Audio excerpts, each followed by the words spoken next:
welcome in to the Brawl house. The kick forward, the punch through, that's gonna be it! No way! We are about to head into the most competitive day in Brawl history, my friend. Are you ready?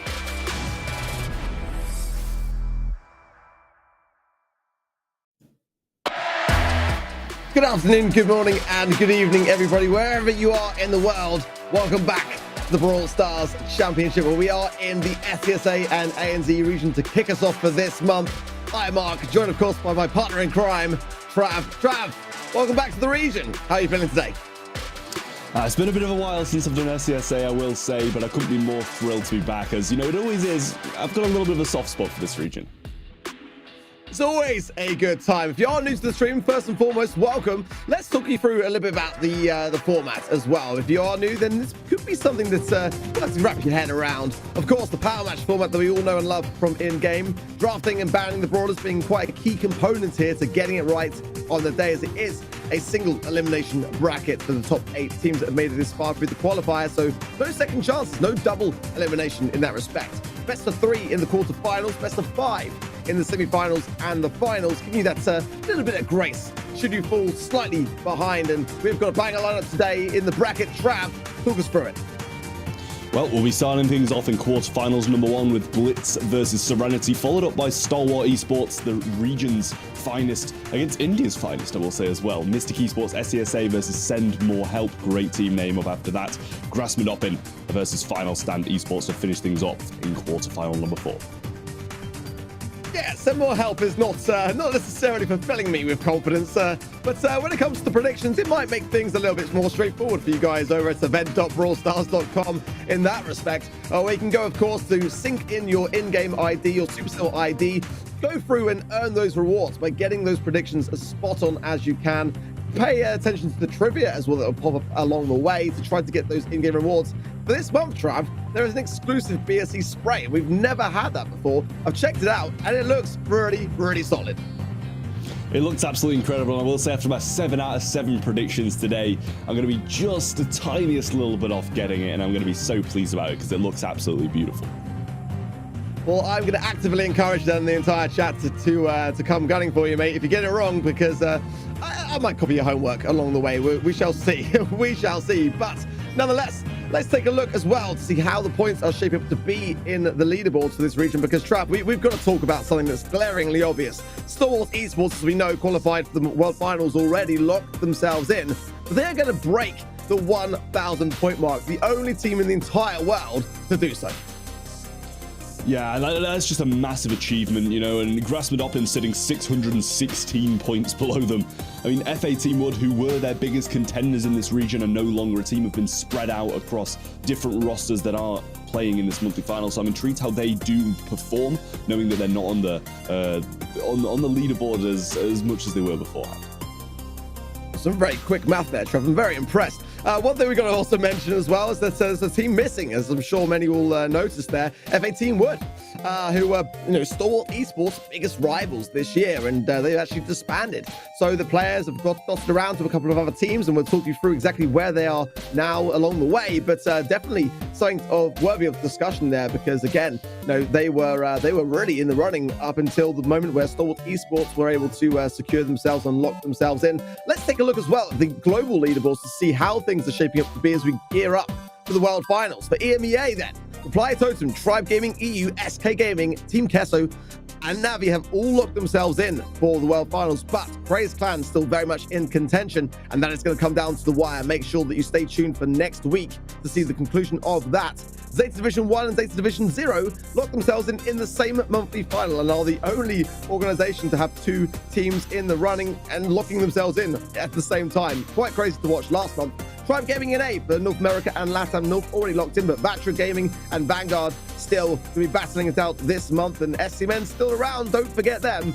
It's going to come down again to the wire in North America and LATAM North. AC Milan Clash and Chazbot Gaming BR locked in for LATAM South. Zero Zone still there in the running. Stalwart Esports, of course, locked in for SESA and ANZ, and Nova Esports locked in for mainland China. Let's not forget though, Nova Esports had that wonder run that Stalwart are having this year, and they're ever so close to not losing a single game through any qualifiers or any monthly finals, which is a massive achievement. Just got to get through today, win the finals, which I know is a big ask, but they've done a good enough job at it so far. Yeah, they've got a big fan following behind them as well, so definitely a lot of support there. But let's gear up for our first matchup of the day. Blitz Esports up against Serinity. And, we can't forget, last month, Blitz had a storming performance. They made the grand finals where, admittedly, Stalwart Esports were able to gain their 6th grand final win of the year against them. But they have shown some good promise and some good growth throughout the competition that's definitely worthy to be noted. I think actually do stand a very, very good chance. I think this could be one of the closest matches actually of the quarterfinals today. Yeah, they really have taken, some of the biggest strides of any of the teams in SESA. They took down Team Wood last month in the semifinals, and that was, a huge achievement in itself, being, how notorious the players were on that roster. Just, how well they've been able to play as a team and improve the mechanics throughout this year has just been something that really needs to be noted. Well, again, Serinity Esports will not be taking it lying down, and they've had some good promise as well. They've had some semi-final appearances similar to Blitz, and to be fair, the last one that springs to mind back in August was a bit of a reverse sweep actually by FARKN. So hopefully they've had time to shake off that defeat and come in fresh. It's the quarterfinal stages, so again, it's that best of 3 moment where they can't afford to have any slips. But again, a team that I feel has stand a very, very good chance, and this one could well be the match in the quarterfinal stages, trying to go down to the 3rd and final set. We said it beforehand, and I think, this is the biggest 50-50 matchup of the quarterfinals, and should just be such a close affair between these two teams. Pretty similar in terms of skill and team play, so I'm just really intrigued to know who's going to come out on top of this one, and possibly have to face, one of the top 2 teams in this actual region, because we've got a really good matchup coming after this one as well. Well, Serenity's 3rd monthly final appearance. They were back in the day with Extra Toxic Boys, but of course had some roster changes in Serinity along the way as well. And I feel like Blitz, on the other side of things, coming off the back of last month, are undoubtedly in a better place, surely, in terms of their mindset and their mental. But at the same time, it was a convincing win for Stalwart Esports, kind of what we'd come to expect again for a team that have won every grand final this year. Nonetheless, both of these two teams have got some good experience in the semi-finals, and they're really fighting it out to see which one it will be that makes it through. But the first map lined up to have Shooting Star for Bounty. Quite a nice one, actually, for a quarterfinal stage to really kind of ease yourself in to the game and get those thumbs all warmed up. Yeah, you need the right balance in this map. It's a hefty, long-range map, I will say, but you need to be able to go aggressive when you need to and play defensive at certain times as well. Bans are in, and they are going to be Piper, Nanny, and B for the side of Blitz. And Serinity got rid of Janet, Fang, and Sprout. Pretty surprised, not just the fact that Max is not banned, but it wasn't picked first. Kyle coming in for Serinity Esports, Bonnie, and surely Blitz could be considering Max as an option here. It's such a good way to push back, and definitely a brawler which in this region really catered towards Shooting Star. It's played here more often than not, but Otis coming in for Blitz, and first time I believe that we're seeing it actually in competitive. We saw it a little bit yesterday in the Snapdragon Pro series, and it is in a very good place. If you're not aware, Otis did receive a buff to damage, and also to tick damage over time when you connect Sil the Starfish onto your opposition. So no Max still, but Jean coming in, Bell as well for Serinity. I like the way the comps are shaping up to be. Yeah, this wouldn't be a bad time to pick Max, I don't think, and it is a very solid brawler when you need the mobility against some of those longer range units. And with Otis, you're going to be a little bit of deficit against Bale and Jean alike, so you do maybe need that mobility to get into range, and especially with Bonnie being so slow and so easy to pick off with these longer range brawlers, the mobility might be the thing that is required. They've chosen to go with Brock though, going to try and break up this map and play at the range, which I think might not help them out too much. They can break open of the opposite side of the wall, and the Gene Magic Hand, of course, the main concern for Blitz to ensure that... Now, I'm assuming that Otis is going to be playing mid, ideally, because you've got a little bit of coverage there, and then therefore able to close the gap just a touch. But they choose to put the Carl in mid, which is a possibility. I'm not saying it's the best of ideas, but you can get that nice pickup sway and get the pickaxe going into where you want it to go. Great tap straight off the bat there from Jashant there. It's going to give Nice healthy start and lead for Blitz Esports. Got the blue star behind them, and let's see how this one goes. So far, it's already a super for him, and his teammates surely looking to follow on the side of Blitz. Yeah, Otis doing a decent job over the right-hand side, which I can't say I expected so far, but good tap from Brock as well. Nice pinch over onto Captain there, and they do bring him low, but able to slot behind this wall, heal back up, and try and engage once again. But a nice gadget there from Shafin as well, and brings him low once more, but Captain has picked up that pull, which we know can be so valuable in a game mode like Bounty. Definitely interesting to see the lanes that everyone's chosen to go on. You got like the Brock mid with the Carl mid and Gene on the right. It's kind of just a bit out there, but I kind of like it. Let's see as Pratik there with some good taps, but the pull was there from Captain. Picks up the kill as well for it. 4-star lead now. Serinity is flying hook is there, but the mute there from Shafin was absolutely on point, allowing him to pick up that kill. And of course, we've got to look out for those interactions now, because ultimately when you connect that Otis Super and Silver Starfish latches on, it is going to put you in a really tough spot. You can only move. That is literally the only mechanic you have left. You can't super, you can't do anything in terms of attack. And it also, as we see there, can get some nice healthy damage as well. Pratik gonna retreat with that super then, make himself, a little bit more passive, stop going as aggressive, but now he doesn't have that range, and Skill should be able to push pretty swiftly up this side. Captain with the pull once more. Crescent has a super as well, but no flying hook in hand, as he has wasted a few of those along the road in this game. The positioning is looking very good for Serinity, and one kill on Trashank can turn this around, and it could be a pretty decisive kill if they're able to get it down, but 10 seconds left and they're defending well. Yeah, the push coming in. Good one. Carl going in as well for Prashant, and can he get the takedown? That's the question. 9-star lead for Blitz, and just hanging on. My word, though, very close towards the end, but the first game will go the way of Blitz. Really nice there, the Starfish onto the Gene, not letting him pull, not letting him shoot, and basically just taking him out of that final engagement. Then they didn't need to focus him, they didn't need to waste ammo on him, just on those brawlers who actually going to be dealing damage to them, and that was just an extremely good play from Blitz on that late defensive side of things. Well, chance to reset and refresh. Nice start there with the fat splatter gadget on the side of Otis. Keeping the pressure on as Captain's trying to earn the magic hand to be able to have something of a retaliation here. Still just keeping the range and keeping away from Trashant in the mid, and the taps from Pratik on the left. Captain, though, has now got super, and that's going to be a concern for Shafin, who, again, on the side of Otis, will have slightly less range, and this has been a tough spot. Wants to close the gap, but also does not want to overextend.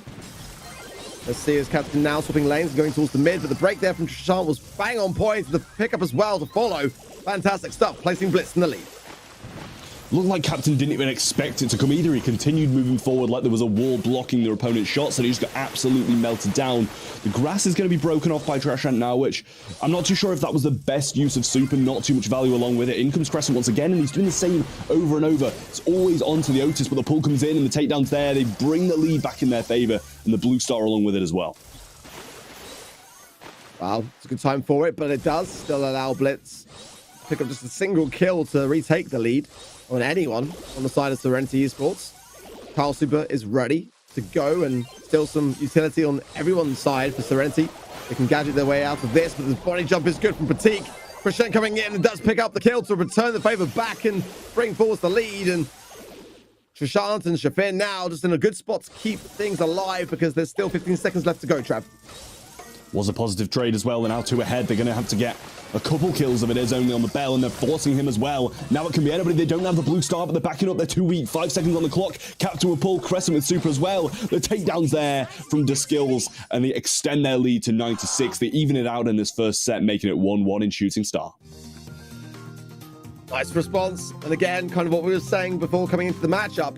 It's going to be a close one, and it just shows that Serinity, in the face of danger to drop that first set, shows some fight still to tie things up. Flying hook, of course, going quickly into mid. Blue star for Prashant's troubles here, but the pinch there between Pratik and Trashant is good. He will survive. Damage gear as well might be something of a saving grace to defend himself, but back to full HP now. On the left-hand side, though, it's the skills, which is the lower of the Serinity Esports squad. He does survive on. The Jukes are looking good, but the aggressiveness on Blitz cannot be understated. Blitz always seems to have this level of control of the mid in the early game and forcing their opponents back, but never able to take advantage of it as much as they'd like to. We are seeing Crescent with the super again, but as soon as Sheffin starts to get his, it's going to be a little bit difficult for him to aggress and make those aggressive plays. Fat Splatter comes down and Captain forced back because of it. Trash out with another super, breaking some of those walls, and I feel like he hasn't been utilizing those as well as he'd like to. Pulls there as well now, and it does connect. Can he get the assistance needed? He does, and they extend the lead to 3. Great players, great synergy, great communication on the side. Serinity Esports Pratik though pops the gadget, but does find the nest egg and has to make a hasty retreat. Getting tapped up in the mark, just narrow there from the skills, but flying hook away will avoid the rocket rain from Dethroned. Right hand side, Captain low, but somehow picks up the kill, and Dethroned comes in there. The nice body block. Just my goodness me, Pratik there almost got the takedown, but didn't. In the end, now Serinity got a substantial lead. Somehow out of that transaction, it was Blitz that really took the sour end. Still, 25 seconds on the clock, a chance for a comeback. The Starfish is going to miss, though, and that's going to be huge for Serinity in maintaining this lead. Fast Splatter comes in, and they're forcing Captain quite heavily, which is what they need to do. The takedown's there. Crescent's going to fall low as well, and that can change it. The super comes in, and they team-wipe Serinity Esports. Blitz with a massive turnaround. Pratik's not going to change it either. They just need to retreat. He gets away as well with another kill and a massive play. Huge turnaround from Blitz to take this first set. Oh my word. What explosive end to what was looking bleak for Blitz. Until everyone just started doing their thing, and that is what makes Blitz such a dangerous team. As I'm sure Serinity must have felt as though they had that one in the bag, and you just cannot turn your back. You really can't on Blitz, because what synergy. I mean, great stuff to finalize that first set for them, and gotta be putting Serinity on that. The ropes going to Kaboom Canyon up next. They've got to shake that off, Trav. Yeah, you know, I thought missing that Starfish was going to be terrible for them, but they focused down, they got the Gene first, and then they were able to just super over and get the lead. And, you know, there were such influential kills. It was 5 stars and then the blue star with one as well, but they ended up getting the complete team wipe, which was just so influential in them being able to retreat quite safely. Just a real massive play for Blitz. When it was looking so bleak as well, they managed to dig deep and bring the first set home, which we know for momentum is always going to be massively needed. Yeah, you can see it was smiles all around within that one for Blitz, and rightly so. I mean, you know, when you're able to turn the game back into your favor in such a way, it's got to put your mindset into a solid place. But you know, as we know in Heist, you know, it is a little bit more of the unpredictable side of things. Some base races really starting to creep their way in, so it really is a balancing act going into our next set as to whether you're going to go on the offense or whether you're going to kind of keep back on the defense side of things. But similar to Shooting Star, you know, it's kind of such an open map as well. It's going to cater a lot to those kind of longer range brawlers, and so, you know, it's kind of a very similar idea going in, but it's certainly Serinity that are going to have to demonstrate and prove themselves, as they did, you know, in Bounty for the opening hours. But, you know, it's a tough spot. Really, you've got to shake off that defeat and just come in fresh. Yeah, and, you know, regardless of it being still a long-range map, it is a complete different side of the thing. You know, Heist, you've got to have those aggressive moments, and if you don't, then you're going to fail. But with Bounty, you can stay passive and still win. You just need to time it right in a map like Kaboom Canyon, where you get these team wipes, where you get control of the bush. You need to make use of the control you get, because we know on a map like this, the tiniest percent can make the biggest difference in the end game.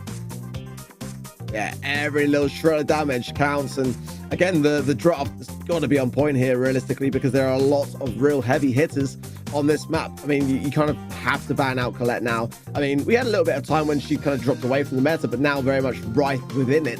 I have seen some teams experimenting with Otis here as well, and I don't know how convinced I was necessarily with that pick. It can have some promise in the mid for sure. Ultimately, the bush is going to go a long way to helping you out there. But, you know, there are also a lot of brawlers which could eradicate a lot of that unpredictability as well.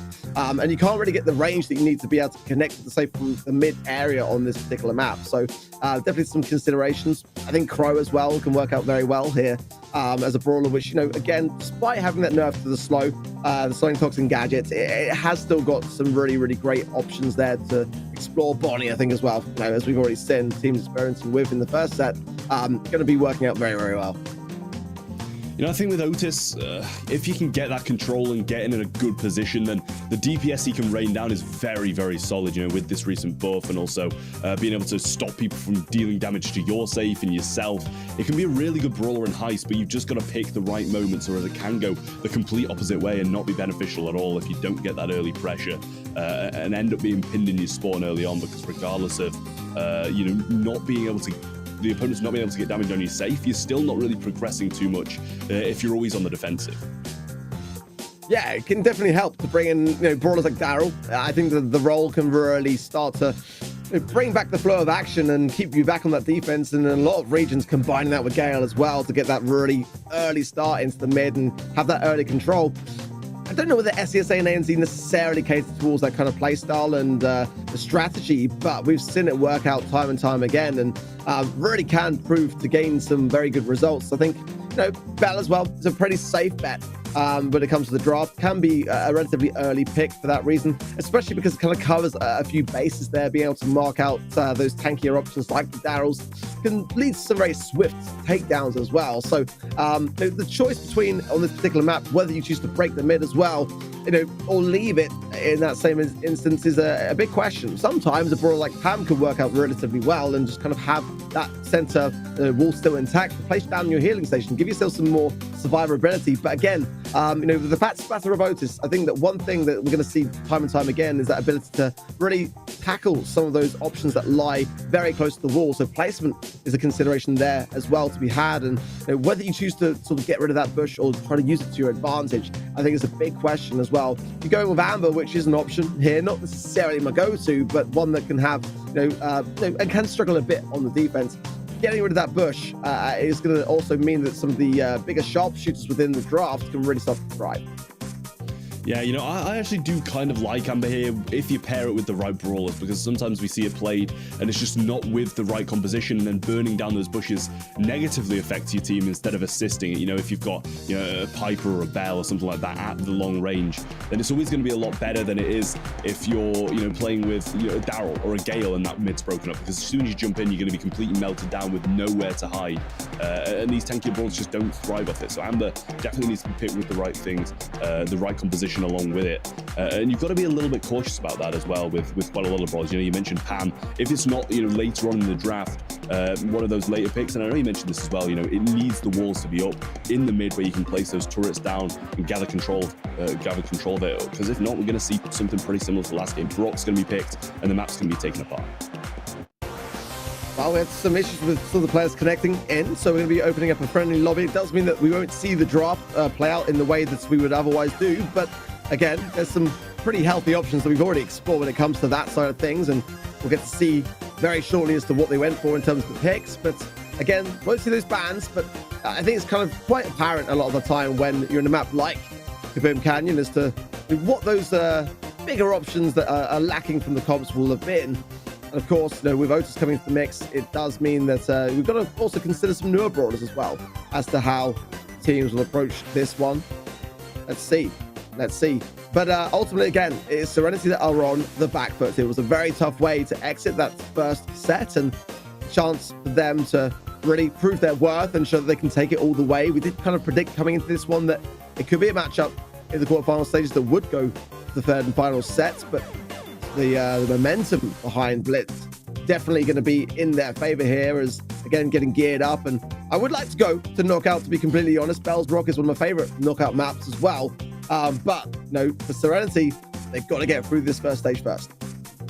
You know, we saw Crescent there. He still looks dialed in, focused, ready to play this game. We also saw him, you know, trying to hype up his teammates a little bit as well, which is what you need when you fall behind because of some maybe mistakes in the late game towards the last one, in a game they definitely should have won with the lead they had. You kind of got to reset that mental, get back in the zone, focus up and get your teammates behind you as well. Otherwise, it's just all going to fall apart after a mistake like that, and Blitz is going to walk away with it. Serinity, they need to, you know, dig their heels in, prepare for this game and get the best draft possible, because even the slightest mistake in the draft, the slightest mistake in the game is going to result in Blitz winning, because they have the lead and they've also got another life as well. If it does go to Bell's Rock, Blitz aren't going to be out of the game, but if this set goes to Blitz, then Serinity are going to be going home early. The thing, and Yeah, like you say, that draft's so important in that same respect. If we see any kind of risky ideas, like, if you bring in Piper, for example, yeah, sure, great for range, great for breaking the mid, but on the defensive, that's going to be something of a consideration there, and how they approach those kinds of scenarios. Not an easy thing to do when you're already kind of like, had your feathers ruffled in that respect. And in that same idea, Blitz have got the control going in, but if Serinity can just open up a little door at the very opening of things and just kind of get a good healthy balance between the offense and the defense, they can start to turn this one around. Draft, though, again, going to be on point, and Blitz is going to be going with Colette, Gale, and Otis. So actually the Gale strat coming in there, potentially jump pad side of things, and B, Daryl and Colette for Serinity. So trying to double down there. Probably then it was already Blitz that had the coin toss, I imagine, going for Colette first, and then the B and the Daryl combo to ensure that there's less of an ability to be able to they are the ban, sorry, so Colette both banned on both sides. B and Daryl's kind of interesting in that respect from Serinity, because I would have thought that they would have doubled down to be able to pick those two to take out the counter and the brawler, but healthy bans, I think, for the most part. It does leave some options. Yeah, I mean, I think they're pretty solid, and you see both teams are trying to take different parts of that composition with the Gale Daryl out of the way, different aspects of it for the different teams. Like, one of the teams might have wanted Gale regardless of the Daryl for, the defensive capabilities and stuff like that, and one of the teams might have still wanted the Daryl and just be able to go on that pure aggressive and tank a lot of the damage, get in the mid, and then move forward as well. But both of the teams kind of aware of the composition, both the teams not wanting to play it or play against it, so they do just ban different aspects of it out, which I do respect, and I think that's a pretty solid way of doing things. Both the teams getting rid of the Colette as well. That Brawler you mentioned as being the forefront of the meta on Kaboom Canyon. Yeah, it really is at the moment, and I can understand why they're not taking any chances with that, but still, some options are available here. It's nice to see already, though, some awareness when it comes to the meta in the SESA and ANZ region, because Otis was definitely an option. I'm still on the fence around it. We haven't really seen necessarily enough of it to make that kind of observational conclusion on the casting desk yet. But, it has been tried and tested. Hasn't necessarily won that much on the win rate side of things yet. So, will remains to be seen. But it does leave still a lot of options. I'm looking for Bell ideally here. And that's going to be a pretty safe bet to start things off. Pro, again, on those side lanes. Very, very good. Just keeping that tick damage over time. Keeping your observation when it comes to those pushes is going to be key here to ensure that you don't run into any problems going in. It was Carl, Griff, and Piper. So, yeah, the risk being run by Blitz here, but I do like the fact that they've got Griff combined with it to break open that early moment in the mid. Bonnie, as we expected, yep, coming in. Amber as well, and the Crow for Serinity. Yeah, missed gadget early on from Trashan, and Deskills is already on that save. Through comes Crescent as well, burning down some damage, and 25% already dealt, just cleaning up Deskills now, and Serinity Esports still maintaining all control of the mid. They're going to need a quick push out here, or is Serinity going to be back once again? And Captain's doing such a good job of holding on his own. Double slow, Shaffin's too low to do too much, and Pratik already forced back once more. Deskills back in the mix, and it's a 2v3 again, 3v3 now. Sean getting a lot of pressure. Have to heal up the back of that as well. And again, it's a great pick. I do love Piper here. It's just a bit risky, especially with the Bonnie there. So holding on to that super will be quite key, as Crescendo coming in and getting the takedown, leaving just Pratik for Blitz to be able to defend this moment. And surely it's a matter of time before he goes down. Captain chooses to use super there to still up the left-hand side lane. Could have used it maybe on the aggressive, but nonetheless, gives Serinity a chance to maintain this lead and go back onto the defense and try to reset things out to ensure that Blitz can't get any more damage. Well, Serinity add a little bit more, but Pratik's going to clean up the Bonnie on that side of things. Crescent going to get gadgeted as well, but maintains his life on such a low amount of HP now. Blitz getting a bit of control, getting a bit of damage in, but Pratik falling low again. Deskills should be able to do a quick little auto aim, walk up to Trashan, do the same, but he gets his super, jumps in, and that's more damage and a lot of it being added to the Blitz save. The pressure from Pratik and the flying hook. Lovely stuff from him there. Just really getting the value it was worth. And to be fair, Crescent did fantastically well to get the takedown, because he could have well stayed in position there. Good body blocking from the skills, as Crescent can't find a safe now. He doesn't choose to break the mid as well and get some value along the way there from Crescent and Captain to keep them on the defensive. Chapin wants to keep them low, and a great synergy between the two. Yeah, or rather gadget pop there from the skills as well, as he jumps in on the safe and gets even more damage. It's a great turnaround so far from Serinity, and I just cannot see how Blitz can survive this one. I don't think they will be. Blitz gonna go down again. Trashant falls once more. Captain coming in really nicely, and Serinity gonna take the first game of Kaboom Canyon, looking very good on it as well, and complete dominance throughout. That's the way to come back after what was a really sour way for them to end the first set in Bounty. As Blitz running away with it, definitely still on their minds, but looking strong, looking confident as well, despite the strategy really being with Blitz. Just their comp is very synergized, and again, that early piggy bank break from Shafin will allow that early mid control. So it's credit to Serinity if they can be able to really actively get stuck into the swing of things, breaking open the bush as well. Early damage this time around though from Blitz. He goes down, but at least Trashant able to just focus the entire time in the safe. Running the skills there for defense. Much better start from Blitz.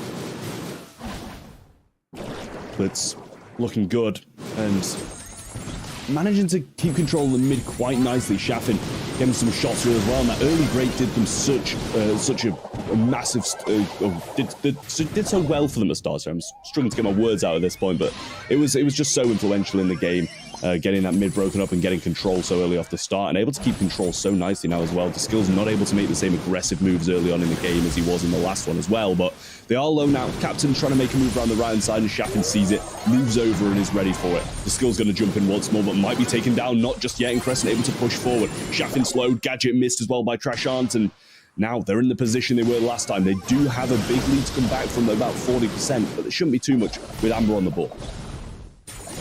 I love the way that the skills brought back so much control. Serinity, but as quickly as that, the takedowns are there, leaving Captain all alone, but jumping in on the Piper there is a great time to do it. No super there to evade it, so it does allow still a bit of a cushioning on the defensive. Skills popping another gadget, keeping Shafin low, and super from him will miss, but he's still surviving on, and now able to heal off the back of it. Flying hook from Batik, and the takedown as well on the left. It's going to mean that Blitz can start to get even more damage on the Serinity safe. What a play from Pratik there, to be fair. Gets the double kill, comes in, gets a shot off on the Crow, and then spins on the Amber. Really, really nice play. Skill's not going to jump Pratik either, which is really unusual at this point. He might need to use it aggressively, but he also can't leave him. He's got the super, he's got the damage to be able to add to it. Jump forward from Trashant, breaking the mid a little bit unusual. It allows Captain a little bit of a easier route through, but this should just be a spin on safe from Pratik and GG. And match point for Blitz here. Getting the damage forward, and only 13 seconds left. He should be finishing this one off anyway. And Serinity are going to be faced with a match point as Blitz really do bounce back after the last one. I'm very surprised that they left the call there. I mean, you can just see Pratik just inching closer towards the safe, and as soon as the line of sight was not there to be had, I mean, it was just obvious that he was going to use the wall to bounce the pickaxe back and forth and just get the final shred of damage. Serinity want to learn from that. They want to survive on and not go home early. They want to take it to the third and final set, but now the pressure really is starting to mount, and Trashant, nicely done there. Pratik with the pickup as well and getting further damage. The walls are starting to crumble. Serinity have got to start to show they can hold their own here. It's not looking good, Trav. This is going to have to be a solid defense. It's 21% damage already dealt by Blitz and counting. And Shafin surviving. They just need to pinch him down. They're not really doing it. If they've just left him at this point, he can just heal up and stay in the position once more. The pinch is not there, and the damage is for Blitz. Crescent falling low as well, and Shafin remains in this position. Gets shots, and he gets the double as well. The double takedown's there, and he maintains his position on this save. Serinity are falling apart. The team play's not there, and it is for Blitz, and they're extending the lead even further. That survivor ability was something in itself, but the fact that he was able to still get 2 takedowns and stay in position, great stuff, honestly. And surely Serinity got to be wondering what they've got to do here, because Blitz are right under their skin. Good pick up from Trashant, and continued taps on D-Skills, who does need to use that body to get on the aggressive, but it's going to allow Pratik to consider going in here. He has still got flying hook. Great connection there as well from the homemade recipe of Trashant. They just continue this dominance over the mid. The skills goes in, gets 1 for his troubles. Can he get 2? No. And Pratik uses that as an opportunity to continue to go on the aggressive, and surely going to seal it here. Might be a defense from the skills zone. He's not able to get him down just yet. It is going to be 1 shot for the car, but this is surely going to be GG anyway. 79% still left on the Blitz safe, and it's going to have to be all-out control from Serinity from here on out. might just be one super from Akal and he can get away. Shaffin needs to get a super, get some control back in this mid. He does just that. The damage comes down. Trashant has the super as well. Might be better off just leaving the skills and taking a 2v2, to be honest, because they haven't really got the time if they take a matchup against the other two, but they get the defense. They're playing it slow, playing it smart, playing it passively. No flying hook. Hyper Super can do something. Can Serinity return the favor as it was stolen from them in the first set? But these taps are there. It's a jump in, but the crow jump is there as well. Damage is not 10 seconds, so it's not enough time for Serinity to be able to do anything about this scenario. It is going to be Blitz that take it and continue on to the semifinals. First team to get to the semis, and I don't think Blitz could be any more deserving of that one, to be fair. Great comeback in the second and the first as well. Bit of a tough start for them in this second set, but they really did bounce back, get the early breaks, got the early control, which they just weren't able to do in that first game, and I think they definitely deserve to be in the semifinals. And I mean, you've got to feel for Serinity, really, because it does kind of feel like that first set was stolen off them by maybe like a tiny little mistake by one of the players, but at the end of the day, it doesn't matter if you make a mistake. Blitz move forward, and they're going to be pretty happy about that one. Yeah, I mean, it shows their perseverance and their ability to stay calm and cool under pressure. You got to hand it to Serinity, though. They put up a great battle, especially going into heights. We kind of thought this could well be the one that goes to knockout, but the knockout was there, and Blitz were able to reign victorious. It was very close, though. We did call it at the beginning, Travis, being a very close 50-50 over at event.brawlstars.com, but I'm pleased to say that we both went for Blitz, so we're looking pretty good so far. 1 out of 1. I mean, it's good odds. Yeah, my 7 out of 7 still on the cards, feeling good so far, and you know, getting that little bit closer to the spray, which is looking very, very nice at the end of the road for this month. So make sure to get your predictions in as well, and at home. Yeah, I mean, as well, this is like your last chance to really catch up on things, because all the previous rewards are still available. So if you haven't quite got the last month's spin of Tara, then, you know, you're still in with a pretty decent shot. If you can get this month right, then, you know, you're going to be able to catch up on lost time. But what a great match to start things off. Blitz again making the semifinals. Serinity, though, for this year, it kind of feels kind of weird to say as well. But yeah, for this year, that is going to be the last we're going to be seeing from them. Yeah, I'm just kind of rethinking this as I'm speaking it. Kind of quite a, overwhelming moment, really, to say. But we're going to line up our next matchup, Travis. This one is going to be a big banger. I mean, what is there to say about Stalwart Esports at this moment in time? I mean, they have absolutely dominated this region with 6 grand final wins and looking to make it a 7th today.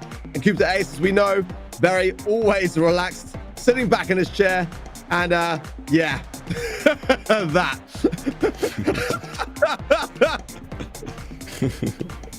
Caught red-handed, but he is, you know, Coop the Ace. He's been the man in this region, and he's sitting there in his Brawl Stars t-shirt, feeling pretty good about himself, I'm sure.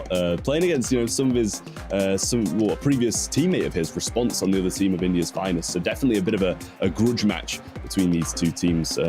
Response looking to try and get some revenge, as you know, he had left this roster early on in the year. Yeah, looking very, very comfortable. India's finest, though. Got to talk about them as, yeah, X9J, of course, from F18 Wood coming in. Response as well on this roster, Vex and WP. I mean, I said before the show started, Trav, that this might be the chance to get Stalwart Esports out of claiming that 7th grand final win. This, to be fair, is the best stage for it. In the quarterfinals, of course, being the best of 3, you know, it could go against them.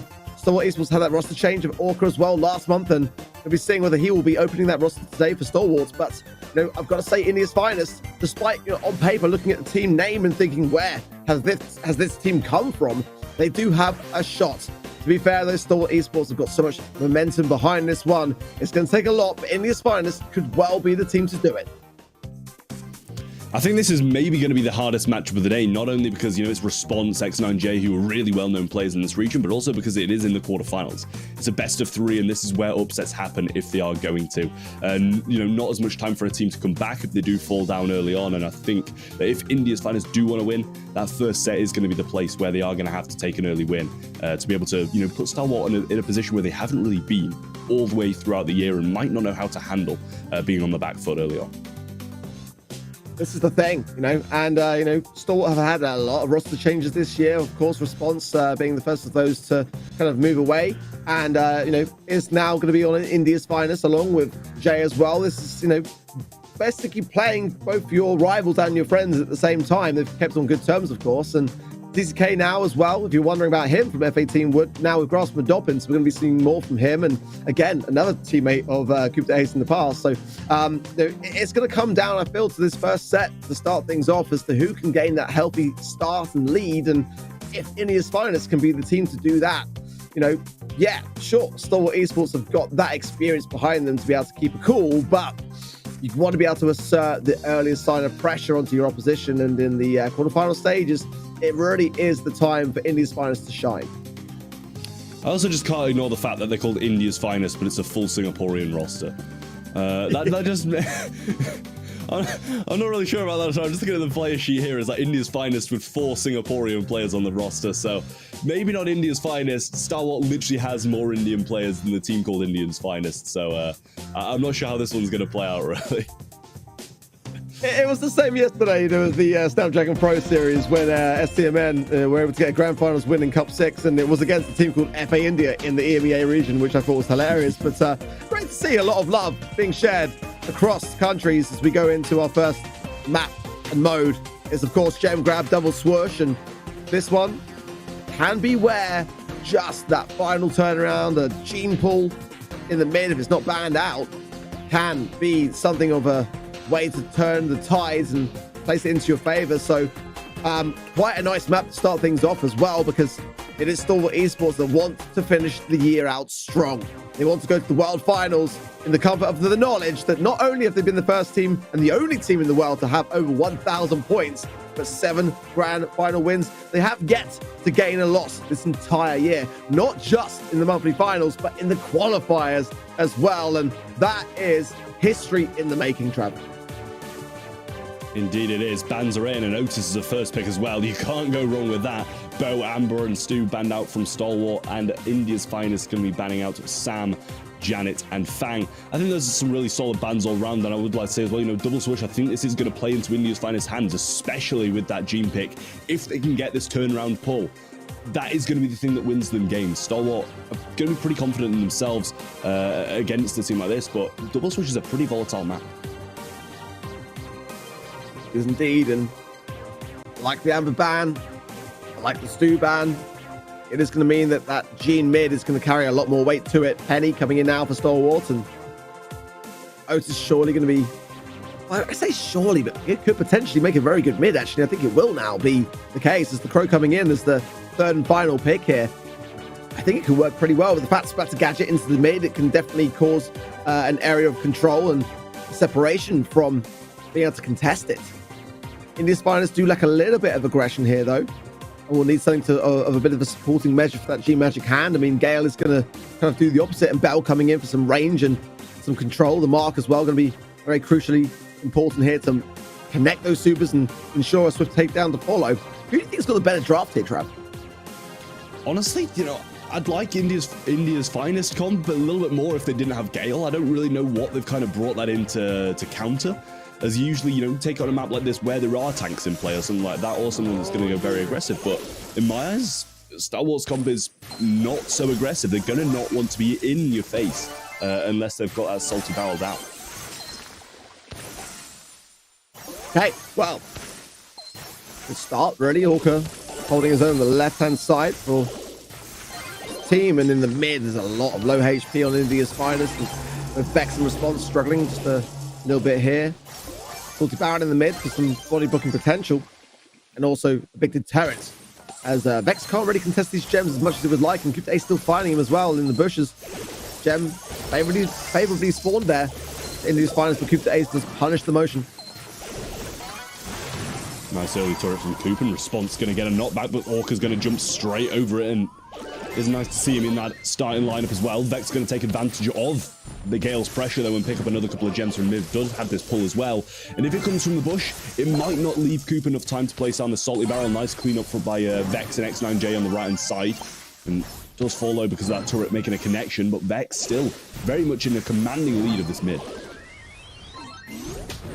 Sergeant has got super as well, and we know what that can do. If he connects Silver Starfish onto the opposition, it will mean that it places them in a very vulnerable spot, and he will have to do so here, but the support from Jay was there waiting. Sergeant forced back now, and Jay still low. Ace gets the 7th gem, but the gems are very closely here tied. It's just response. He has got super soak. Playing it slow and patient. I don't mind that at all, but it is going to be Ace allowing to pick up that gem, and he could have maybe gone for it himself just to ensure it. As Orca goes in the aggressive, instantly taken care of though. The magic puff healing now from Vex, really showing all its worth. Sergeant got the Silver Starfish down on the right-hand side, but Vex has the pull and it's not there. The Solly Barrel tanks it just in time, but he's still in a bad position. There's no stun on the super response. Must be using the other star power I hadn't seen up until this point, but Coup Ace survives and Vex isn't able to get the takedown. Stalwart Esports were looking very glum there, but a few mishaps from India's finest, and they are going to be taking this game. My goodness me. It was something of promise, though. I feel like despite the way it went, there is definitely a chance. And when there's a chance, you can't drop your guard. And Coop, that same towel that we've seen all year long and giving some good pep talk to his team. Claps all around for Orca and good stuff. But again, you know, I do feel like the comp that India's fighters have got has got some legs. They can make it work and maybe just start to find out some of the mistakes along the way. Then this could well be going to a third game, but let's see how things shape up early on as Coop reserving those salty barrels this time. Does concede some of the shots to Vex and will be surely then giving Vex a magic hand in the near future. And Coop Ace is going to be very cautious of that. Of course, the defensiveness of Penny in mid against it is something that will be a consideration there to be able to pull hopefully a barrel instead of himself. 3 gems on each side now and very close. Pulls there and is scouted out by all. Could get the jump in as well. Can't get a takedown, but the damage gear was activated, so response will be falling quite low. The takedown's there from Coop. The pull comes in on Sergeant, and a lot of that right-hand side's been broken up, which is going to help Jay considerably in this matchup. Nice salty barrel there from Coop, tanking the mark as well, and Jay now not in a good position, placing another mine down this right-hand side. The Sergeant's just going to walk over them. He can eat those at the moment, and if he gets pulled, he gets pulled. It doesn't matter. Coop's going to fall down, though, and Vex is there. Orca just going to gather the gems. Jay's going to fall as well. Sergeant's going to clean up the rest, and that's going to be countdown just like that.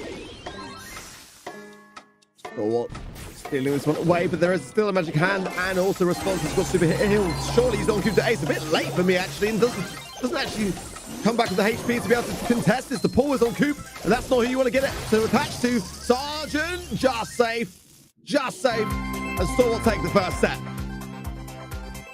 Honestly, not as convincing as I thought it was going to be, though, but still at the same time, there was some fight back. You know, Stalwart just looked very good, but there were some moments where the turnarounds could have happened. Coop's fallen down. In the last one, he probably should have gone down, but his teammates were always there to pick up the scraps, and I think that's, you know, what makes Stalwart the team they are, the team play that they have, and even if Coop goes down, they're still very much in control.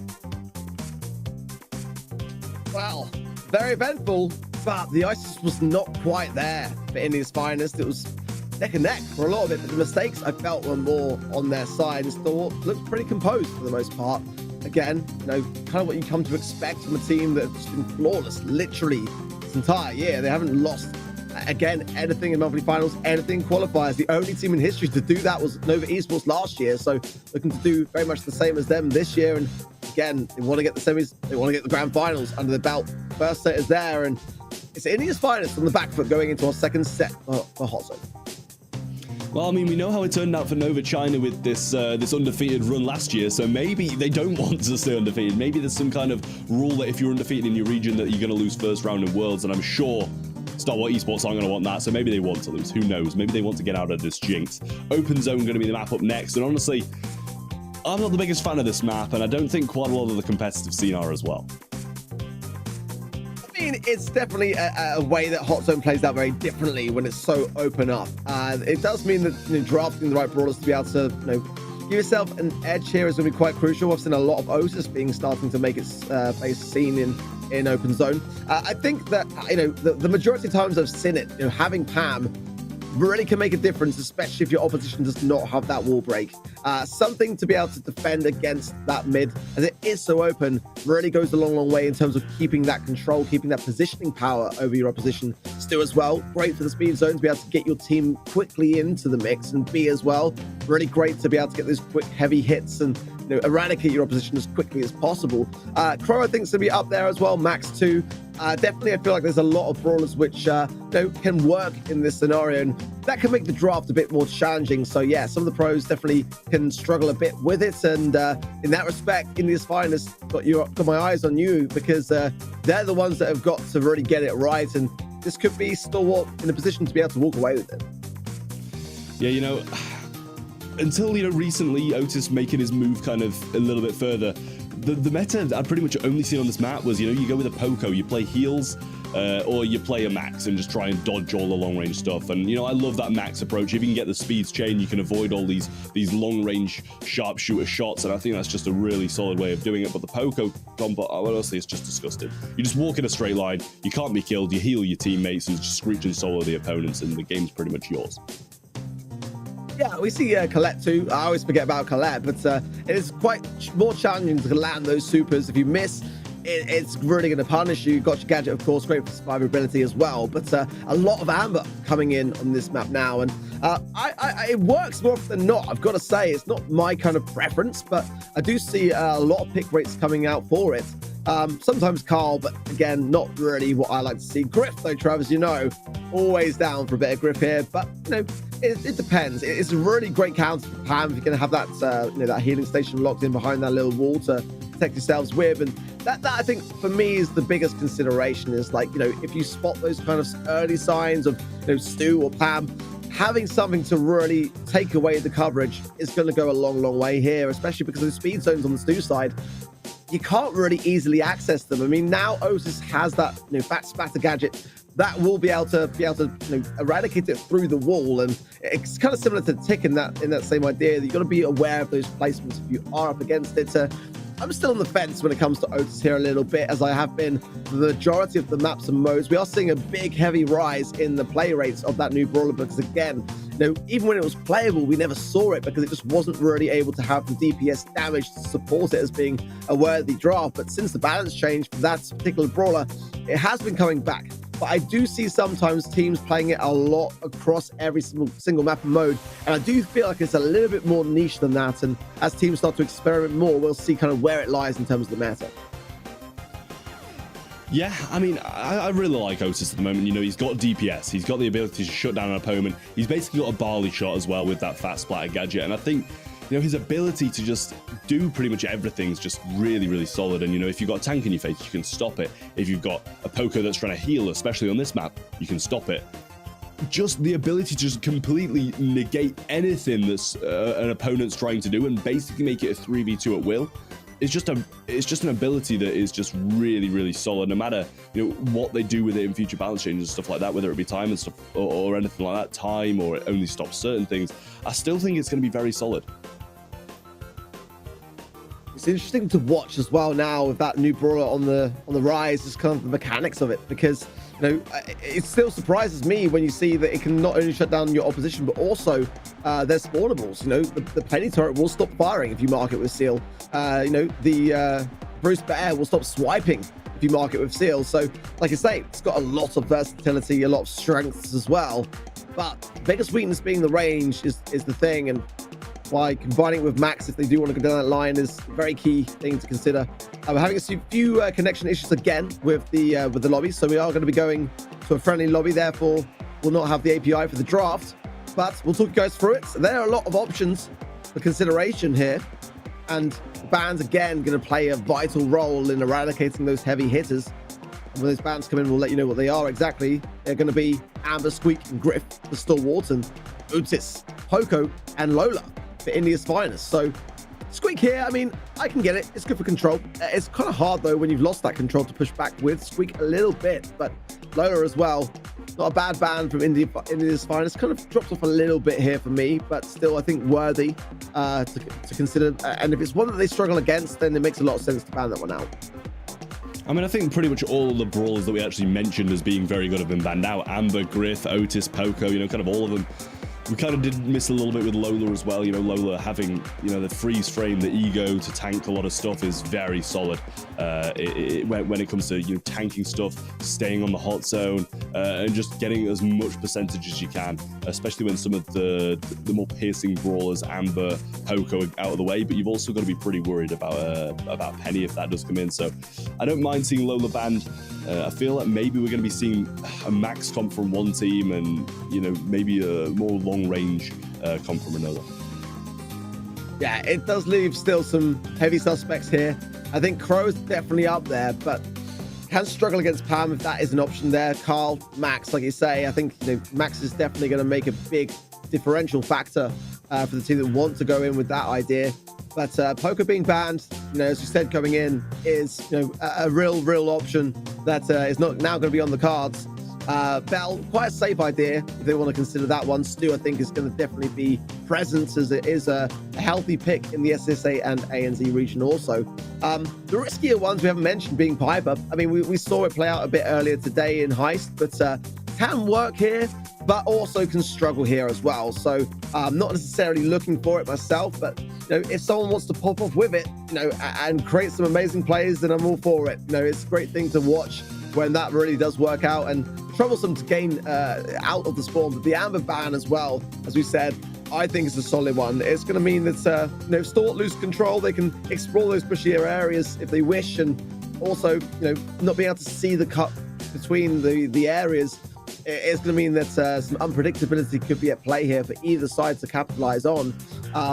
You know, but again, with such an open map, it does mean there are a lot of options for teams to consider. And again, as you were saying, you know, one of the reasons why some of the pros are struggling a little bit here is simply because of all those options.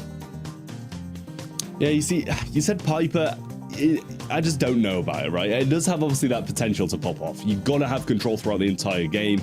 If your teammate loses control of the right, you've got a bush where you're not going to be able to scan. If you lose control just in general, you're not going to be able to push back out. And you've got to stay at a range. You've got to always have eyes on your opponents. And pretty much if you lose one lane, I think your entire comp's going to collapse. And, you know, it might be better with, you know, Max out of the way, Poco out of the way, all of these kind of really solid brawls out. It might make room for it. But I think when something like a Max is in play, and the same with the Stu and stuff like that, with such great mobility, it's just really tough to play a brawler that pretty much relies on you hitting every single shot to actually get the kill before they get anywhere near you. Yeah, with the pressure mounting in hot zone, it's hard to land them and hard to stay cool and collected. But no, again, I think that they are the sort of comms that we're going to likely see with the kind of Stu ideas, potentially some Pam. Would like to see Griff as well. I just think that it provides so much of an ability to have area control. But Max, that aggressor that we just cannot understate, and you know, having that ability to juke the shots as well. You know, it's very powerful in hot zone. You need a lot of mobility realistically here, and something of some speed to go on the aggressive to get out of the spawn quickly again, like we mentioned with the Stu speed zone for that same reason. Definitely can make a big impact here. But again, if you are just joining the stream, welcome, of course, to the SESA and ANZ region. We're just gearing up for our second matchup in this second quarterfinal game between Stalwart Esports and India's Finest. India's Finest, of course, being a roster comprised of some of the members of F18 Wood, being Jay in response, and therefore not to be underestimated here, a team that go way back actually with Stalwart Esports in terms of history. And we are just gearing ourselves up and having to restart the draft again as someone was able to freeze themselves out along the way. So we're going to take a look very shortly at the regional leaderboard as well to refresh our minds on how the points have been shaping up in this region, because the team that we're watching on the very screen right now are almost, well, they will break 1,000 points, Trav, the only team in the entire world this year to be in a position to do so. I mean, that's a commendable achievement in itself. And, you know, reiterate again, they haven't even lost a single game through qualifiers, through monthly finals. They've got 6 monthly final championships. They're looking very good to go into Worlds, let's say that. But then again, you know, the competition hasn't been that rife in this region. I'm intrigued to see how they match up against their opponents in other regions, because we saw at the MSI they didn't have their roster, obviously. We can sympathize with that, but they did get absolutely destroyed. And I'm intrigued to see if in the second half of the year if they've managed to make some improvements to their play, to the mechanics that are going to allow them to really face off against the best the world's got to offer. A quick reminder as well, the schedule for today, if there's anyone that you're looking forward to seeing. Personally, I can't wait for grassmuddoppin. I mean, they are in second place now as well. They'll be our fourth quarterfinal matchup. Following this one, we'll have Mystic Esports SESA and send more help. So if there's anyone in the chat listening, send some love or something, because they need a helping hand, guys. Blitz Esports, of course, had a storming round as our first quarterfinal matchup that we just saw versus Serinity. Very close, though. 2-1s in both sets. So Serinity stand up and have a decent fight of things. But for a second month running, Blitz will make the semifinals. They did make the grand finals last month, where they met with Stalwart Esports and did concede to them. This time around, this month, if Stalwart Esports continue their streak on this series between India's finest, it could well be a grand final early in the semifinals. We'll have to wait and see whether India's finest will be able to redeem themselves in our next map for Hot Zone, which is Open Zone as well. As we're just discussing the draft here, could be a crucial one here to bring back India's finest and be able to bring them back into Brawl Ball and Beach Ball for the third and final set. I'll say the same again. The first set is always the most influential one in a best of 3. It puts you in a scenario where if you win the second one, the game's done, and also you've got a life. If you don't manage to win the next one, you can win the third one. It gives massive momentum, and it also puts you in such a good position with your mentality that you're going to be pretty set to move on to those semi-finals and face against the next opponent. But you can't, take it lying down when you're against India's finest. X9J, Response, Vex. It's a difficult matchup, and surprisingly, India's finest didn't do as well as I thought they were going to do in that first set. Not sure if it was because of the draft, but to be honest, their draft looked pretty decent to me, and there were quite a lot of turnaround capabilities. I think they've maybe just got to nail down and try do a little bit more when it comes to those mechanics and really face off against them head-to-head. Saw earlier today, Q to Ace picking a winner, hopefully. He's picking a winning draft. So you can see the teams getting themselves geared up and ready to go. Again, quite looking forward to seeing which side is going to secure the max, and the stew is very, very speedy brawlers needed to avoid the shots that are inbound and drafting as we speak. It's about making sure that if you've got that third and final pick, that you're kind of gearing up for a bit more of a strategic plan here. We should be heading in now. B for Sergeant. Q Ace going with Bonnie. Orca with Stu. No Max though. That is a surprise to me, Trav. Gotta say, wasn't banned out, but it was India's finest that didn't want to go for it. I mean, there is some definite ability to dodge then on the side, more so of Stalwart with this Stu pick from Orca. Well, we'll see if your Piper pick does pull through for India's finest, but so far, it's looking good for Stalwart, and Response going to have to take to the skies now, and QBA's going to remain on this zone in the meantime. Has the jump as well, and Vex in a tough position. Salty Barrel placed down, and now Sergeant coming back up once more. Orca's going to fall down, and QBA's going to get pinched, but does get a trade along with it. Slow comes in, Response going to have to tank it with a drop the base. X9J not connecting any shots, and this is what I mean. You need to hit every single shot if Piper's going to work, and so far it's not working. And now, and climbing as it continues to stay firm in the mid. Take down there from Orca onto Che is crucial. Responsible to get rid of the feed zone. Still body blocking with it, and I don't know. He dropped the base there just to kind of keep the pressure on, but it is still Coop and Response, Coop to Ace and Sergeant rather, that are able to still stay standing. Now though, still losing control here, allowing India's finest to be able to continue the assault. Response has got to land here, but actually it's the support from Jay there that allows him to stay in the mid until he burns down eventually. Burn down damage from Orca's fire that he leaves behind. Does claim an opponent, but they just take control straight away, and they just don't have the capability of keeping them out. Another big connecting shot from Sergeant onto Jay there. Response one shot. If he takes to the skies, they probably lose, and if he doesn't, they lose anyway. So he does choose to take the gamble. Sergeant with that honeycoat over there, and he does survive it. Stalwart Esports going to take this one pretty undoubtedly, and they're going to be moving on to match point. Solid stuff. Solid stuff. I mean, there was a chance definitely there for India's finest to be able to get one on the board early on in this set, but now it is Stalwart Esports on to match point, as they have been time and time again this year. It's becoming a very common occurrence for them It's exactly where they want to be. Going in now. Pressure really is all on India's finest here. They want to cause an upset, but that possibility is growing bleaker as time moves on. Well, India's finest looking like they're funneling down the mid a little bit more, and X9J actually down the right-hand side here for an unusual reason, playing that grassy side of things. Coup Ace gets the takedown, and Vex falls as well. Still in a good position now, and X9J is going to get a 3K directly to his face, and Stalwart gather control of this hot zone once more, and the lead starts to take off. Great control. Sergeant staying in the mix. They're at the right-hand side. Walker. Nice scatter hill to come back from this and able to stay in position for it. Vex though as well. Everyone's so low. Response surely will go down. But again, the support from India's finest to ensure that when Janet lands, she's safe and sound. I mean, there is so much promise going for this team, but it's just that Stalwart Esports are so quick to be able to retake the control. The question is, can they do it now? Or will India's finest be able to retain this mid-control? Yeah, as you say, it's the bounce back that Stalwart have just been doing so well, and India's finest really starting to get in the groove now.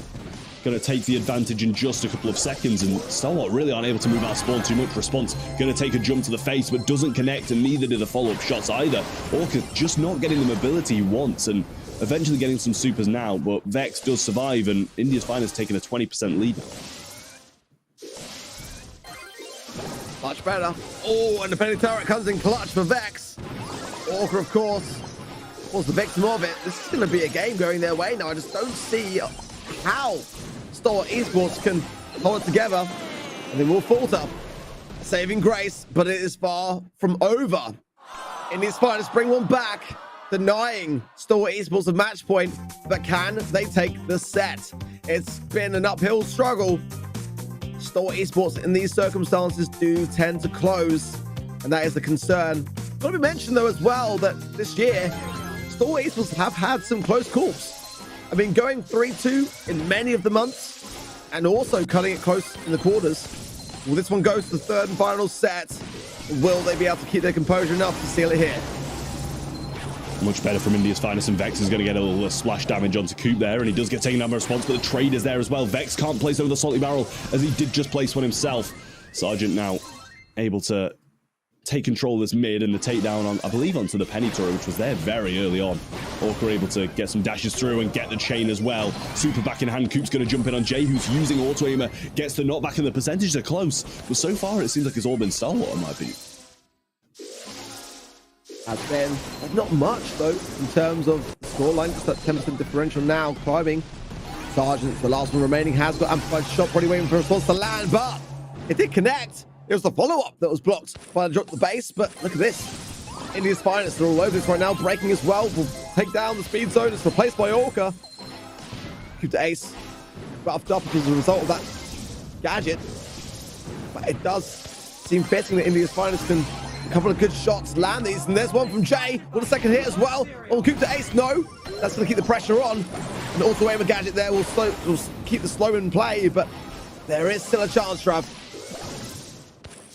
The shots to there, and India's finest looking good. Sergeant now has the super of slow ability there, but the response going to take to the air means they're not getting percentage. Jay takes his place on the zone, but Coop's going to clean that up. Response doing a great job though, and Stu needs to try and trade this one out, as Coop the Ace is going to fall as well. He does just that. 20% take the lead now, as India's finest are looking very good. Orca can't connect a shot for his life, gets the super eventually, but falls anyway.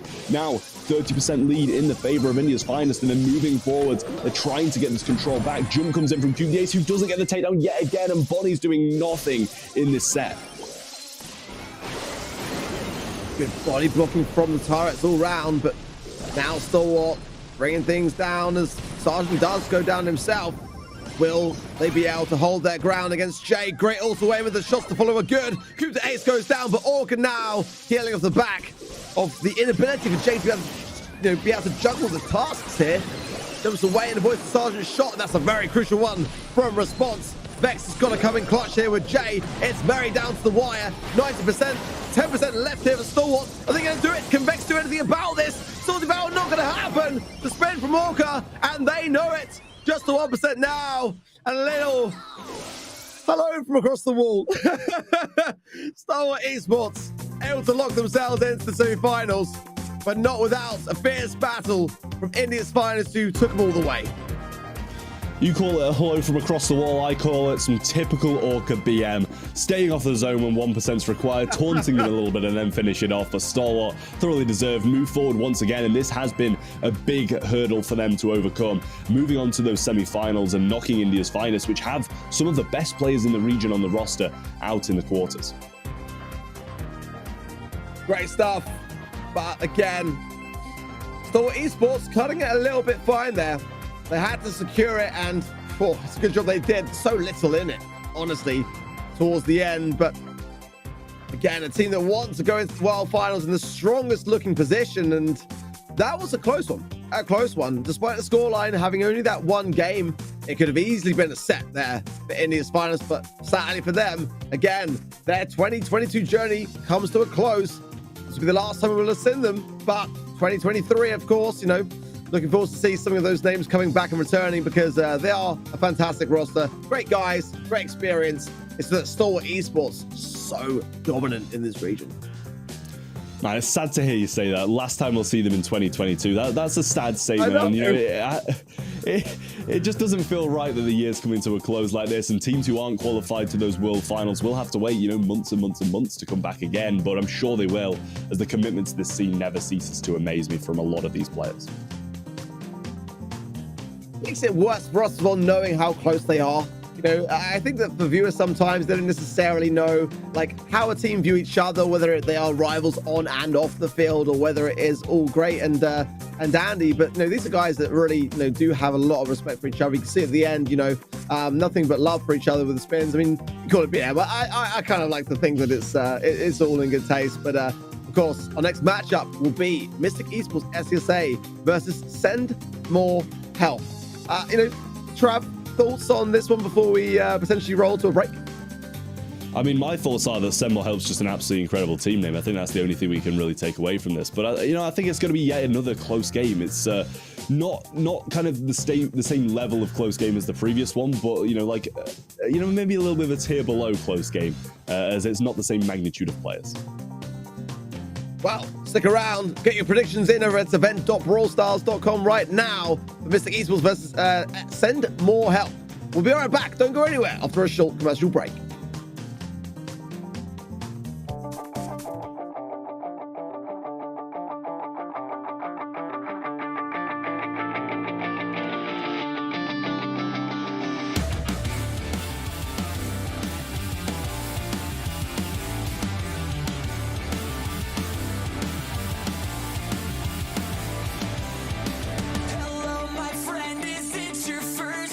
Here, I'm trash, but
control, but we're stuck here together. So join me and let's go into this trophy shredder. If you ever feel fighting alone, count on me wherever you go. As long as defeat is our main goal. We're brawling through this night together. We're stuck in just failing forever. I knew from the start we're falling apart. Whenever you lose, we'll be.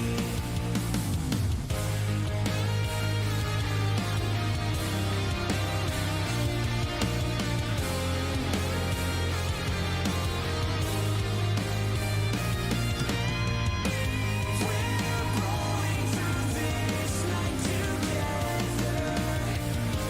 We're stuck here just failing forever. I'm not very smart, but it comes from the heart. So embrace this whole death spree. I knew from the start we're falling apart. Whenever you lose, we'll be together.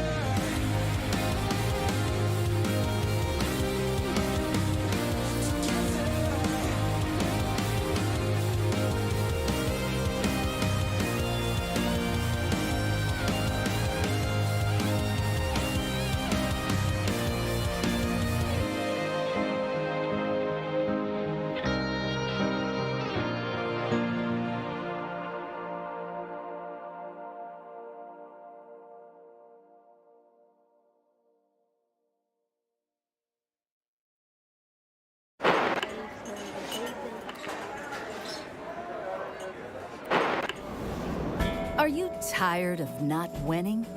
Fed up of dying? Want to make it to the championship finals just this once? Fear not. Byron's Snazzy Snake Oil can help. Carefully crafted by Mr. Byron himself from nature's finest ingredients, including essence of real snake. 50% of the time, it works every time. Byron Snazzy Snake Oil can cause twitching, excessive hollering, flatulence, and in 50% of cases, death.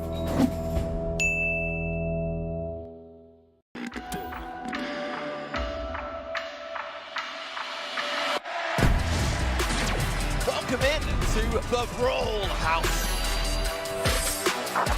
The kick forward, the punch through. That's gonna be it.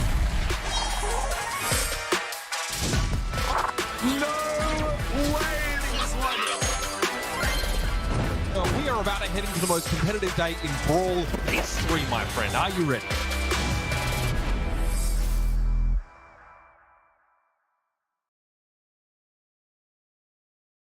Back to the Brawl Stars Championship, and we are back again with our next matchup for today. Trav, is the third one of the quarterfinals. We've already got Blitz and Stalwart Esports lined up for the semifinals, but now Mystic Esports SESA up against Send More Help. That's it. Send more help, Trav. Just do it right now. Give them something. It's their first monthly funnel, so they need it. They really do need it, and I will say, Mystic came last month, and I believe they lost quite early on, so they're not exactly the most experienced either. Send more help, though. They're asking for it. They're clearly needing it, and I think being their first monthly finals, you just mentioned, does back up the fact that they really do need some help. Ash King sitting here, though, ready to try and take on their opponents, and I think maybe one of the easier matchups of the quarterfinals, and probably one of the closest, but maybe like the least, like, I'm not gonna say least skillful, but you know what I mean.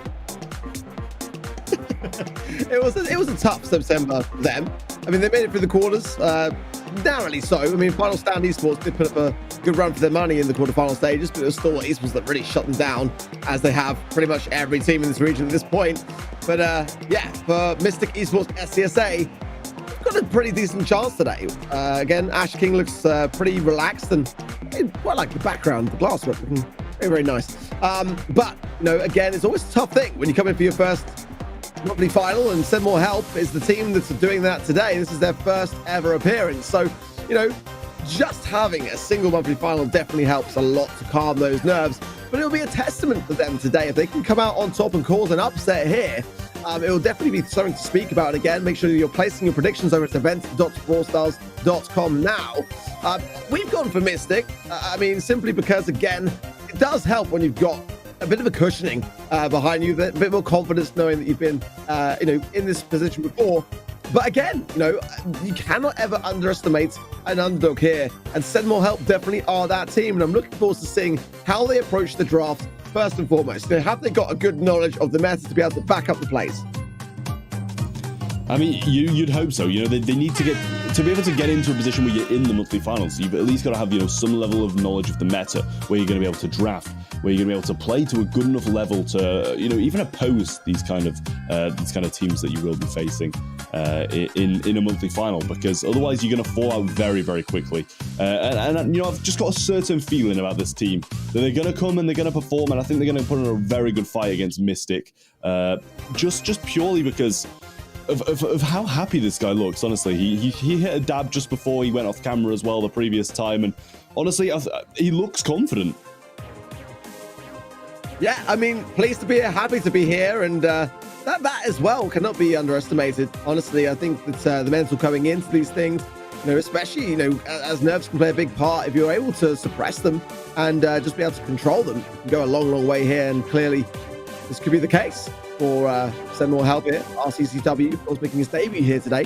Fans are in. Sam, Nita, and Carl, and I'm pleased. I really love that from Send More Help. I have seen Nita not be banned time and time again, but on the other side of Mystic as well, they banned Nita, Otis, and Ems also. I think good bans across the board here, Trav. I mean, I think good bans, good picks so far as well. Griff early pick from Send More Help, and Colette and Ruffs to follow up from Mystic Esports SESA.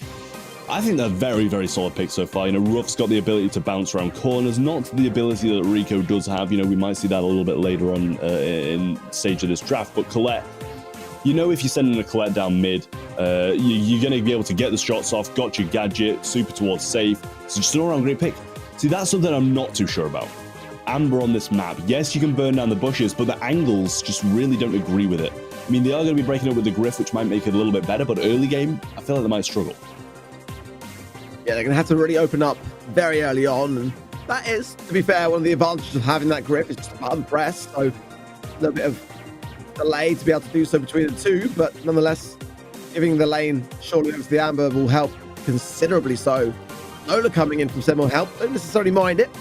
Do prefer the Colette though, that same idea, and see what this third and final pick is from Mystic. I mean, I do always find Barley's in a good spot to pick third, when you've got that final pick, and Walls, though, of course, will be a concern and consideration there as well. The Griff definitely leering over things in that respect, but I do like the fact that Nita is out of the mix. So many times, it's a real win.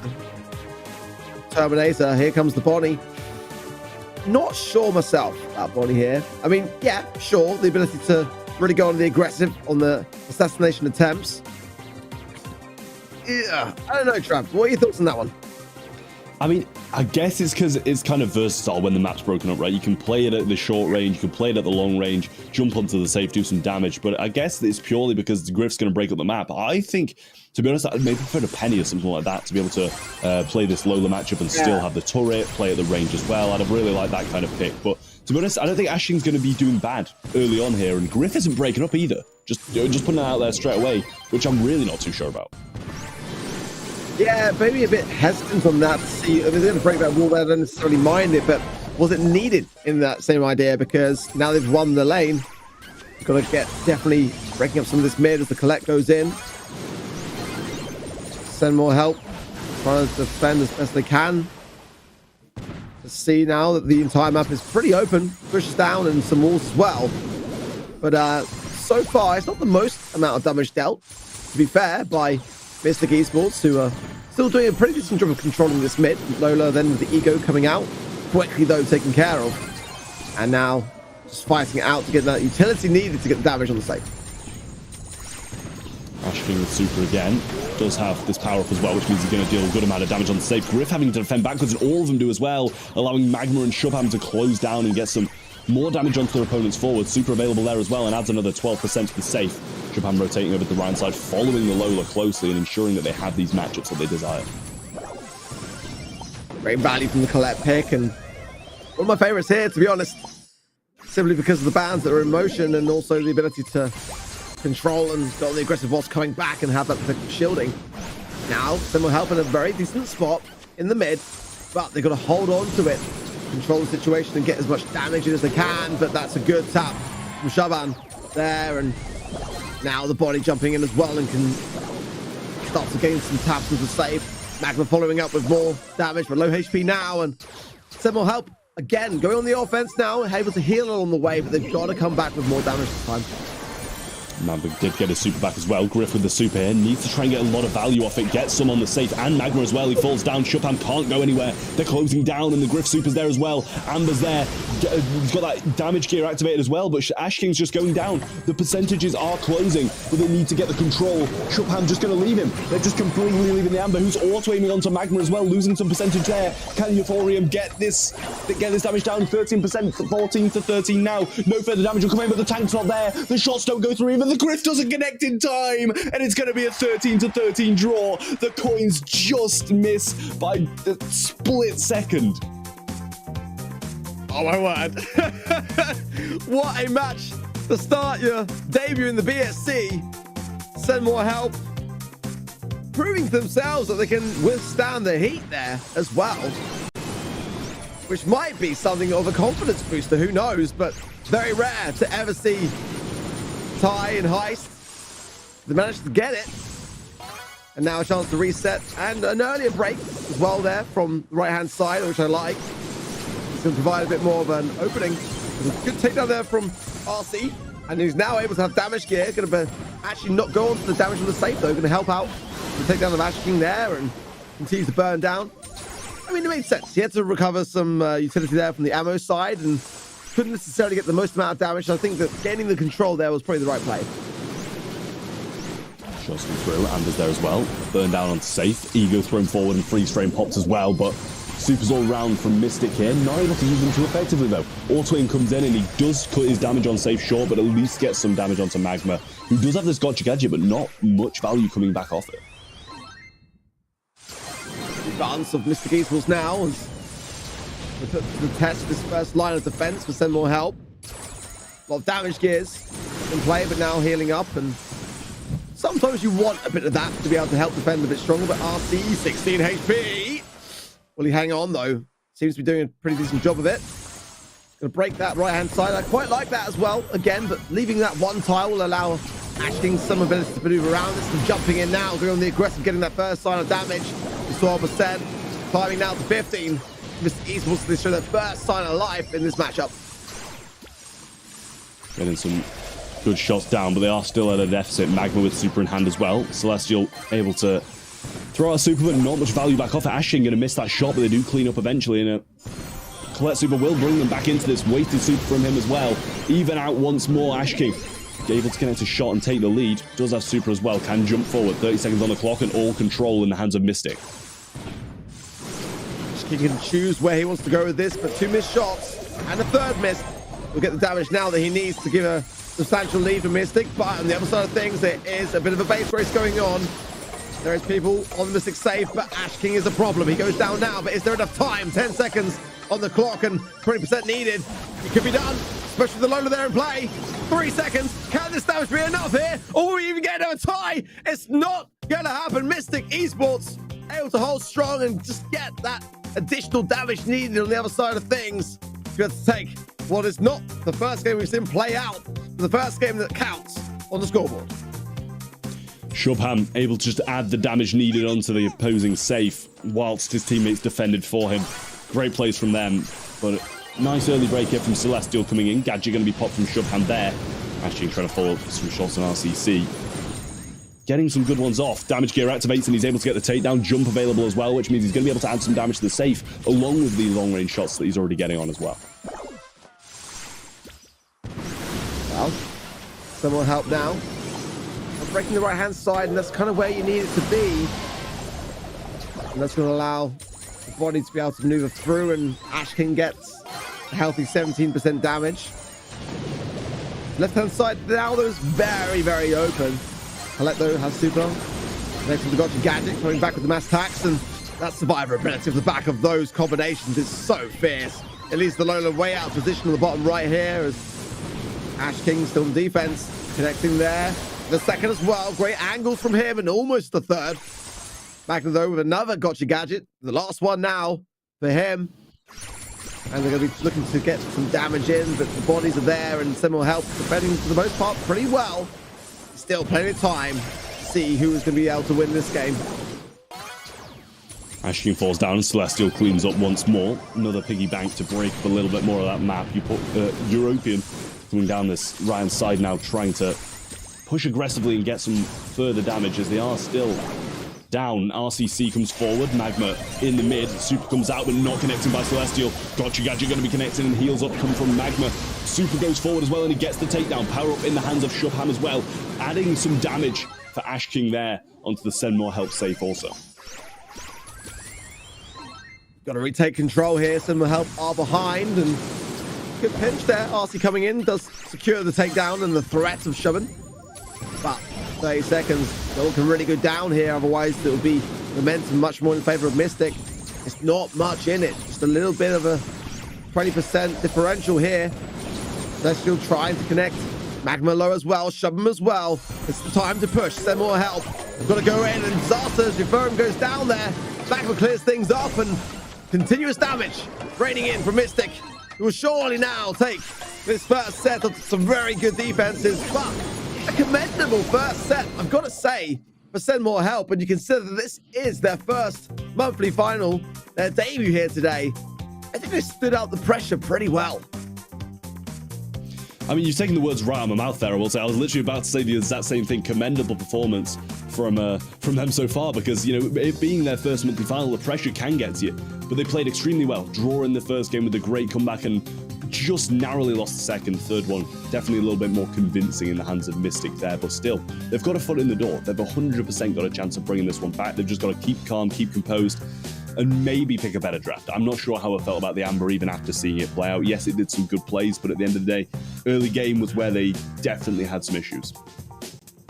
Yeah, it was like they had a bit of a strategy in terms of like what we saw in the draft, but kind of like the implementation didn't quite match up necessarily to the same standard. I mean, I would like to have seen some faster breaks as well on the Griff side.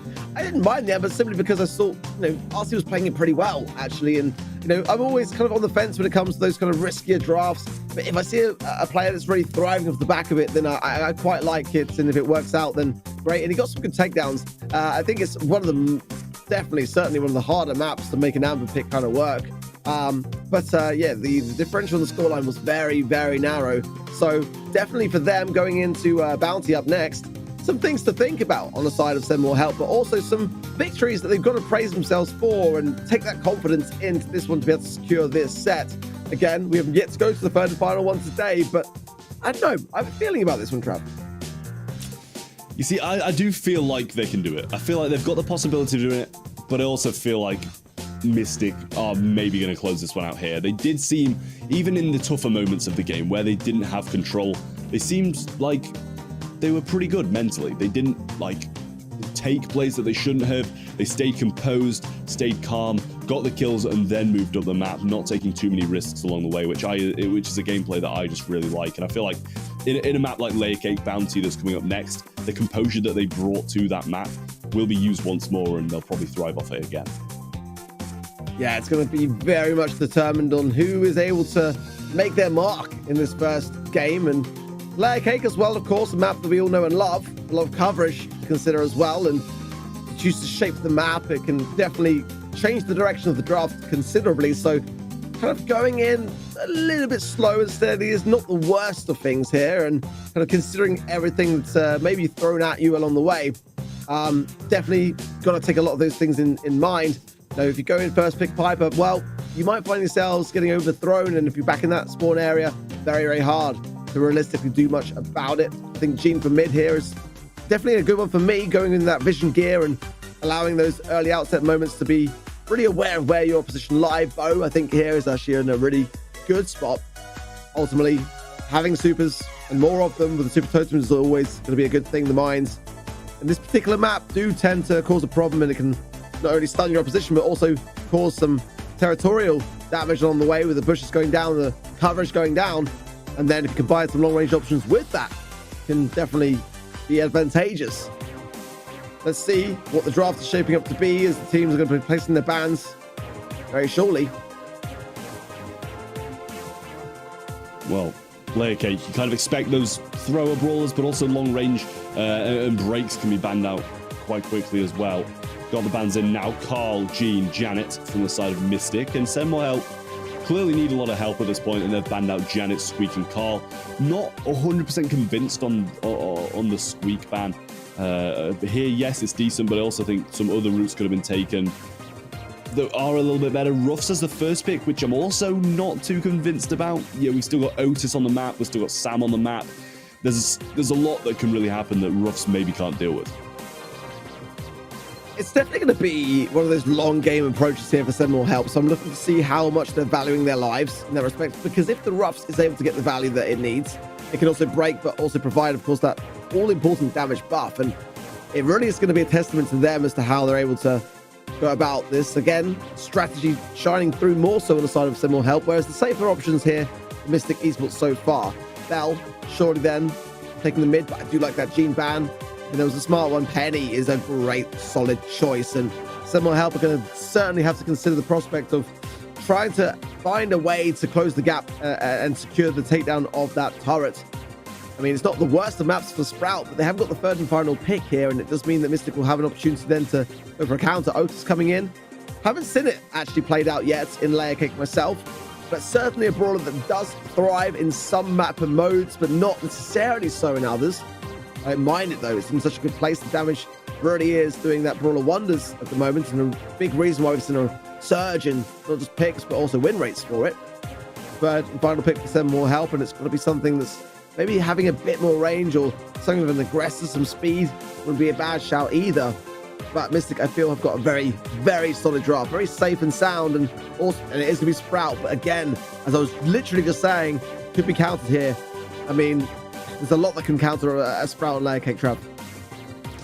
But I also think, you know, what counters a Sprout and Layer Cake is also usually countered by Otis. You know, like these aggressive brawlers Otis can deal with quite quickly. Mortis, Sam, just shuts off their ability to attack, to use supers, to do anything when they go aggressive on the Sprout, and I think that can be quite a decent pairing paired with the DPS. They have gone with Sam.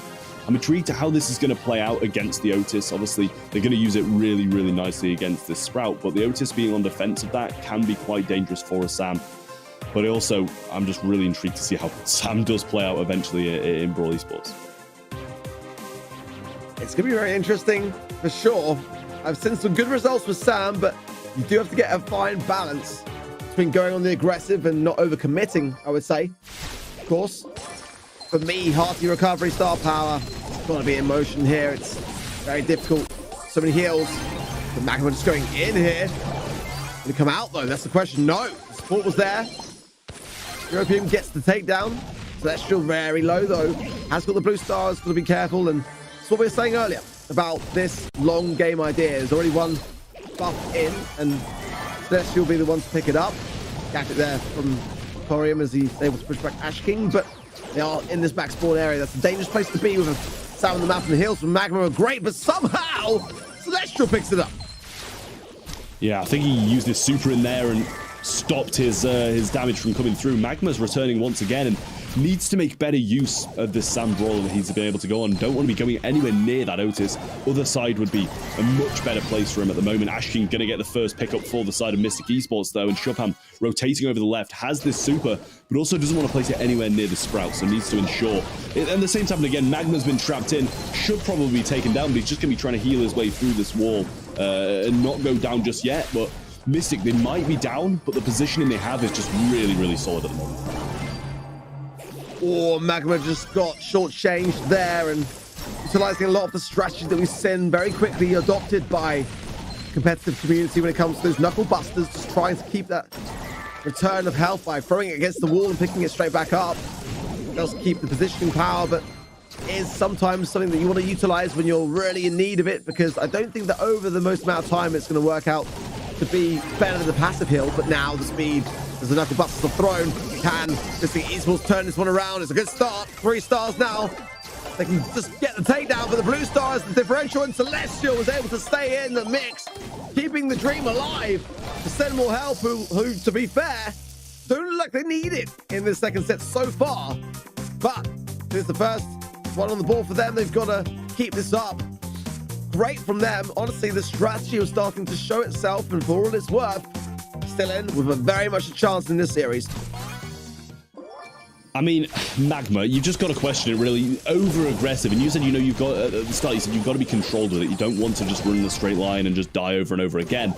His teammates were doing a wonderful job, but this time Ash King is going to fall down early on, and it's going to be Magma who's actually able to make some strides down and across the map, able to use the super once more. Can he get it off in time? Magma's not going to be slowed just yet. I mean, stunned or negated by any of his attacks just yet, and he's been trapped in once more. This is going to be it for him, and he needs to learn from his mistakes, and he's just not learning at all. It's early days still for Sam, and again, it's very strong as a brawler. You've got to get the timings right. The left-hand side, though, cleared up nicely. That's going to give Mystic Esports the lead. Blue Star as well.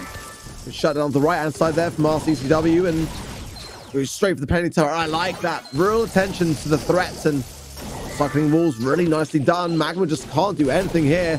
Sam is a sitting duck in the scenario, but again, throwing the knuckle dusters to the wall there. A great display of just how much survivability it has, but for how long. Sprout walls continuing to cycle. Great pressure being applied here from Send More Help. You'll be careful though, this wall will go down, and they have not got another one here, and Celestial's a little bit out of position. Those knuckle busters are thrown, which they are, and a great gadget there as well. Magma picks up the kill. Lovely stuff. I mean, you just saw there the amount of pressure that he was under, but able to come out on top regardless. Love it. Yeah, he's not only under the pressure he was under, but his teammates were about to fall, and he needed to relieve the pressure, as RCC probably would have made some moves and got the damage done. Needs to pick up this heal here now as well, and the wall's back once again, but the heals are there. Knuckle Duster's thrown once more, and just repeating the same process, but one kill can sway this game. Blue Stars in Semwa helps hand, and Ash King's in a tough position. Not sure why he's so far out of position there, but Chopin's going to come in. He's going to clutch up. He's going to keep him alive, and Mystic Esports with some better plays are now heading to a match point. Much better, really was. As soon as Mystic had the lead, they knew that they were in a commanding position, and that really was deal breaker there. And Send More Help now, bit on the back foot, but have been able to prove their worth on this particular map for me so far. I think it can be done, but it's going to be a little bit more cautious in the early game again, valuing their lives a little bit better, keeping those rough buffs continuing on here. Magma trying to be on the aggressive, shoving though a bit out of position. The wall there forcing to the left, but it's the Ash King that picks up the kill on the left hand side, and Magma goes in straight into the spawn here. RC just survives, but some more help with the Blue Star with Mystic still behind. I mean, the question is, why did he run into the spawn though? Like, he knew Celestial was going to be respawning, and he still just continued his pursuit of the Sprout. It honestly wouldn't have made a massive difference if they got the kill anyway. It's worse for them now, as it's 4-4, and the risk really just wasn't worth the reward. Celestial playing this side now through the mid, and RCC planted firmly in this left-hand side, wall down, and Magma going to try and out-heal this once more, throwing these Knuckle Dusters against the wall. And still, only the Blue Star deciding it just yet, but they are pinned back heavily, and Semlo Help in a great position. RCCW creeping in here, but again, the healing of Magma. How long can it last? Doing pretty well. Just the DPS is not quite there realistically here for RCCW, but you can just keep the block in play and allow his teammates to come in on the aggressive. He's doing it so well, actually, cycling continuously so, and it really is putting the pressure on. Shoving is muted out there, but survives on with 426 HP. The lead with Send More Help is a great time for it. 20 seconds remain. The final push for Mystic Esports. Celestial got the power up as well. Ash King being stopped from pushing at all. Takedowns there, and Magma needs to make a move, but the wall's there. Stopped, muted, taken down, and Send More Help going to put up a fight once more, taking it to the third set. And Mystic Esports, the sandpig really just didn't work out for you. It had a lot of survivability, but on the aggressive where the stars are earned, didn't quite pull its weight. But again, a second chance here to send more help, come out and cause an upset. I love that for them. A team making their debut here, and they're able to demonstrate that even with a debut, they're able to stand the might and heat of a team that have already been in a monthly final. And they're doing it very well. I mean, I'm not sure if it was because of the poor Sam draft or something like that. You know, you can't really take that into an Otis. And even at that, when the Otis wasn't helping, the Sprout was holding its own. It was just cycling walls, throwing them down, recycling it, throwing it down, and just stopping the Sam from ever moving. And there was no rotations. There was no attempts to even try and get a better matchup for himself. It was just accepting defeat at that point, and time again. The first game he died over and over, and the other ones he survived quite nicely, but his teammates weren't able to stand the heat of Sam just not doing anything. Yeah, and again, you know, I love the way that RC was playing it. I mean, you know, you got to land the shots, and ultimately, you know, with that strategy with Sam that we're seeing again with the knuckle busters, you know, throwing against the wall, sure, it's going to keep you healed, but you're going to be running slower when you've got them. So ultimately, you know, it does mean that it's a bit of a give or take. You know, if you want to throw them a bit further away, you've got more maneuverability to be able to dupe those Sprout shots. If you don't, and you go for the healing prospects, then you are going to be a bit more of a sitting duck. But if he was not able to land the shots on the side of send more help, then it would have been a really difficult position with a Sam coming on the offensive towards you. Really great stuff. Going into the knockout then for our third and final set for the first time today out in the open here, coming up shortly, and a real chance now for Send More Help to be able to secure this. But Mr. Esports have made the semifinals before, and they can do it again. They've got to get their act together in this third and final set. Yeah, it's going to be a pretty big one for both of these teams here, as you know, it's the last monthly finals of the year, and it's going to be the last time they can prove themselves before next year in this region. So it's going to be big, and you know, it's not only points. We know they can't get to Worlds, but the prize pool lying further on in the competition is obviously going to be higher, and that's what they're striving towards at this point. Out in the open being the map that is up next, and you know, it's not the most loved knockout map, but at the same time, I think it's got some good qualities. You can have these long range fights, but at the same time, you've got to maintain control of the mid, otherwise you're going to be forced into those short range fights. And if you don't have the capability to fight at the short range, then you're pretty much going to lose. Yeah, exactly that. And it's a tough one to make work, to be honest, when it comes to the draft here. I mean, I do feel like this is one of the best maps for Eve. One of the brawlers that's really dropped off since the nerf, but having that left-hand side lane and more maneuverability will go a long way. And Penny as well, big up there in terms of the pick rates. And Carl being banned, Piper being banned, and Jean banned out for Mystic, Max, Squeak, and Fang banned for Send More Help. I'm not even opposed to Brock here, simply because it's so useful as a really early way to break open the mid, and the bush is something with a great amount of, you know, unpredictability that if you can just kind of eradicate as quickly as possible, a bow can do it for sure, but it just takes more time. Otis being drafted very quickly here to Send More Help, and it's definitely going to lack a little bit in terms of the range. There's some bigger ideas that could be placed against them, like Bell for a decent counter, Janet early coming in for Mystic, and a second draft quick to come.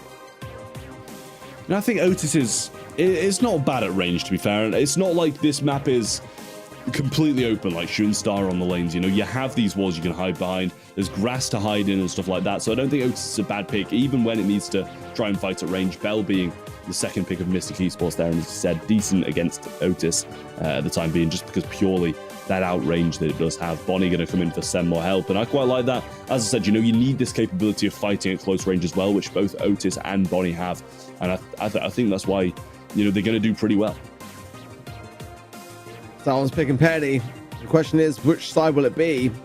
Send More Help might then have a bit of a range disadvantage, and hoping and praying therefore the Bonnie's going to be able to pull her weight. How will they go into this one again? Others still very much available here. Survivability will be of a concern. They have already showed that they like to play Sprout before, but it's going to be a different pro. It's going to be Tick. I'm not overly convinced on Tick at the moment. It's not the worst of maps for it, to be fair, but certainly a brawler that's definitely dropped off in terms of the play rates as the year has progressed. At the beginning of the year, very much a commonplace and almost go-to pick for Knockout. Let's see, they're looking to then try to scout their way through the bushes and not destroy the bushes. Personally, I prefer the more committed approach. Yeah, I mean, with Tick, it's a little bit tough on this map. Like I said, it's not completely open, blah, blah, blah, but it pretty much is. And now it definitely is going to be with that Brock. breaking up these walls, pretty much hanging the tick out to dry, and I don't know why they've kind of picked that as the last pick when Mystic have pick number 6. Pick number 5, I don't think should be a tick at all if there's the possibility of those wall breaks coming down as a last for Mystic Esports. Well, they have demonstrated that they are pretty accomplished when it comes to landing shots. A very quick open there for Ash King, and you can just then land the second, which you should surely do into the mid now. Opposite with the left-hand side early, be able to try to contest RCW, but I do feel like a shot into the mid kind of helps. I don't know why he has used all 3 and nothing on the offensive. Maybe for the next round, but for now, that is the last gadget that he will have. It's definitely opened up the left-hand side. There's a nice takedown there from Emporium onto Magma. It's going to give that early advantage, that 3 versus 2 now. I guess Ashkin can still break the mid with a super, but now low HP. He might not even get one at this rate. Ooh, surviving on. Shove him. Gets the hill. And does go down 2 versus 1. Ashkin now has got a lot to make up. 1v2. Looks like he's just heading for the gas. He's just going to go down. I'm surprised he didn't actually try and win that, because it's not like the worst possible scenario is happening for Ash King there, but just took the death, didn't want to feed super to Otis, which is understandable considering how strong it is at the moment.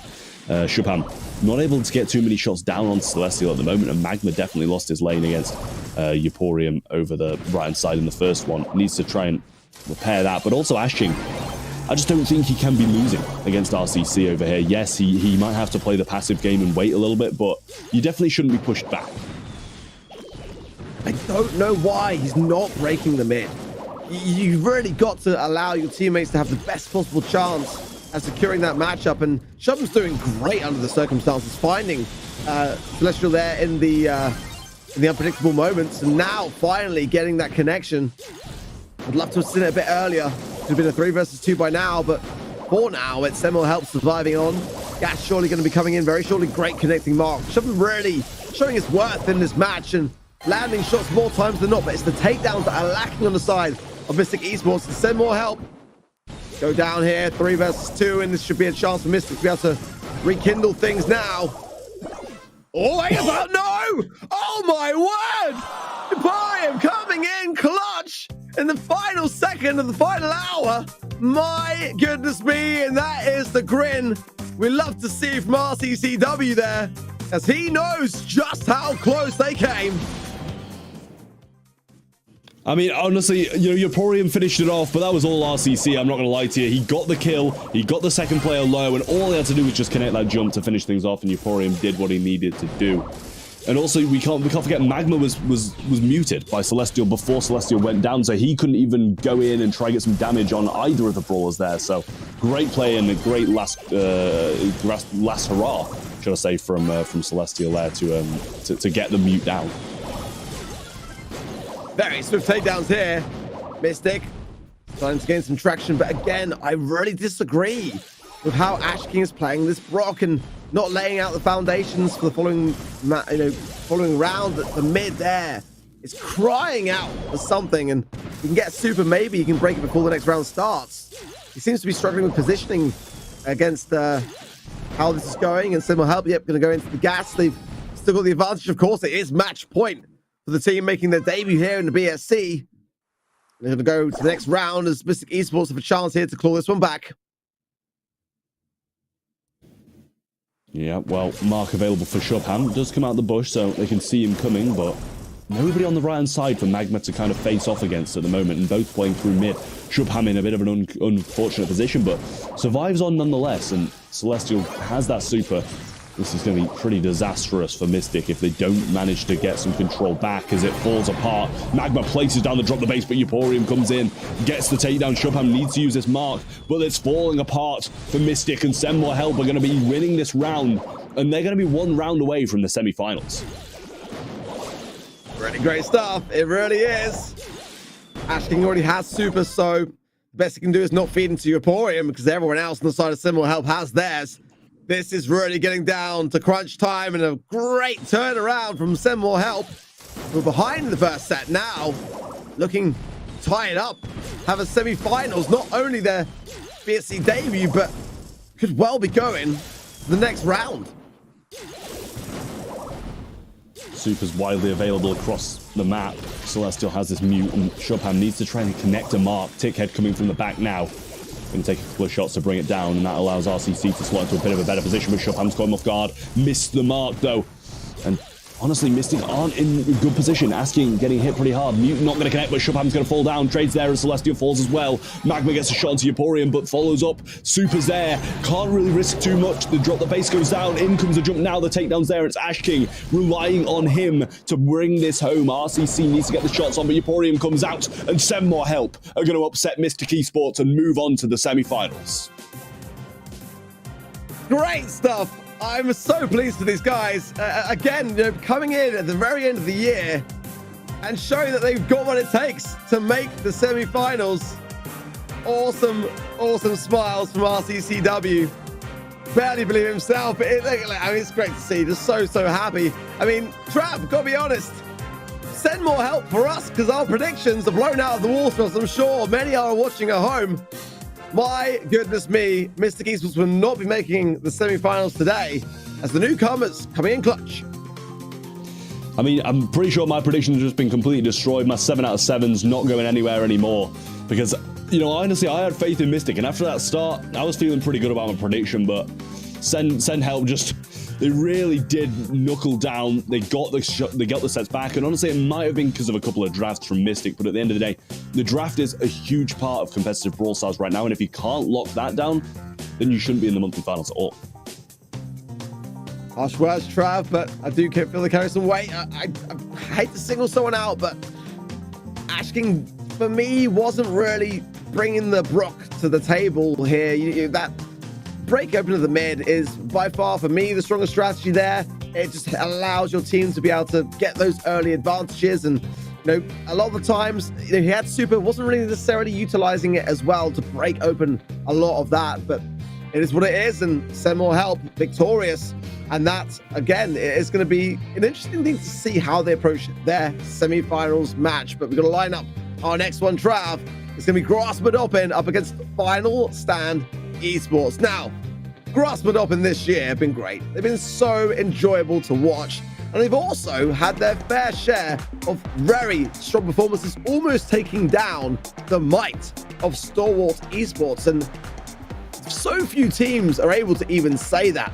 I mean, the amount of times that they have really extended beyond that of which many would think that they would be able to achieve. They've had some great results. Back in July, it was a 3-2 in the semi-finals, and 3-win agents only just scathed their way through. But of course, the accomplished roster and some new additions as well along the way. But this time round, we're going to see how they fare and whether they'll make... I think they got a great chance, by the way, of making the grand finals. To be completely honest, I mean, this is where my prediction is landing for sure. And again, with CZK now on the roster, having joined from FA Team Wood, they stand a phenomenal chance, Trevor, of taking this quarterfinal stage. It definitely strengthens it that little bit more, and I will say, I'm sure Taehoon's not trying to flex, but sitting in front of these medals, you know, shows that he's not only accomplished in Brawl Stars, but accomplished in other things as well. And here is Ari from Final Stand, their opponents, and honestly, you know, I think this is maybe going to be the most one-sided of these quarterfinals. Just purely because, you know, CZK, as you said, has been added to this grassmuddoppin roster, and it does strengthen it very heavily. You know, adding to Wiggly Spoo, who has done an amazing job of coaching in the past, and Taehoon as well. Some very accomplished players, coaching staff, and obviously going to have a great knowledge of the game and the draft in general. It's going to be a very hard team for this Final Stand Esports roster to take down. Well, again, you know, Final Stand did struggle a bit in their quarterfinals against Mystic Esports in previous months, and we just saw Mystic exit in those quarterfinals, so definitely a bit of a question mark there. The medals, apparently, Trav, for cheerleading. So, again, very multi-talented, and hopefully he's got the crowd cheering for him in the background, because going to need it. It's not going to be an easy quarterfinals for either of these two teams, and definitely, when you look at how the bracket is shaping up to be, yeah, you want to be able to have as much cheering for you in that respect as possible all the way. Yeah, that was a good one. I like that. You know, I like that what you said there. You know, he's gonna need people cheering for him if he wants to win this one. But I mean, he is the favorite, probably the more cheered for team, to be honest with you. Into the draft, nice and quickly. Ring of Fire first set is gonna be on Hot Zone. First time we've seen this today. Bans are coming in. We've got the Otis ban. Doesn't surprise me after what we've seen so far. B and Stu going to be banned out from grassmuddoppin. Poco, Carl, and Lola from the other side of things. So really solid bans all round, in my opinion. We haven't got a double up at all, but 6 equally good bans, I'd say. Gotta say, I mean, now I'm looking back at the player cam. I think I dismissed it at first as curtains. My goodness me! How many medals has he got there? Did cheerleading for 10 years, quit because of Brawl Stars. I mean, that says, I think, a big statement. I know the draft's on the way, but I've got to talk about this. I mean, that he must be incredible at cheerleading if he's got 10 years worth of medals there, but the passion for Brawl shining through. And let's hope that the results today speak for themselves, because yeah, I mean, a loss here would be kind of disastrous. Try explaining that one to your parents. But nonetheless, grassmuddoppin picking out Bonnie there, and the Colette, Janet in Final Stand. Lou, I don't mind it here. It is Ring of Fire, it is Hot Zone. Area denial definitely going to be key here, and definitely a pick that goes under the radar a lot. Amber coming in. That makes some sense. Obviously, you want to be able to see where your opposition is crossing through the bush, but probably one of the weaker picks on that side for me, Trav. Yeah, I mean, I love the loot, and I think Amber's pretty solid. Janet, very good as well. I think Final Stand have got a pretty well-rounded comp at the end of the day. The ability to break up the grass on the offensive side is very solid for Amber, I think. And Lou, if you can cycle these supers, it pretty much guarantees you the game if you can manage to do that. But it is a difficult task in itself to actually be able to get those supers back whilst using them. Penny going to be the last pick from grassmuddoppin, and I do like that. Able to throw it down behind these kind of like defensive walls on the right-hand side and put it in safety. But if you don't have control, then you're going to be having a nightmare of a time, because you're going to have no grass, no ability to keep control. And if Lou can cycle these supers, then it's going to be extremely good. And also, I'm not sure about Colette when he's not really faced against anything that Colette's good against. Well, Trav, you and I went for grassmuddoppin in our predictions here. Now the draft has presented itself. Who do you think's got the upper hand in this first outset? Are you still happy with your prediction? I kind of think Final Stand have maybe got the composition here, and starting off strong as well, I will say, because, you know, grassmuddoppin just don't really like the Colette into, you know, something like no really solid brawlers that Colette's good against. Wiggly Spoo's going to jump in now, and he's going to take down Abhishek, and now they do start to take control back, but CZK's just chilling in the back bush, not doing anything, eventually springing into action now, and rightly so, as they are in the lead, but Final Stand still looking pretty good. Wiggly Spoo joining the mid once more, and hitting some good shots, but the Gadget not doing too much for him as far as avoiding some shots from coming in from the Amber. Yeah, very aggressive start, got to be said. And CZK coming in from the FA Team Wood roster, but of course goes back a long way with Wiggly Spoo. They were together in Team Flash last year. Obviously, CZK was playing and Wiggly Spoo was the coach, but nonetheless, there is still that rapport and respect there from a long time ago. But join any roster, there's always the time for gaining that synergy. We shall see how it fared today. Bran very low here, can't really contest too much. As now grassmuddoppin start to bring back the deficit, right hand side. Abhishek just burning everything down and wants to know exactly where his opposition lies. Good dash from CZK. We're not sure whether he came out with as much value as we went in with. It's a shot, but the connection there is good. But Shran staying positive in the mid for now. Very close game though so far. I've got to admire the way that grassmuddoppin have brought this one back, because Final Stand very fierce of these opening hours. Yeah, well, the Lou Super went down, and honestly, they didn't really aggress because of it, and neither did grassmuddoppin, so we kind of stayed at the same for a solid amount of time now, but grassmuddoppin are in the lead. Shran getting hit pretty hard by Tenghung, who did come up now, and CZK just trying to heal up, gets burned might go down here. I think he does, unless he connects some of these gotcha shots. He does. Stays alive and allows to get some shots. Eventually goes down, but Wiggly Spoon and Tenhoon should be able to take it from here. Ari on his own, but Wiggly Spoon able to just aggress, try push forward, get some percentage, taking flight now. But CZK and Wiggly Spoon should guarantee this one in quite a close first game, but grassmuddoppin will take it. Good stuff. Good stuff. I like the patience, though, towards the end, despite Final Stand not taking the win. Ari there just really timed that well and kind of baited out there, Wiggly Spoon. But I definitely feel like this Bonnie pick has got a lot of legs here for grassmuddoppin. Helps out so much when control is lost to be able to retake. In the opening seconds, it's going to be looking at Tang Hung there on the right-hand side. He's got to get that turret down as quickly as he can. He's got to earn it, of course, first. And that's why we saw such an explosive start. Final Stand, and we're going to be there, frozen out as well. Overcheck on the left, on the right-hand side, clears up everything. A very early potential burn there. We're going to leave it there to see whether, Wiggly Spoon stays away from that, and good for him for doing so. But 35% now, Final Stand, and grassmuddoppin behind. Tenhoon going to go down to the fire as well.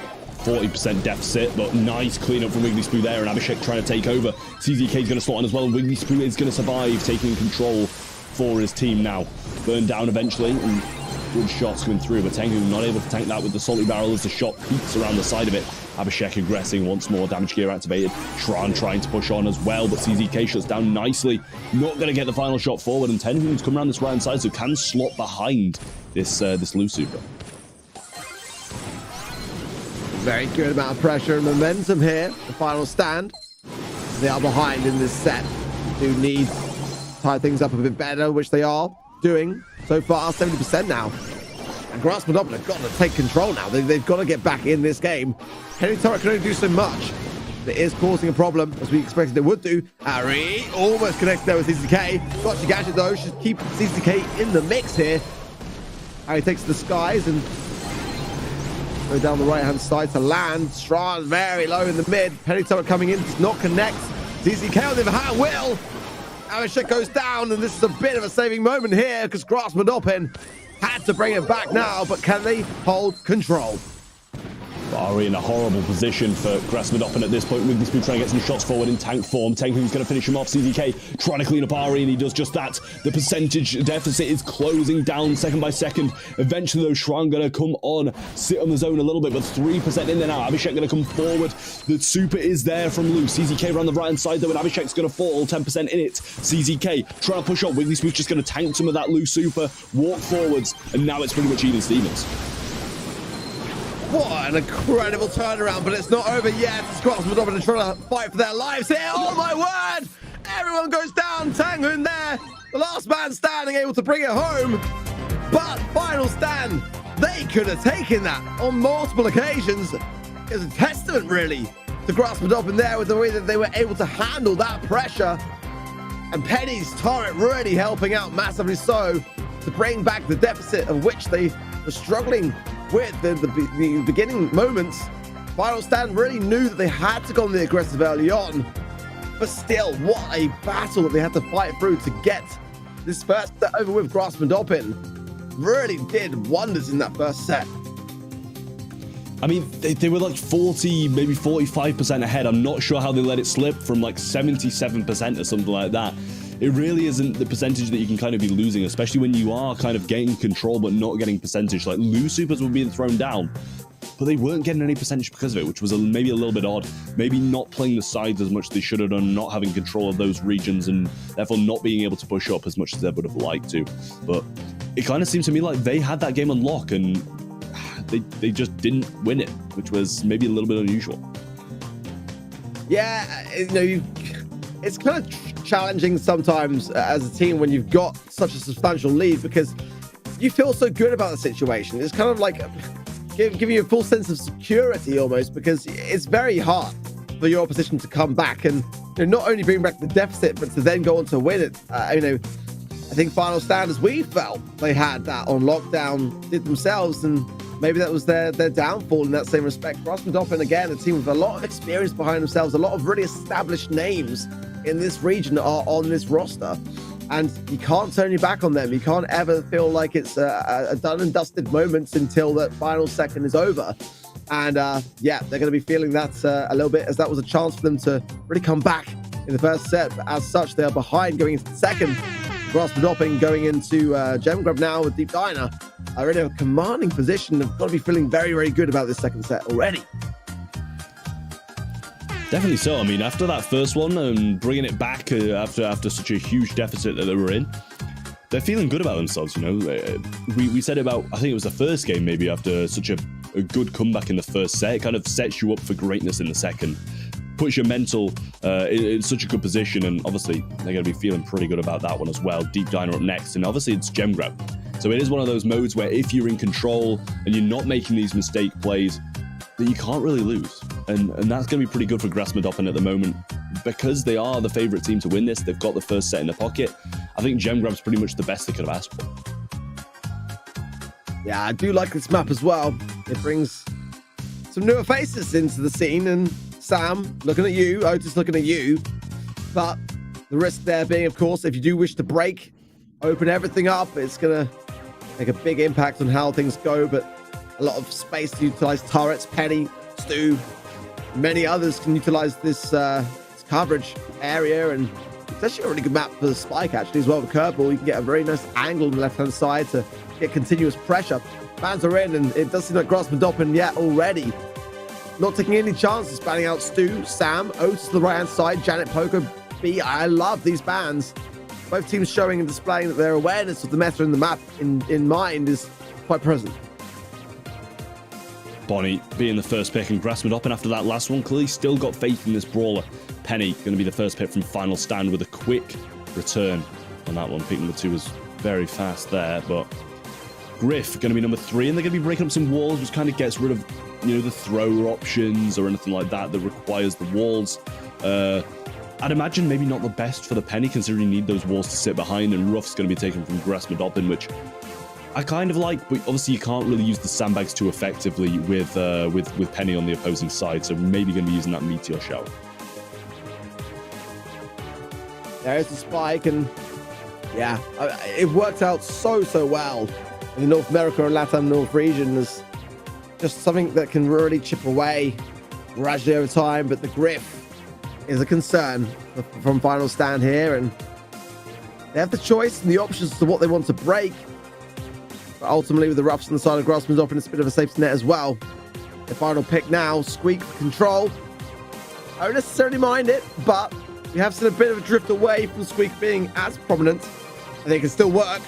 Definitely so. It's going to be struggling if you lose control to retake a little bit, as grassmuddoppin will likely be able to stand their ground in the eventuality that they are able to have a commanding amount of control in the mid. Who do you think's got the better draft here, Trav? I mean, I'm kind of a bit split. There's similar ideas on both sides, but the Bonnie, for me, I feel, is definitely something which can turn the tides, especially in a game mode like Gem Grab. I honestly think Final Stand have got it, you know, like, with Bonnie in mid, I don't think it's the best pick. Penny should do a decent job against it because of how slow it moves. Get the turret, and then you're pretty much just in control from there on out, and with the wall breaks as well, it can pinch quite nicely onto Tengu, which I think is going to be one of the deal breakers for this grassmuddoppin comp. But they're starting off strong, regardless of the gem loss that they've taken. They've re-established control quite nicely. A lot of pressure from this right-hand side there. Sorry, now has to rethink a little bit. Goes up nicely. Penny turret goes down to the mid, providing pressure, but the 3 versus 2 is going to allow, Tengu on the left-hand side to get it taken down very swiftly. And it's kind of funny, Trav, we both said that we felt that Final Stand had the better comp going into Ring of Fire. We know how that turned out for them, so... Oh, that's a very important takedown. Strong goes down, Gems to the mid, all for the taking. Withering Smooth comes back out with them. And now the pressure instantly returned as Final Stand struggling to really match the skill cap. And I think that this is just going to be, grassmuddoppin moving swiftly on to match point. I mean, Avicek breaking there. I don't know why even, like, you've got to go on the hunt. You've really got to go on the aggressive in those moments. There's so much space still there for Wiggly to be able to walk back to. And yeah, definitely struggling, Trav. I feel like at the moment grassmuddoppin, the way they're looking, should probably tie it up in this set. I would probably have to agree with you there. I mean, maybe their comp's better, maybe I'm just completely deluded, but I still think that Final Stand should be doing a very good job of this. Like, break this wall early on. Griff against Ruffs should be a pretty much a done deal down this lane when there's no walls there. But it just doesn't seem to be getting it done. He's breaking in maybe a little bit too far back here, break the further wall up, and you've got a very good chance of winning it. And I'm just not sure about how they're playing it. Well, like you say, Cobb definitely has potential here. CCK, though, continuing the pressure, but now Tengu on the left is in a commanding spot, keeping the pressure on, and Ari really struggling against it. Yeah, great shutdown there. Gonna get a lot of damage. Oh, the follow-up is beautiful. Tengu's playing is great. Penny just around surviving. Shran there got lucky. Don't want to say necessarily lucky, but definitely fortunate, nonetheless, to come out with its life there. Tengu now under the most amount of pressure we've seen him, and he will go down, so there is still the chance to catch up here as Shran will pick up gems from the mid. 6-4 now. Final Stand still got a lot of time to make up for, but CCK going down the right-hand side might just be a little bit of space to maneuver things back into control. They're rotating again to try to get this favorable matchup, and CZK now against the Squeak, which obviously isn't that much of a great matchup, and Super comes down, should be slowed because of it as well, and that should therefore be a takedown. Wigglyspoo able to get a bit of this mid back from Tenhu's pressure, but CZK is going to fall as well. Wigglyspoo might need to jump out here. He does have to. 7-7 survives, but now he's in this form where he just can't do anything at range, which means he's not going to be a good gem carrier. Yeah, I think technically this is body form because Clyde is the cannon, right? Which is kind of funny because when body's in her default position, it's actually kind of Clyde, not body. It's kind of a weird little thing. But let's see now. The supply drop goes down and not in a position to be picked up. To be fair, Wigglyspoo's rocking his. Ooh, gotta be cautious. No jump away here, but they've got to go on the aggressive here as Final Stand really are on their final stand in this moment, but looking great. If they can prevent this reset here, it looks likely to be done. Wigglyspoo's the prime candidate to go in, but with no super to hand and all the gems in his pocket. Too risky. Too risky. And grassmuddoppin cannot close it out just yet. Final Stand starting to show that there's still some life within them still. And especially when you looked at the last game, I'm surprised, to be honest, but grateful to see because it's a deserving one if they can bring it through this second set to the third set. Keep grassmuddoppin on their toes. Well, Wigglyspoo maybe need a little bit of a better start. Try to get super a little bit early on and then capitalize with it.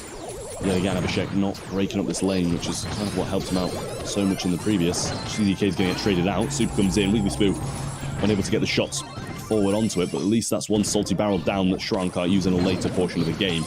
Curveball going to be connecting as well. Break comes through from the roughs, and honestly, I'm not sure if breaking your own wall is the best decision, but possibly breaking the opposing wall where the penny turret's hiding is the best, as it did such a great job in the last. Well, Shran, let's go back here, but that takedown is quite key from Wigglyspoo. He pops the gadget there, nice and done to be able to evade a lot of this damage, but he is low. These gems could end up handing over to ZZK, but the jump away is good. 6 gems to 3. Another chance to have a bit of a reset. The map, though, is over time getting very open. A great pinch there between his super and his shots from Tengu on the right. Connections into the mid as well. He's Shran low, but he's still getting decent survivability from this game. Thought about for some body blocking, but CZK is going to go, almost go down there, staying alive. Great pressure, but oh my word, the right-hand side. It's only CCK there. How can he come out with the gems here? But he's doing it. How has he managed to get out there? 6 gems in hand and he just walks away with them in a 3v1. I'm not sure how that's happened, but still, we're seeing Final Stand in a commanding position here. Another connecting shot from CZK, and Tenhu's doing absolutely nothing down the right-hand side. They get the shots through them. Wigglyspoo might be fairly close to a super. We know CZK's got this break, which come along with a super as well, and a bit of damage. They're unable to do too much at the moment. Piggybank going to be breaking up that back portion of the map. Super available from CZK, but not from Wigglyspoo, who's the one who really needs it. He can't get it just yet. Super comes down, shots are there. But there's not going to be a takedown on the gem carrier, and Final Stand carry on. And they're going to take it to a set number 3. Stand keeping it cool. The ice in their veins against match point. To come out on top, I didn't see it coming. I mean, especially when you look at just how grassmuddoppin took that first game so comfortably and it looked like everything was going for them. But there was a couple of questionable decisions for me there a little bit there, especially towards the end. Wiggly Spoon not focusing primarily onto the squeak. I think he was 2 shots away because he connected with a shot, but didn't get super off the back of it. So, but he looked like he was not far off. So you should really focus on the squeak, get a super, and have something to utilize. If you've got no super on Bonnie going in those final moments, you can't really do much at all. But that is a bit of a win condition when you've got it. The earlier outsets as well, you know, we saw like the Tenghun, that first game, really, that left-hand side lane was just all him. And it was allowing him to put so much pressure onto Final Stand, allowing his team to come up from behind on the right-hand side. But he made the decision to swap. And I don't know whether Ruffs into Griff is a great matchup for you, really, as you were pointing out earlier. So some definite question marks for me for grassmuddoppin there for what looked like a really convincing moment that they should have really sealed, in my opinion. Now going into knockout and Final Stand, similar to the previous game that we saw in the quarterfinals with Send More Help. Now looking to be the team that are on the rise here. I mean, it's not just that, but Wiggly Spoon was using all of his supers defensively. That's why he didn't have them in the later portions of the game. He put himself in stupid positions in both game 2 and 3. Had to use his super out, and then he doesn't have it to go aggressive, get a kill, or even try and reset in the later portions of the game, which is definitely a little bit disappointing for him, I'm sure, as he needs to be the one going in those last few seconds, getting the kills and trying to get the gems out, and just not putting himself in a position to do that. So definitely a few mishaps with over-aggression there from all members of the team, to be honest, and Tenghun not able to do as much as he was in the first game was definitely a little bit painful. Wow. Hopefully they can shake it off, because we're going to be swiftly moving into knockout. Goldarm Gulch is going to be where this will be decided. And for Final Stand, especially coming in, you know, after what was really a first set that they should have secured with the comp that they were running and the early aggression that they had under the situation, to turn it around in the second set, this is some big, heavy shift in their favor. If they can get this draft on point, they can cause a huge upset. And I had grassmuddoppin down to make the grand finals here today. Looking ahead at the bracket and how it's shaping up to be, I mean, again, whoever wins this match will go on to face Send More Help, and they caused an upset in themselves. So, I mean, my kind of predictions today going slightly out the window potentially here, but we did both go for grassmuddoppin and had match point in the second set, denied twice by Final Stand here for what will be the final draft of this series. Close out quarterfinal stages. I mean, yours and my picks alike, I'm telling you, predictions are really not going too well if they don't manage to pull this one through. grassmuddoppin definitely in the backside of momentum at the moment, because Final Stand just pulled off an absolutely miraculous comeback in that last one. 2 games in a row against match point. Sam, Bonnie, Janet bans from the side of grassmuddoppin, and Final Stand getting rid of Bonnie, Sam, and Bell. So pretty similar bans across the way, just a Janet and Bell being the difference makers. Bo going to be the first pick of Final Stand, and grassmuddoppin coming in with the Otis, which I kind of like. There are only 4 bans in play here, so it'd certainly increase some options. Otis and Tick, I mean, if Final Stand want to double down here and really open up the map with the Brock that they were utilizing in, well, I say utilizing, but for me, that's where I had my biggest gripe in earlier on, but with our Ash King. But let's see. I mean, I just feel like there's lacking a lot of range of grassmuddoppin. If the map is opened up, all that pressure goes along with it, but choosing to maintain it seems to be what Final Stand are going for here with the Penny now and the Carl to follow.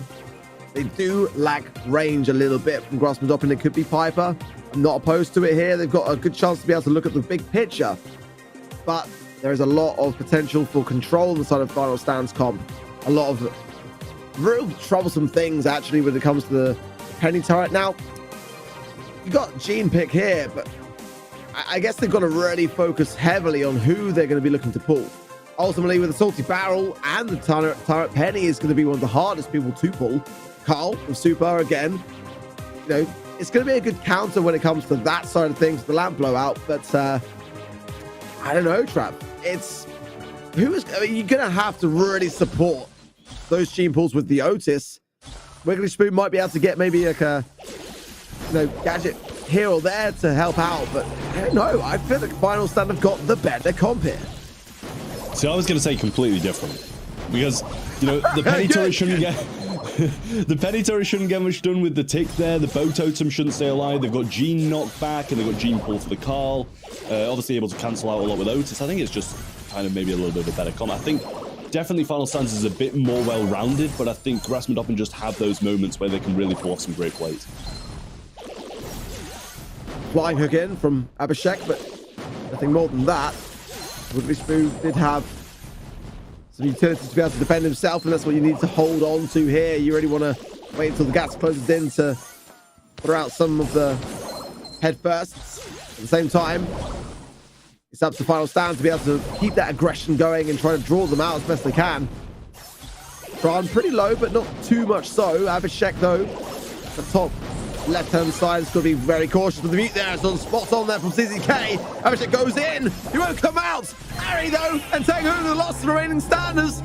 Who would it be? It would be Ari to clear it up. What a clutch there for the first round of knockout. Now, we're seeing the big plays from Final Stand really coming through. And Tengu has this pull. Should be the difference maker in this one, though, and I believe maybe grassmuddoppin should bring this one back. The Wigglyspoo just walked onto the mines. He didn't see them being placed, possibly placed too early for him to actually realize that they were there. But now, I take my words completely back, and Final Stand looking on top of the world. Wow. Better triggering there this time round. One more still remains just in that little corner. A little sliver, but Final Stand again can just play the slow and patient game. The penny turret in play is going to force the hand somewhat of grassmuddoppin here. Almost a good connection there from Shrine as well. Would have been devastating for CCK behind it. And there's the takedown that they needed onto Tenghun. 3 versus 1. I mean, there's no way this doesn't end in catastrophe for grassmuddoppin. It's Final Stand. Moving on then to match point, and what a turnaround it's been. So much momentum now. They've got to feel like they are the ones that can close it, and this was not, Trav, what I was expecting to happen, but they are in such a great spot. I mean, I obviously wasn't expecting to happen either. Looking at the predictions, we both predicted grassmuddoppin, so both kind of going down the toilet at this point because really not doing too well. Abhishek trying to aggress a little bit more. Shots coming through from CZK, though. Tenhu being pushed back little by Sran and getting some shots off. Shouldn't be far off turret. Salty Barrel's not going to tank, but it tanks one shot and allows him to stay alive. Abhishek going forward. A little bit of an unusual flying hook. Didn't really do too much there. Maybe a little bit of a waste. Penny turret placed down, and grassmuddoppin in an awful position. Oh my word, those bow taps. Put him down to 600 HP. And no one capitalized on the situation. Nice mute there from CZK. Survives just long enough to get the takedown, but there's a 2 versus 2 now, and Wigglyspoo's way cool out of position. He needs support. He needs support from Tengu, and it's not even going to connect. Disastrous stuff. And surely now, Final Stand, 1 round away from sealing it unless some kind of magic. And Gene is the ideal brawler, speaking of that very thing, but I just don't see how it's going to be possible, and it's not. Final Stand moving on now. Almost within an arm's reach of the semi-finals. I mean, there's been some questionable plays from grassmuddoppin, and Final Stand have just been looking on top of their game since that first set. Abhishek trying to put himself in a good position once more. Penny turret should go down, but not yet doing just that. Wigglyspoo and CZK going to bring it down now. Fat Splatter goes down, but no, like nothing there again. And the same once more. Wigglyspoo gets killed by the mines.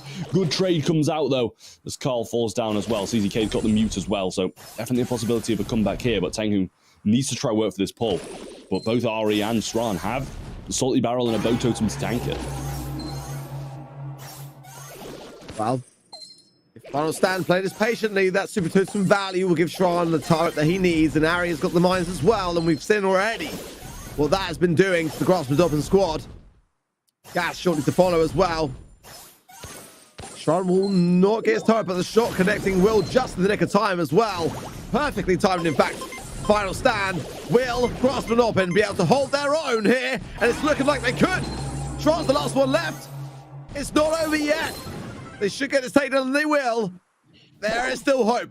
We've seen grassmuddoppin in the past do this right when it matters, bring it to match point, but it is a big ask, Trav. Still alive. grassmuddoppin need to win this round, though. Cannot drop it at all. Abhishek's got the super. No flying hooks, though. Got no gadgets from Sran, which means if Tengu can get a pull, it's going to be connecting if it's in range. Same with Ari as well. And honestly, grassmuddoppin not in a bad position at all right now. Well, our predictions, Trav, still being kept alive here. And that is somewhat of a saving grace for us, because we don't want the chat to come running at us. We get it wrong. Tenghun's got to hold on to that ball. We're going to spear as well, so we'll be more cautious on these bow mines, but with no super totem there, Ari's got to connect the shots to earn them. They have been giving a lot of problems to grassmuddoppin. They've all got their utilities. EZK holding on to that as well to be key in these final moments to really give themselves the upper hand. But it comes down now to this Trav. Who is going to be Final Stand to take the win, or grassmuddoppin to keep their dream alive? Oh, I mean, that penny turret's just soaked up so much. In comes Abhishek, but the shots come through, and grassmuddoppin survive. They live to fight another day. 1-1 in this set now. Massive plays from grassmuddoppin, and honestly, I thought that penny turret soaking up that mute and the pull just missing just before it was going to clutch it up, but grassmuddoppin managed to pull through, and Final Stand have to win this now. Double match point between grassmuddoppin and Final Stand Esports. Have grassmuddoppin learned enough from their mistakes? That is the thing. It's the momentum shift in favor of Final Stand enough for them to close it out. Tenghun low, forced back. DZK there with the back splatter there as well. Will keep Ari deterred, but everyone getting pinched back, and for that reason, Tenghun, rightly so, going to the right-hand side lane and trying to separate this out. Providing some valuable heals as well.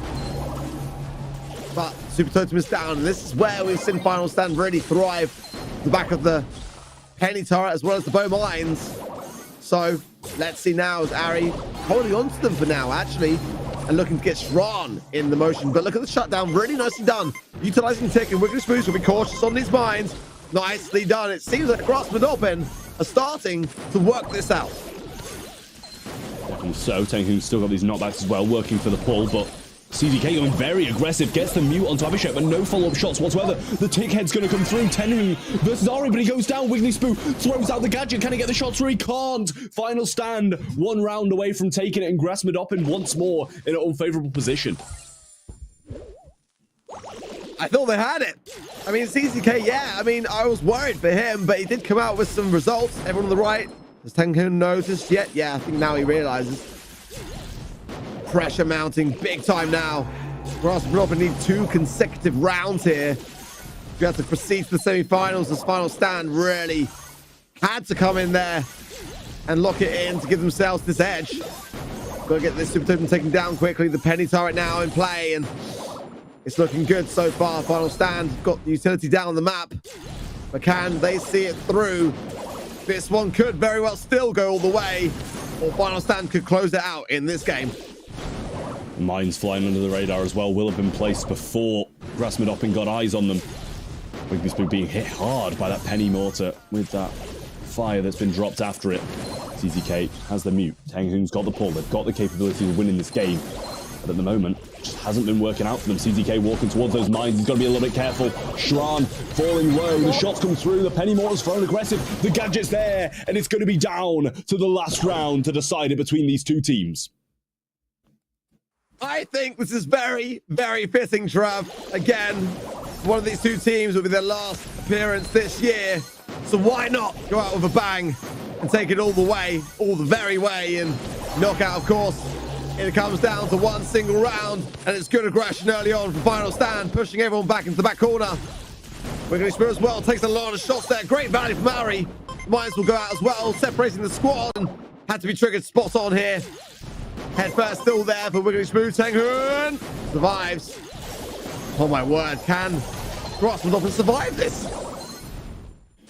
Abhishek goes aggressive. He does get out of it. Flying Hook out as well. CZK has the super in hand. Needs to mute someone to get out of this position. Can't find any connections though. Bone Mine's placed on the right side. The gas pins him up against it. Tenghun versus 3. And Final Stand Esports have done the unthinkable and knocked grassmuddoppin out in the quarterfinals. They will be progressing to the semifinals to face off against once more another upset team.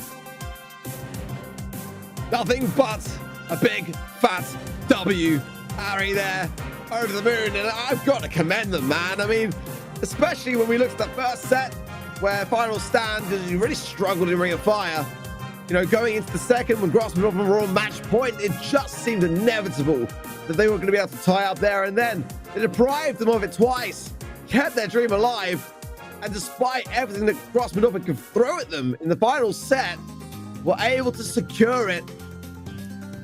I'm just going to remind you, Trav, what we said at the beginning of the show. You were looking at a clean sheet when it came to your predictions, and we've got more or less the same. I mean, I've actually placed mine until the end of the day, and I had grassmuddoppin down to win in the semi-finals too, so I've got to now go into just that. Can't do it on event.brawlstars.com, but as far as the show's concerned, there's still time for me to amend things, despite me now just completely exposing myself. I mean, mine was the same. On the event site, I've got grassmuddoppin in the finals as well, so that's a little bit worrying for me as well. But, I mean, predictions really not going too well. Upset after upset, which honestly hasn't been something that's very common in SESA. You know, we've seen the teams who should win most of the time, and it's a little bit unusual to see this, and especially in this last month, it's good to see these different teams kind of rising through and beating the more well-known players and establishing themselves as a really solid team. I love that you mentioned that, because I was thinking this very thing whilst we were playing out that fourth and final quarterfinal stage. For what has been the most unpredictable SESA and ANZ monthly final to date, you've got to ask yourselves the question, will Stalwart Esports get stopped for that very reason in their tracks in the semi-finals match still to come between Blitz? Again, that grudge match we saw from the grand finals of last month, where Stalwart Esports did look convincing, but this is a semi-finals now. A bit of a different situation for Stalwart to be able to go all the way. But let's take a look now real quick. It's, well, I mean, Trap, we had some incredible knockouts in that match of knockout just then, but there were also some incredible knockouts in September. Let's take a look back now to see where the best plays truly lie. Close call. That came down to the absolute wire. And honestly, I didn't even know you could make a play like that. Welcome back to the September edition of Knockouts, where we show you the most amazing plays from the latest monthly finals. First up, Portuguesa Esports isn't messing around. It's going to lead to all three brawlers standing, but one FA are in their spawn. They're in trouble, and they just need to stay alive. Well, I'm looking at Weepy. It'd be a great thing to pick him up and add that to the count. That's a great stun. And Green thinks about it. Oh, the timing of that, and the escape is there, but no! Oh, the blue star is going to come in so clutch under these circumstances. Portuguesa Esports take the dub against all odds. Up next, Atari Chan Club go against the odds. And now, Zeta Division are really closing down on the percentage, and they're going to take the lead. Oh, look at that. Beautiful honey molasses there from Chappie there to take the shot, but can this push prevent Zeta Division 0 from taking it? Curry staying in the middle of his marks up 99%. It's just a Chappie, and it looks like a Tyrant Shankov might just do this, Trav. With Cubic, where there's a will, there's a way. We're towards the final 40 seconds of overtime, and Na'Vi have the positioning to score. All they need is a kill or a super or something to open things up here. It's got to be turret move further up from Angel Boy. It is going to almost fall down. Q gets the ball and he pushes back. Gets the knock back in the stun onto Vajnik there. Gets the ball in. And now, let's see how Zulon performs under pressure. We'll see how well it works out, though. Patchy's going to try and make something happen versus Tyrant. There's a stun, but he is able to get the dip. Toast and Patchy both need to make this happen versus Zulon. There's kill number one. Toast doesn't have enough DPS to make this happen, or does he? No final shot. The healing station is able to win this matchup. To cap things off, watch RBM become an immovable object. Juan Carlos is the guardian of the ball on the left side, but he's now starting to take some damage. Big dodges as well. He's actually going to be holding on to it. A pass over to the right side. It looks like RBM might be able to pick it up, but he can't risk it versus Vetiches. Here's a gotcha as well. He needs to make this happen. Vetiches needs to be able to walk it in. No, RBM is still able to defend it, and Vatra Gaming will be taking this game and this set back, now leading us to a 2-1 game. Thanks for watching. Come back next month for more incredible plays.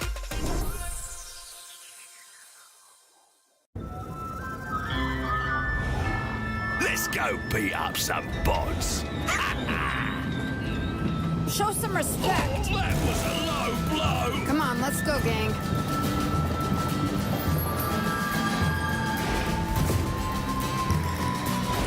Turning up the heat. Time to show the kids how it's done.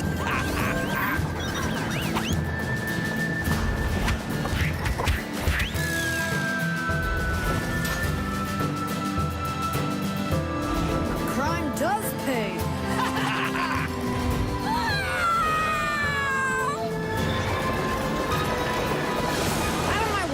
greenhorn.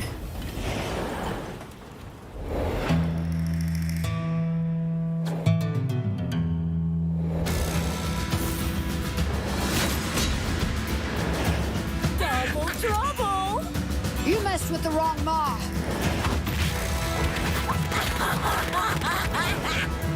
This ain't over.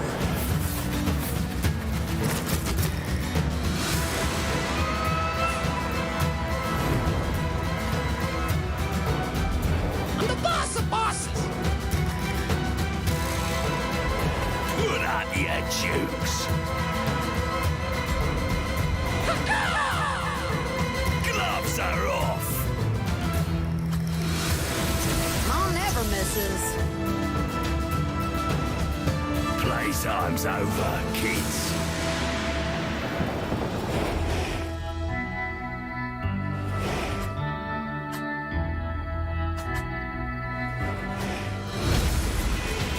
Come to mama!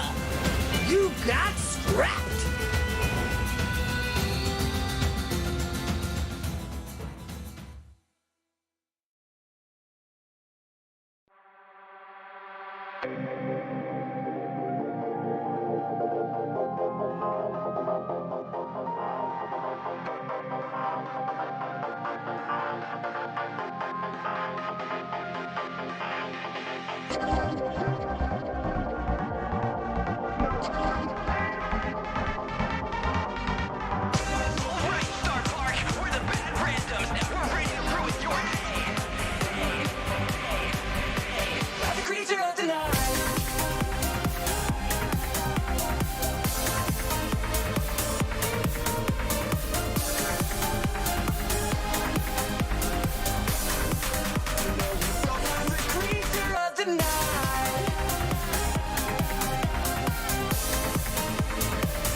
Welcome in to the Brawl house. The kick forward, the punch through, that's gonna be it! No way this one! We are about to head into the most competitive day in Brawl history, my friend. Are you ready?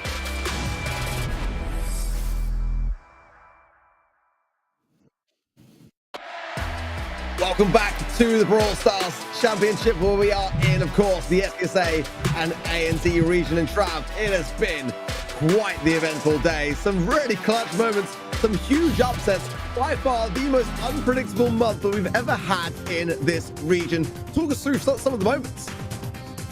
Well, so far, Blitz Esports started off strong, and they will be joining Stalwart Esports in that semi-finals, Stalwart being India's finest, which is a team made up of one of their ex-teammates and a couple of other very well-known players from the region. Sem will help then upset Mystic Esports SESA. Grassmuddoppin then lost in another upset against Final Stand Esports, who will be facing each other. Sem will help versus Final Stand Esports. But regardless of all the upsets and stuff we've had so far, I think we might be back to the norm now with Stalwart Esports facing Blitz. That lower bracket, honestly, looking very, very close for the majority of the day, and it does spell like the storyline of some upsets continuing forwards. But yeah, this is a grudge match right here. Blitz Esports up against Stalwart Esports. Blitz Esports, as we know from last month, had a great run of things, making it all the way to the grand finals. And again, looking to do the same today, but it is a big ask. Up against Stalwart Esports, as we know, a team that have won every single grand final this year, and every single qualifier they have yet to fail and lose a match as well. The only team in Brawl Esports history to do that same very thing was Nova Esports last year in the mainland China region. So if Blitz can do this, then it will be such a talking point. I mean, I cannot wait to get stuck into Brawl time if that happens. But again, Pratik and his squad are going to have to do an awful lot here, Trav. They're going to have to turn around a lot of expectations along the way as well. But I, for one, am rooting for them. I mean, to be honest, though, they do have a chance, right? Stalwart might have got too comfortable. They've qualified for Worlds. They've won every single game this year in their region. They might be too comfortable. They might just think, we'll just chill last month. It's the last month. We're qualified to Worlds. We're going to have 1,000+ points on the leaderboards. We're fine. We're chilling.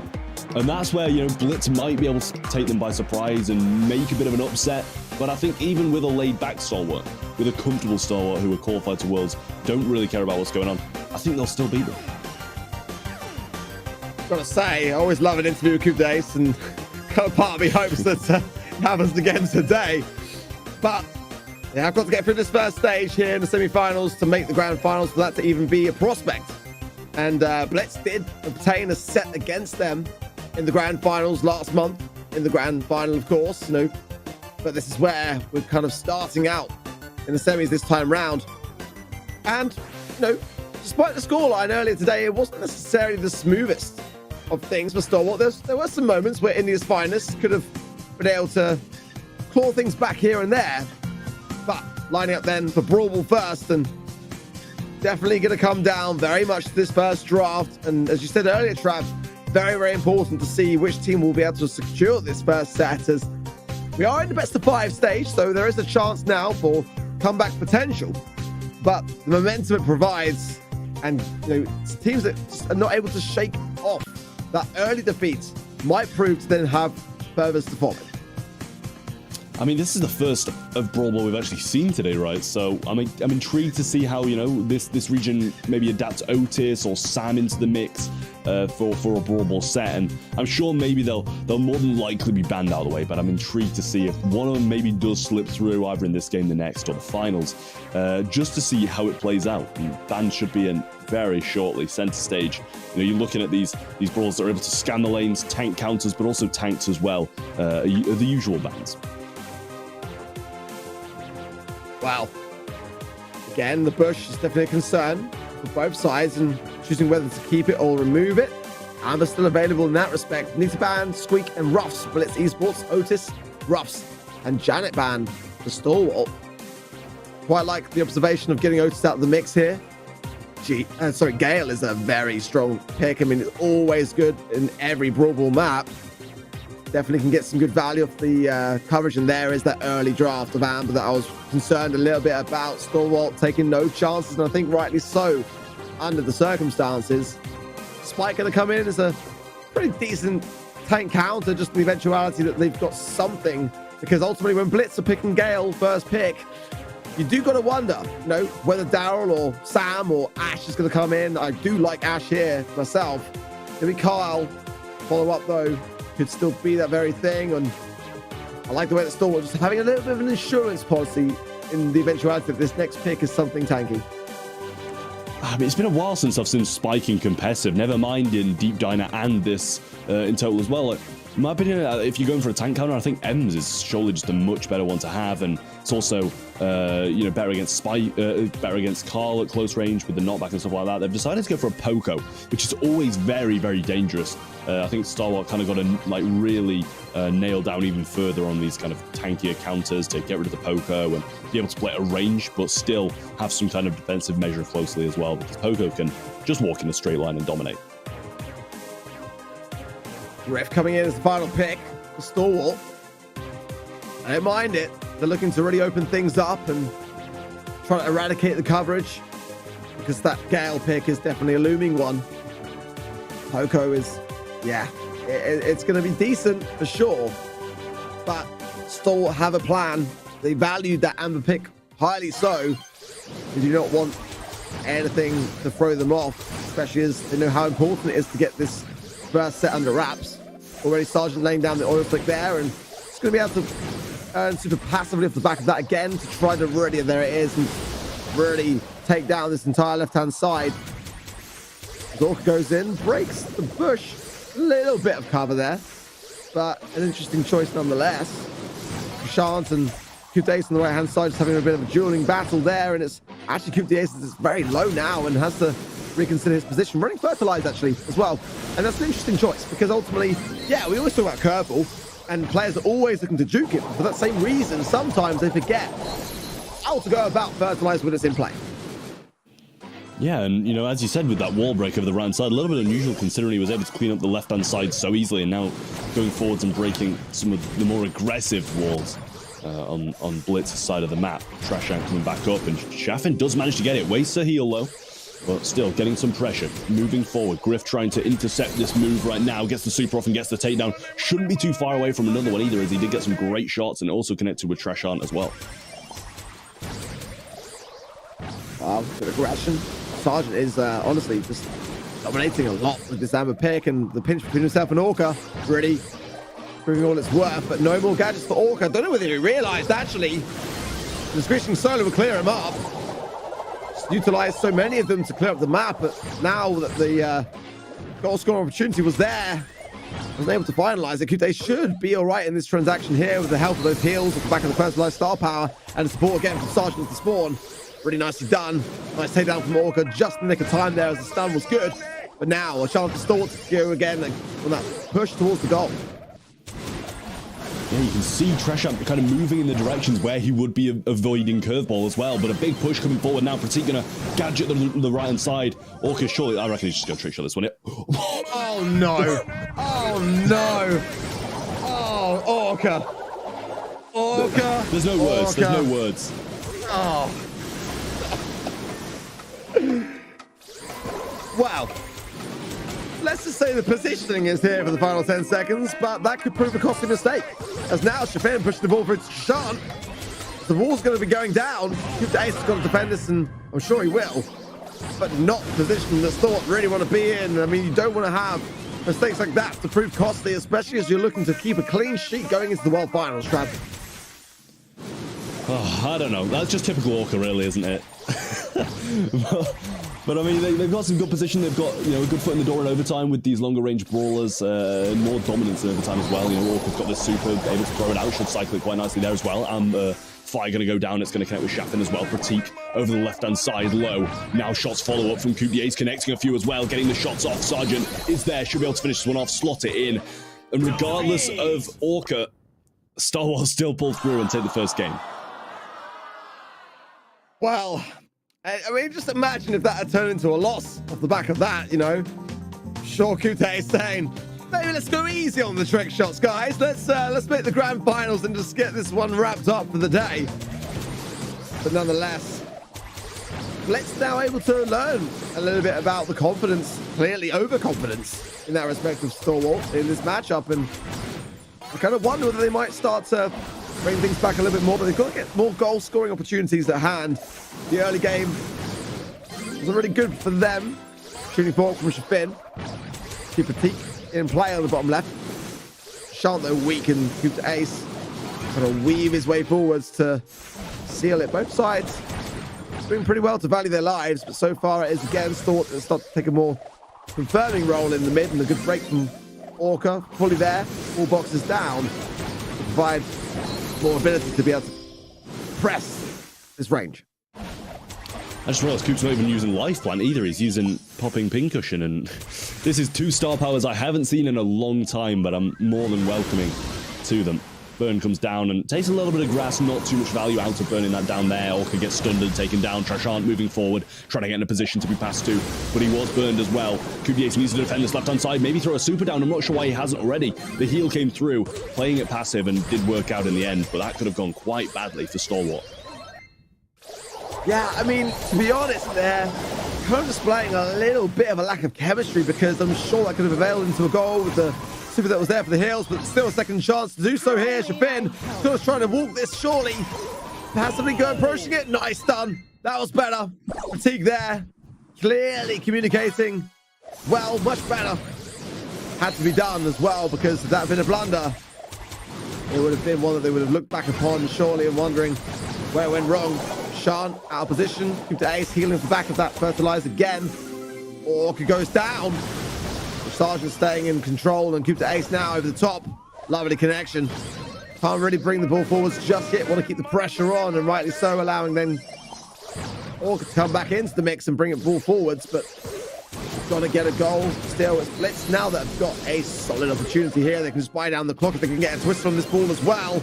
In the corner, it's not the greatest of twisters. The Super Bowl's missed as well. Pratik showing some nerves. Can Sergeant bring the ice? No is the answer to that, I think. In a 3v1 situation down the bottom there, Twister in the way. I mean, this is what overconfidence gets you. Stalwart need to learn you're not undefeatable. Like, you have won every single game, but Blitz are here to win. If you're here to mess about and they're here to win, you're going to lose. It is as simple as that. Absolutely so. This first set lost as a result of that saving grace moment. Let's see, Orca then breaking the right, and this time better, like you said before. Quite sure why he chose to go to both the left-hand side as well. Pretty opened up. They're going to hide now, and Sergeant wants to choose to burn this, and not quite get the timing there on that, but nonetheless, the result is the same. Heals going in for Shans, and keeping it alive on this right-hand side. Keep the ace low. Can go down. He does, in fact. Orca's got to hold firm. One more gadget, and he is going to utilize on that right-hand side, and I guess the desperation measure, because you'd like to really use that on the offensive, to be completely honest, but Stalwart are in a position now where they've got to defend. And they might not be able to as well. It's just Orca left. Shots coming through. The pass round him. Pratik's going to pick that up and walk that in, surely. Blitz move ahead once more, and Stalwart can just stand there and watch from the spawn.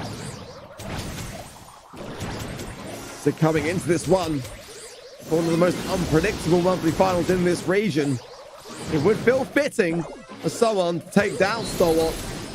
Getting a bit ahead of ourselves. It's still the first set, but nonetheless, Shant picks the ball clear, fly hook away. Beautiful stuff. Got a hand into him there. In the face of danger, just looking so calm and collected. Depriving Stalwart of goal-scoring opportunities. Pratik coming in there to keep the pressure on Orca. Shafin will clear it up, surely. But that one goal on the leaderboard, still with Blitz, and with that Gale pick, the ability to really pocket the ball and buy down the clock. Stalwart, they've got to do more. QBA is pushing forward now, not really utilizing these supers aggressively, definitely using it for the fertilizer. You can see in a position like this, Shafin's not going to use his super surprisingly there either. Twister on the ball, should be running out very shortly, but Trash aren't able to move forward, take advantage of them waiting for this ball, needs to get it out, but Orca needs to get some goals through as well. Sergeant's going to go down and the ball's back in the corner, stun there on Orca as well, and this is going to be Blitz moving up a set forward if Stalwart can't do anything, and they just can't. That is it, first set with Blitz. What a way to start. But again, last month, Stalwart, despite that, were able to still secure it against this very team. But I've got to say, you know, I don't necessarily know whether the trick shot attempt from Orca would have really changed that much in terms of the outcome of when it happened, but it's definitely given a bit of a lease of life for Blitz to remember that, you know, this is a team that are confident and, you know, verging a little bit, let's be honest, on arrogance now. And that could be their downfall. They've got to be able to recover from this and get back to business as usual on the side of Stalwart, because they are down in the first set. And we were just saying today that very thing about having that first set being such a momentum mover. Going into safe zone next, you've got to hope that the Stalwart are prepared, because it's not an easy game mode when you're behind. Yeah, I mean, it's really not. Safe zone, you've got to come out swinging. You've got to get those long-range brawlers down. Damage early on.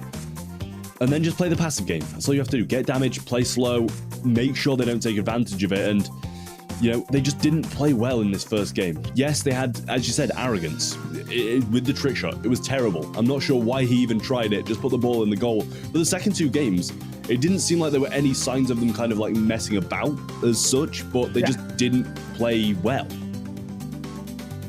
Yeah, it's like it kind of like threw them off maybe as a team a little bit, because simply, I guess when you're kind of looking at the big picture, if you can't really necessarily trust your teammates to just kind of get it all tied up, then, you know, it does make a bit of an impact on those interactions on a level. But either way, if nothing else, you know, giving Blitz that little bit of an inkling that they can still turn things around, even when they're in the face of something inevitable, seemingly. So you've got to ask yourself the question, was it just a bit of an off draft? I mean, I did see Q-Days laughing a little bit when it came down to that Gale first pick, and maybe they were looking to obtain it themselves.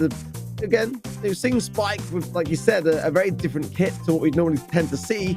Hopping pincushion as well there. The fertilizers gave him a lot of value, let's be honest. But maybe got to ask whether there was intention behind that, or whether there's maybe blunder behind that. And those things combined and tallied up can also contribute to feeling just a little bit off when it comes to not being yourselves. Safe zone, of course, heist up next in this draft. Better be a good one for Stalwart. They need to tie up this set and not give a second chance further for Blitz to get a second set here. That would be a disastrous semifinals for them. Yeah, requiring a reverse sweep really wouldn't be too good for Stalwart at this point, because then just their overconfidence is going to get the better of them, and they just need to try and get this one back and then carry on from there, because if they go 2 down, then they're really going to be panicking, and that's when your gameplay gets even worse when you're panicking. I mean, Safe Zone's a map where if you are, you know, the team in the region, which they are, you're going to be able to control. It's not a map where you can just be walked over without any say in it. Like, even with a worse comp, you can win if you play better. But it's going to be a long road for them, because they are obviously a set behind. Momentum is in the hands of the opposing team, and they're just not looking too good. They aren't playing that good. Some close calls in the past. Stalwart Esports, it wouldn't be unlike them to have another now. Ultimately, a lot of months that had 3-2s and some very close scaves in the quarterfinal stages as well. Can't be time for it now. They want to go to the World Finals, looking on top and proving to other regions that they've got what it takes to go all the way. In August, 3-2 against FA Wood in the semi-finals, but able to proceed, of course, to the grand finals to seal it. And others along the way too. Let's see. Draft coming in. And Blitz know that they're onto something here.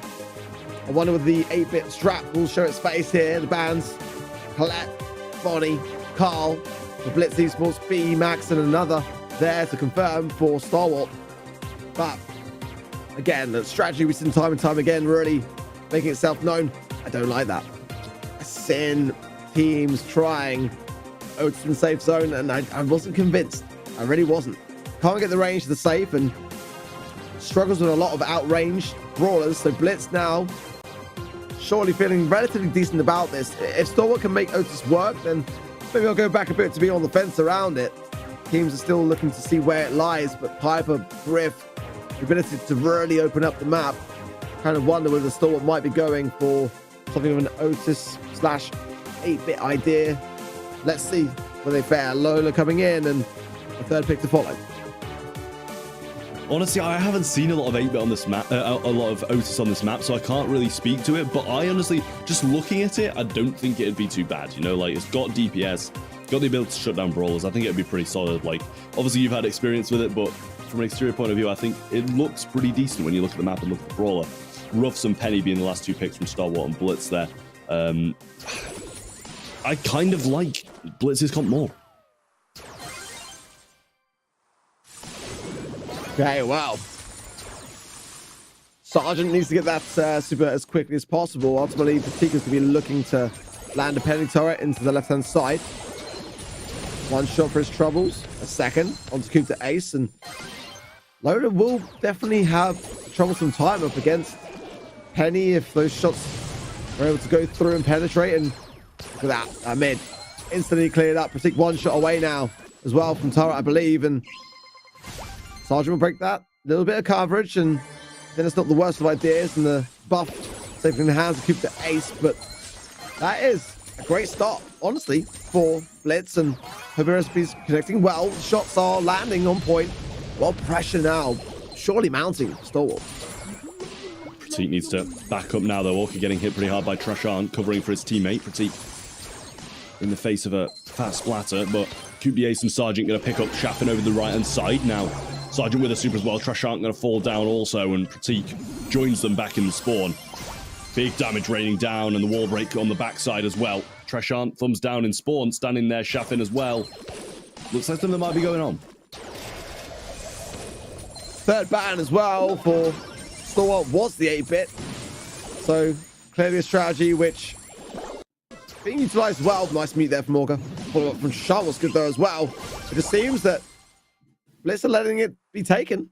I mean, they felt overwhelmed, and I can understand why, but nonetheless, I do feel in Brawl like moments can be turned around. But yeah, the max 8-bit and B were the bans for Stalwart, and maybe that would have changed a little bit of the strategy going into this one for the feelings of Blitz, but definitely going to have to work through the strategy going into this next game. They started off great for me in the last round, but I don't know. Let's see. We'll start bringing back this set. Will Blitz be able to turn this one around and have a better outcome this time around? See, already falling low. Orca going to throw out the fat splatter once again, get a bit of damage onto him and stop him from pushing up too much. Trashan pinching over the right-hand side, and Sergeant just scanning this lane of Shaffin over and over again, but he's getting the heals from the star power, allowing him to stay in this aggressive, or more aggressive position than anybody else on the map. Trashan really not taking too much advantage of this range, not taking advantage of the range advantage that he has over Coop. Defensiveness definitely being displayed here from Stalwart, just buying down the clock. They know that one final push is all you need realistically here, and Defend definitely have some connection problems, I believe, there, and yet Shan't saying the same. Shoot the save. We'll have to probably check in, find out from the admin team if there's anything to potentially be even replayed, because the last game did go very much the same way. Clearly having some issues on the side of Blitz, making it quite obviously so. Trashan not feeling happy at all about the situation, going into the corner, putting thumbs down. We'll find out soon enough as to why they feel the need to let this game slip. For now, at least, scoreboard will be that Stalwart Esports took the set. Story, though, beneath it might say otherwise. Yeah, it definitely looked like there was some form of lag there, maybe, which is obviously on their side, but like can't speak to it until we hear anything more. But as you said, Stalwart looking like they're going to be the ones with the point on the board at the moment, and I mean, to be honest, they weren't looking bad until those lags happened. Like, they had control of the map, they had damage on the safe, and they were looking pretty good. Yeah, it's kind of curious. I mean, in that first game, when I saw it, I kind of put it down to just kind of maybe just being submissive towards the situation, because it was a pretty substantial push coming in. But you know, you kind of have to clock it in your mind and think back to if it occurs again, there's probably more to the story. Whether it's disconnect on the side of the players, of course, which could be the case, and in that situation, that's on their connection. But again, for now, at the moment, it is tied in the sets. We'll find out whether we'll be moving on to Canal Grande up next, or whether there'll be a rematch of sorts. Depends greatly upon what the players report in as to why they were struggling so much. But yeah, all that you can say for sure at the moment in time is that Blitz did not feel happy about it. I mean, they really didn't. Pinning, thumbs down, standing in spawn, that's all that can really happen. But if nothing else, it is going to be Canal Grande up next, and we know it's kind of a bit of a map where it's side to side. side to side rather than top to top, and a lot of it is grass. You do have to have those short range and long range approaches. We've seen, Gale being played, we've seen Daryl being played before, but you also do need kind of a bit more of a versatile comp. Well, connection issues on the side of the player will mean that we're going to be proceeding on. Nothing else to say more than that, and unfortunate stuff. I mean, Blitz were looking to be in such a strong spot. As you said, they were looking great. The comp was working. They had good pressure, composure, until then it all went south. And what a time for it. I mean, it's rare enough to kind of be going into the second set ahead of a team like Stalwart Esports, but now everything level. Canal grinding for bounty, and again, considering how things went in Brawl for Stalwart, this is a lifeline, to say the least. It really is, and especially because they were looking good in Heist as well. They came off the back of a win in Brawl Ball, they were looking good in Heist, and then they have some connection issues. That's got to be a big hit to their mental as well. And also Stalwart are going to be like, oh, well, they've just provided us with a free set. Let's just go and win this 3-1 now. We shouldn't have any more, distractions. Let's not mess around anymore. Let's just get to the finals and, win everything we can in this region this year. Win every single qualifier game, win every single monthly final game, and win every single monthly final. Now Grande, some hate it, some love it. Personally, I'm all for it, but it's very much about getting that mid control as swiftly as possible. For that reason, sometimes it's even worth banning out brawlers like Carl, but simply because the flying hook coming in and being able to secure the star really does carry a lot of weight. If you can just get into the mid and really lock it down. Again, I don't necessarily mind Eve here. I don't really feel like it's necessarily a go-to for this region, even when the map kind of can cater towards it. But anything that is going to give you that earliest head start into the mid to claim the blue star and get a kill is going to lead to potential spawn traps. So something to be very wary of here, as the bans are in Otis, Janet, and Penny for Blitz, Poco, Squeak, and Carl for Stalwart, who are thinking that very thing.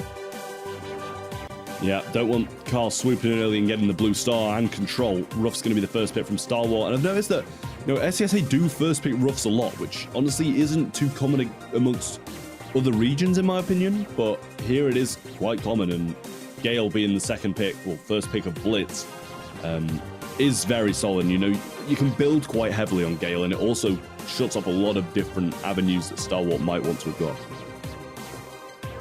Could be jump pads for Blitz to get quickly back into the mix. And Jean now coming in, and Jean is a very solid pair of hands, or hand. Let's see how Stalwart want to respond with this one, and got to consider the prospect of that mid area as well, the bush. So try to eradicate him. For me, that's why Bo is such a hybrid. The pressure of the mines and area denial, but also once they break, being able to see where your opposition lie. Could see risky ideas. It wouldn't be unlike Stalwart, to be honest. I do like Surge here myself. I've said it a little bit here and there. It's a bit risky, especially with the slow movement to get into them early on, but anything that can kind of act as an assassination brawler in those pushes can go a long, long way. Body's still available as well, and that could be also a consideration. Looks like we're going to be coming back to the draft in just a minute, and again, could still be having some connection issues for that reason with Blitz, but we'll keep you guys posted as soon as we find out more. Yeah, well, I mean, the drafts so far were looking pretty decent for both sides. Obviously, we didn't see too much from Stalwart, to be honest. Only had that Ruffs pick, which I did question a little bit as a first pick, and especially when, Gale's on the table, Jean's on the table. These brawlers that would usually be picked prior to a Ruffs are still there, and they do first pick Ruffs, kind of played it exactly into Blitz's hands, where they have this Jean and Gale pick. They got the ability to pull, they got the ability to knock away, just so versatile instantly. And then they've still obviously got their third pick and last pick as well. So definitely, so far the draft's going quite well for them. Got to ask yourself though, if Blitz had connection issues in safe zone and now clearly in the draft for Canal Grande, even when they get into the match, how is that going to look for them? And they are realistically in a bit of a tight spot, and it's really only on their own connections. So Stalwart will just be kind of waiting for that draft to recommence, and no doubt it will be exactly the same brawls that we've seen so far, because ultimately you can't have an advantage in that respect. They can't really redraft. So I guess we'll see how Blitz want to finalize their draft. It didn't look the worst to me. I mean, Gale's not necessarily my first pick, I'll be honest, but I have seen the strategy work out really well in other regions, so I can kind of see why they were thinking the ideas. Gene especially as well. I mean, it's always going to be good as a win condition and turnaround to have, but I feel like Stalwart was playing a bit more safer in that same idea. Ruffs is never a bad thing to have, especially in the game of like Bounty, where you want to be playing a bit passive and slow and steady. Once you get those buffs working around everyone, it allows you to put a lot more pressure onto the situation. But again, yeah, we'll keep you guys posted as to when that draft will commence. Likely to be very shortly, depending upon, of course, how Blitz are struggling with their connection issues. If it's a longer issue, then it's likely a bigger problem. Put it that way. I think that goes without saying, but you know, I like the way you have a kind of a different thought process to me on this draft. You know, I was questioning the Ruffs as a first pick, and you're kind of questioning the two other picks, which I was thinking were kind of good. But I kind of agree with what. We agreed it would be so boring, Trav. No, I mean, I agree. You know, like, I do think maybe, you know, these kind of picks are a little bit questionable on both sides, but I do just think Gale's so versatile. You know, when you get control of this bush, you've got twisters, you've got supers, you've got really decent damage as well at close range. You're good against tanks, you're good against other things that come aggressively. We're actually in the game as well. Draft completed, Sprout was picked up by Blitz as their final. We got B and Surge on the side of things from Stalwart. So yeah, I'm pretty firmly sided with Blitz on this one.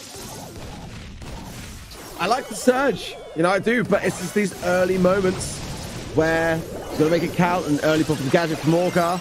A lot of value for it too. Crypto A surviving a little bit there, but the pickup from Sergeant much needed.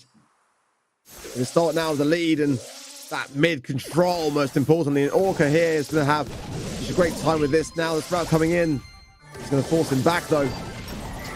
Let's see where the Blitz will be able to retake. They've been able to close the gap, and Shot now with a great pull to Crypto Ace gets the takedown as well. Will bring the lead back in favor of Blitz. Orca popping the gadget, getting that level 3 preemptively, now does actually have it. Petit falling low and gets taken down way too aggressive there. They don't have any walls to stay passive behind now. Sprout's going to be hung out to dry. Gale's not going to be able to do too much. It's pretty much just on Treshant at the moment to try and get these pulls and bring the game and drag it back bit by bit back into their favor. In trying to connect with Orca, but Orca has got the speed now to be able to maneuver a little bit better around the situation. Just the one star with Stalwart separating this from the lead being recovered by Blitz. Rashant is a big bounty on his head, and the Sergeant finds it. Almost connected then. Not much time left on the clock. Plenty of time though, with space to maneuver backwards for Stalwart if they wish to go back to the spawn. The pressure's still being applied by Blitz. They've got to start to try harder. And Shafin overextended. The pull's there. Oh, not going to be enough. Not going to be enough. The Blue Star Sergeant safe and sound, but required a double look. That could have been a moment that would have defined how that first game went. Nonetheless, Stalwart stay in front, and now really starting to be closer, ever closer towards taking this set. I mean, it's at times like those where it's actually good that Orca's being overconfident for once. Because knowing that it's not going to turn the game around, even if he does get pulled and killed, then it's just making sure that they've still got the game in their hands. Stalwart moved one up, and after an unfortunate second set for Blitz, it seems to be going more the way of Stalwart. This game, though, starting off strong for Blitz. Well, Sergeant has super hand. Might choose to have a surprise attack from the bush, and he did, and it didn't connect. Orca's in a great pinch, but that is a very good way to alleviate the pressure instantly there. Great place from Petit. And the connection with the wall, and the break there from Kudace is great. The pull even better onto Orca. And just being able to deprive Surge really is the strategy that I want to see more of from Blitz, because Orca has not had a single look in this game, and to keep that up, to keep him low on the stacks, then it's going to be a real disadvantage for Stalwart.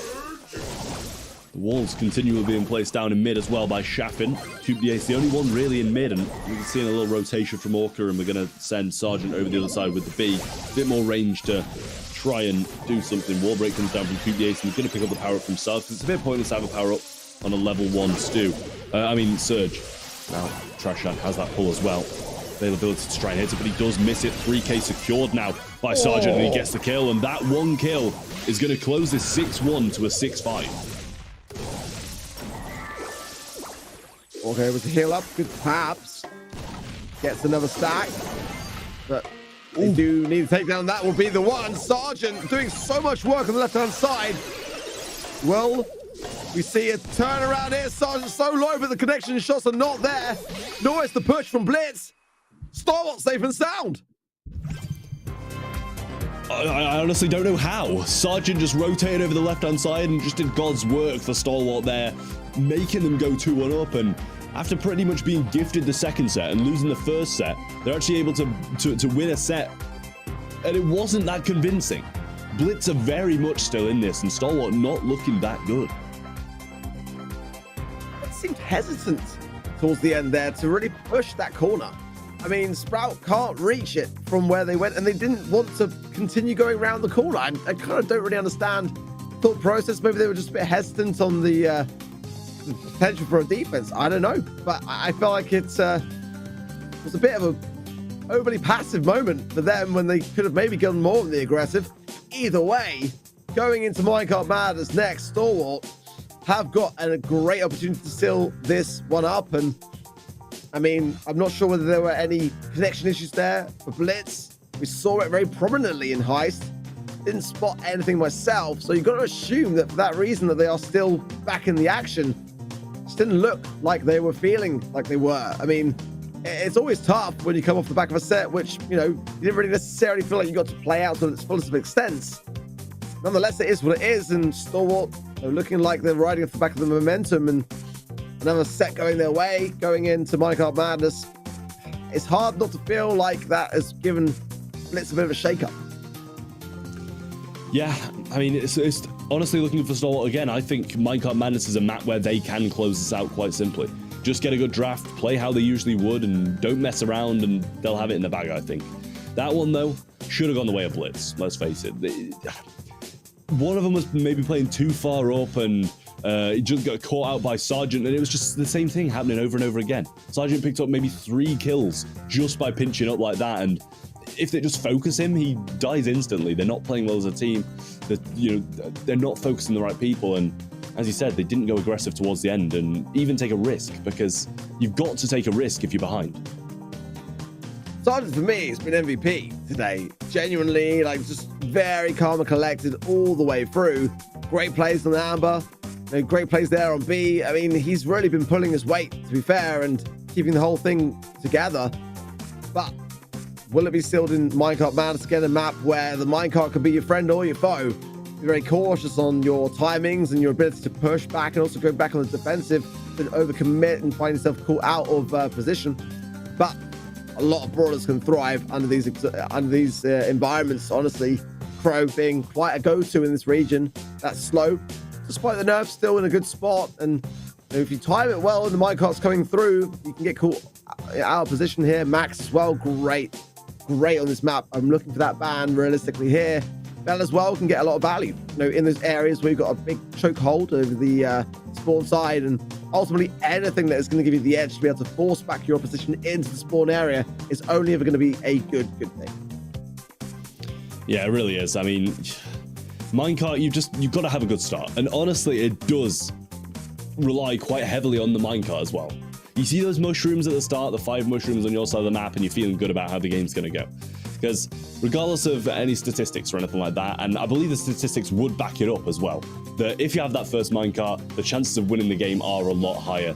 And I'd like to see if it does back it up in this game as well. Obviously, in my opinion, at least Stalwart are the better team, so I'm going to have a good defense against it if Blitz do get the first minecart and they do lose, because I just think Stalwart. So I'm just backing myself here, sitting on the fence, and it's quite heavily down to the minecart in my opinion.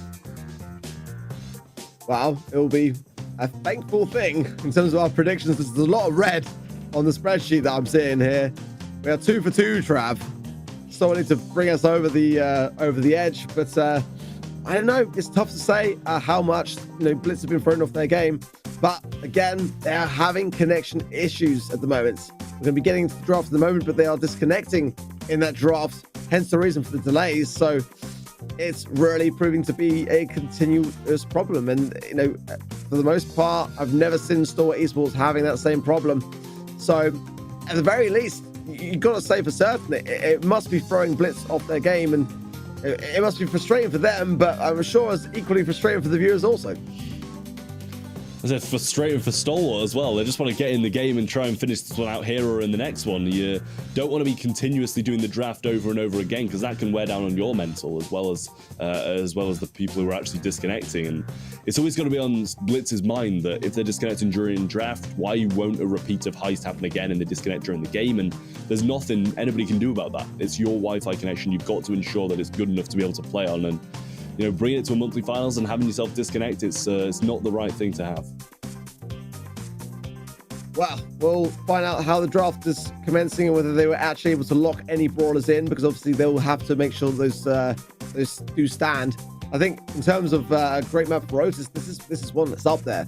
In this particular region, though, there is a big consensus towards being able to break open the majority of it. It does mean that Griff and Piper combo has worked out really, really nicely in the past for Minecraft Madness, and I think breaking things open might be what is on one of these two teams' minds at least. Max again, for sure. Stu, anything with aggressive capabilities is going to go a long, long way here. We've seen Sergeant already today, really utilizing B, and it can be a fantastic brawler to have. Ultimately, the Honey Molasses, if your opposition do not bring in any kind of wall break, able to have such a demanding role in keeping your opposition back in the spawn side. And again, bringing the wall break wouldn't be the worst of ideas to consider here. Colette can have a great time. Ruffs, especially as we've seen time and time again, very early pick in many maps and modes. Will it be an early draft here for Minecraft Madness? That's the question. Fans should be coming in momentarily, and you've got to look towards the longer range brawls on the lane. You know, Poco's been decent here as well, regardless of it not having much range, it's still very good. Squeak, Janet, and Otis banned out from Blitz, and we have the B, Griff, and Otis bans from Stalwart. None of the teams want to see Otis slip through and be taken by the other. Those ideas already resonating through the bans. Going to be a lack of all break, and that would put even more emphasis on the Ruffs. But first pick will be Penny for Blitz. So surely in the minds of Stalwart now, they're going to consider quite a heavy amount as to how they're going to eradicate that Tyrus and get to it in the first place. That Griff being banned by themselves, their own undoing if that is the case, and they struggle. Poker coming in, not a bad one at all by any means, and then there is the Max. That is a very strong combo already. Third and final pick could be that wall break that they might be looking for. Seeing first whether the Blitz are going to be able to bring to the table. Gale and Kyle, third and final pick. Stalwart's coming in thick and fast. Now, Colette going to be that last pick, and I like this combination, to be honest. A little bit wary about how that Gale's going to be able to defend against it quite nicely, but Poco, Max, Colette is dangerous no matter who's taking it, and I'd imagine Colette will be trying to follow this Carl as much as he can, possibly even push it back star power to really, really counter it, but the explosiveness of this comp is really dangerous, and Blitz have got to be careful.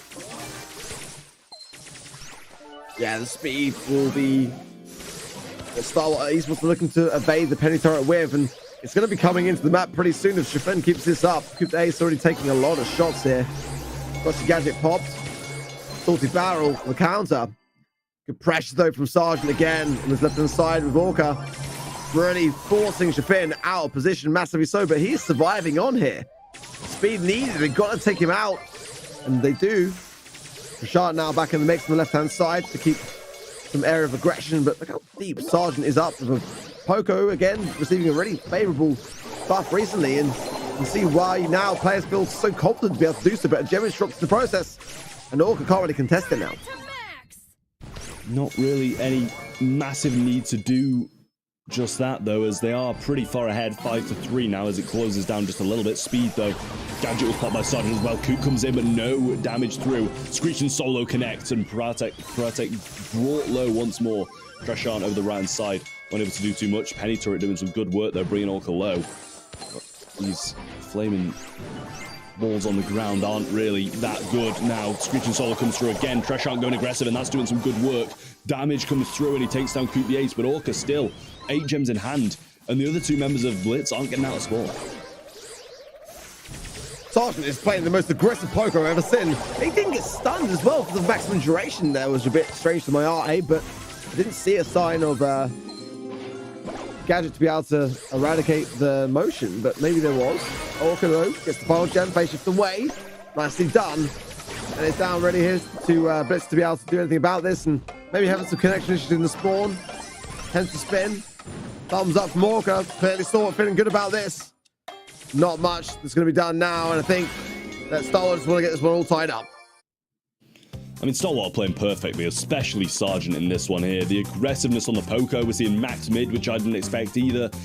Poco just going aggressive. He was holding two of them in spawn for a good, like, possibly even up to a minute of the game here. Just holding those two in spawn and allowing Orca to pick up gem after gem after gem and accumulate such a big lead that they just couldn't come back, even when they broke out. Again, Sergeant is playing so well today. And yeah, he's not running particular tunes, running tuning fork. And again, it's two now. He's got one gadget left for the rest of the game. It hasn't really gained much in terms of position power in the situation. Evading the minecart now, and that's the third gadget already. The Sergeant brings Orca firmly into the mid control. They keep Ace doing well on the right hand side to keep back the Finn. The connection there for Shant though. Onto Orca into the mid and take down the Sergeant. And again, how much Sergeant's been doing, kind of the ideal person to get taken down at this point, as the Ace swiftly follows. And much better mid control now for Blitz, looking a little bit better from the last game that they lost. Speed available for Orca. I'm surprised he didn't wait for Sergeant to be back in to use that. Screeching Solo available now as well. Pratik in the mid, trying to get some shots off, but instantly pushed back, and Sergeant going to pinch, three-way pinch onto Shafin. Now he's survived a very long amount of time and even forced the super out of QBAs, which is great work from him. And Sergeant trying to slot into the same position as last time, just on the opposite side, and doing a nice job of being that in an aggressive position. Treshan having to come over and actually rotate to try and take down Sergeant, and still unable to do that, and he's sitting at a decent amount of HP still. Coop needs to be careful here. Pratik has super to hand. He does not want to find himself caught off guard here. Great defensiveness from Pratik as the whole entire squad pushed back, and oh my word, Orca, I don't know why you were there, but my word, you are going to be punished for it, as Blitz now return the spins and keep the feathers rustled for Stalwart Esports that have just thrown a very good and fruitful opportunity, because that was match point. That was going to be the whole thing tied up right there, and as quickly as that, they turn it around. No words again. No words at all. Like, what was that? That's all I can say, because that was just absolutely dreadful. He just literally, what goes through his mind to think he can run up into three people, grab a gem and get out, even with a phase shifter? It just doesn't make sense that you can try and do that. Maybe he's being overconfident again. I'm not sure. But at this point, they're one game away from a set number 5. They can't be overconfident. Bryce, no salty battle from Shafin there on the right hand side. Sergeant therefore able to remain in the mix with super. Shooting fork again. Kills all round. Shashan going to wait this one out whilst the minecart comes through. Coop Ace just narrowly avoiding so. Got to take care of Sergeant, hence the flying hook. But I think it would have been better to wait for a bit more of a team dynamic to deal with the situation. Everyone on Blitz now kind of playing as individuals rather than as a team, and that can prove to not always be the way forwards. That slow would have been better for Pratik to land onto Sergeant. So our survivability of Stalwart Esports now starting to show all its worth. Orca, 4 gems overhead. Shafin now pushing up, and Stalwart falling apart once again. Sergeant low, getting some shots in, trying to pinch onto Shafin, but the damage comes through. Screeching Solo's there, and Trashan and Shafin are low. They're pinned in as well. Salty Barrel to keep him up, but he might not be staying up anyway. The turret tanks as well, but Coop Yates can grab these and get out. Minecart's there. He pushes him back off that one gem and should have just gone back, but Coop has been caught out of position once more. And yet again, Stalwart overstaying the welcome for gems. Greedy, greedy boy, Coop. Should have just taken what you could grab and waited out. Now the mid-control completely with Blitz. 8 gems for them and the commanding lead. Speed in from Orca, and Sergeant again doing what he can to try. I mean, I feel bad for the guy. He's been on point, playing it so well, going super on the aggressive There's only so much he can do. He's a one-man band at this point. Orca taking damage again, and more value for Sergeant. 8 gems there. If they can take them for particular, they will do that. Speed in, not being greedy this time round, learning from some mistakes. Will Sergeant be able to get out of this one alive? He will. There's possibly enough gems here for a reset. Let's see. 8, 9, yeah, it will be there for the mid, but the spawn will be on the side of Stalwart here. They're gonna push. Gem spawns and they're in. Stalwart going to be taking this game, and this should have happened last game. It should have happened probably the game before as well in the previous set if they hadn't have made some mistakes in Brawl. Stalwart eventually making the way to the final, but this was a rocky road, and honestly, I had faith in Blitz coming back in that one. Too much overconfidence, too much aggression, overstaying the welcome for gems, greedy. There's just so much that Stalwart did wrong, and against another team in World Finals or something like that, they would be punished so hard for the mistakes they've been made. I can already tell that if Stalwart Esports go the way in that interview, that we're going to be grilling them and not holding back. I really hope it's Coop if it does get to that stage, because we're going to have some fun with that for sure. But, looking at the scoreline, I feel like it really should have been very different in terms of appearance from what we saw there. But again, Blitz struggling a lot with their connections as well. I kind of got to wonder what it would have been like if they weren't that same idea, because this could have well been the match where Stalwart Esports would deny the grand final. As such, they will at least end the year for certain as a team that have attended every single grand final of the month. But at the rate they're playing, I don't know whether they're going to be able to go on to win it. But either way, we still have to find out who it is they're going to be playing in that grand final as we move on to our next matchup of the day. And it's going to be an interesting one, Trav, because again, we looked at earlier on today, need more help, and kind of wondered the team name like that and a team fresh into the BSC, how they were going to fare in the first monthly finals. They made it to the semifinals already, and that was more than we expected of them, and they made some great adaptations along the way as well. Final Stand, however, as well, caused a huge upset, knocking out grassmuddoppin at the first hurdle.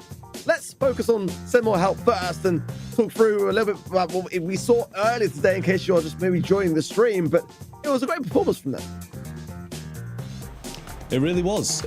Send More Help, they really made a big upset. And, it's at times like these where you realize these newer players, newer generations of players can make breakthroughs not only at the start of the year, but towards the end of the year as well. And they just played so well against Mystic, and Mystic aren't the most accomplished team.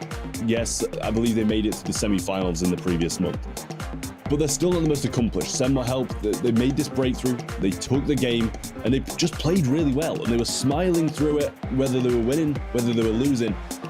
And the morale just must be so good in that voice chat at the moment, and honestly, I don't count them out of this one. Yes, I would still vote for Final Stand on event.brawlstars.com, but I wouldn't count them out of it. Well, Final Stand as well have not been in this position before themselves, going out in the quarterfinals, losing as well to Mystic.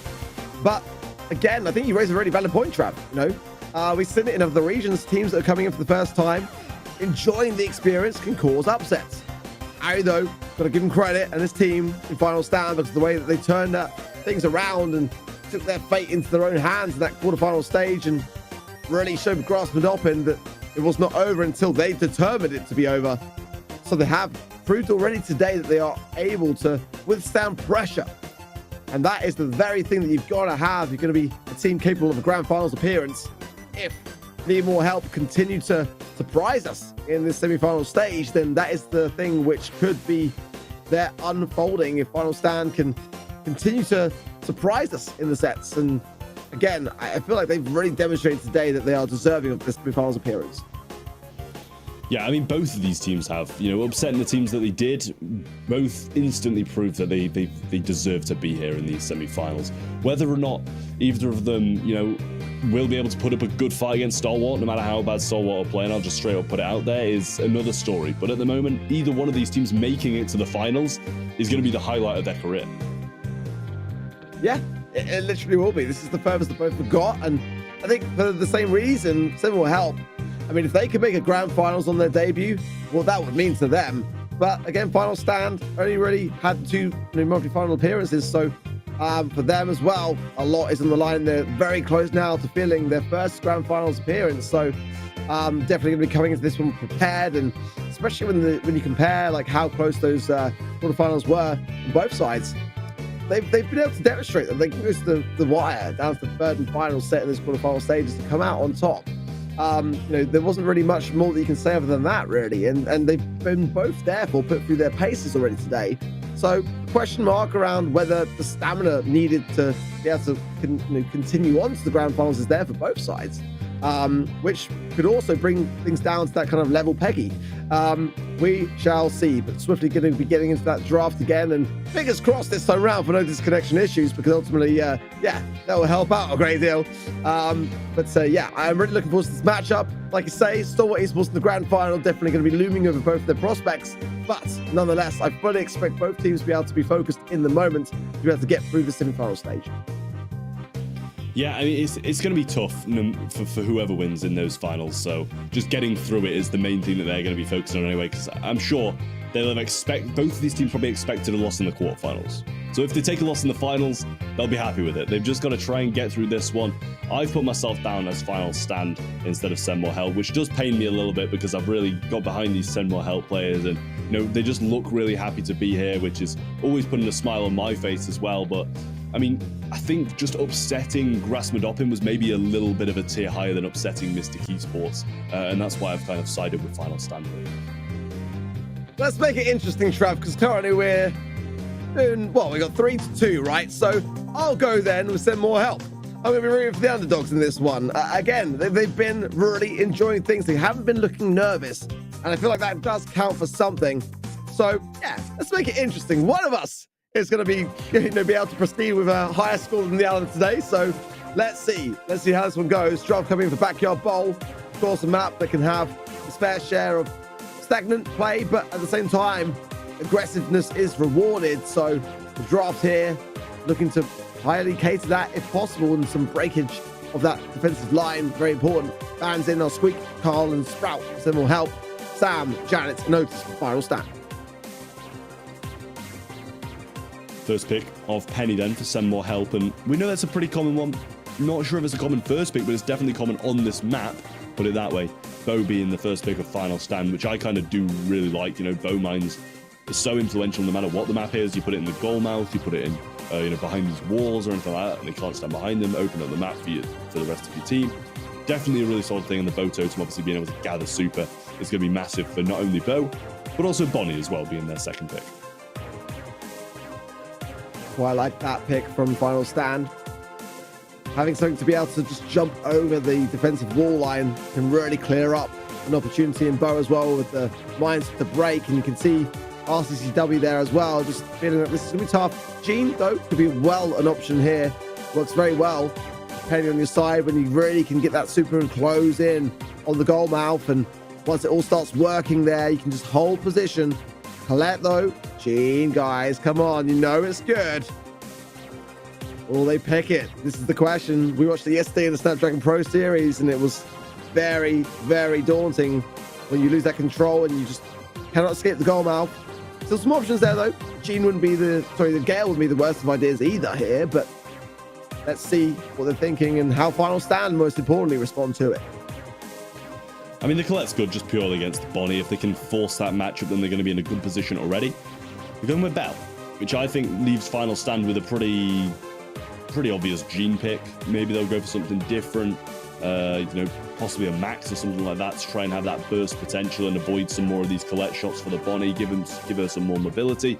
But I don't think Gene would be the safe pick, and usually there's a lot of sitting behind walls, peeking involved. They're going with a Stu, which is definitely an SESA special, but it's good in every region, just not like a 100% guaranteed pick. Speed Zone's always going to do you a very, very solid amount of work though.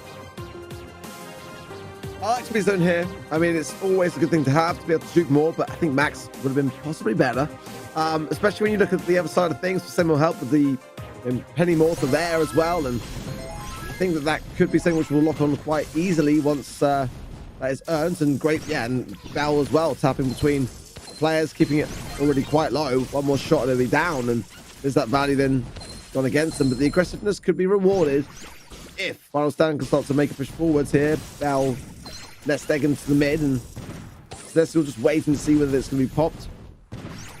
Whilst defense there, the healing is there as well. Abhishek not running gas to heal as well as a bit of a questionable choice there. Very easy pick up on the left-hand side as the mark will spot on onto Tron there on the right. It's looking really good for Sentinel Help already so far. So good. The takedown there again. Oh my word.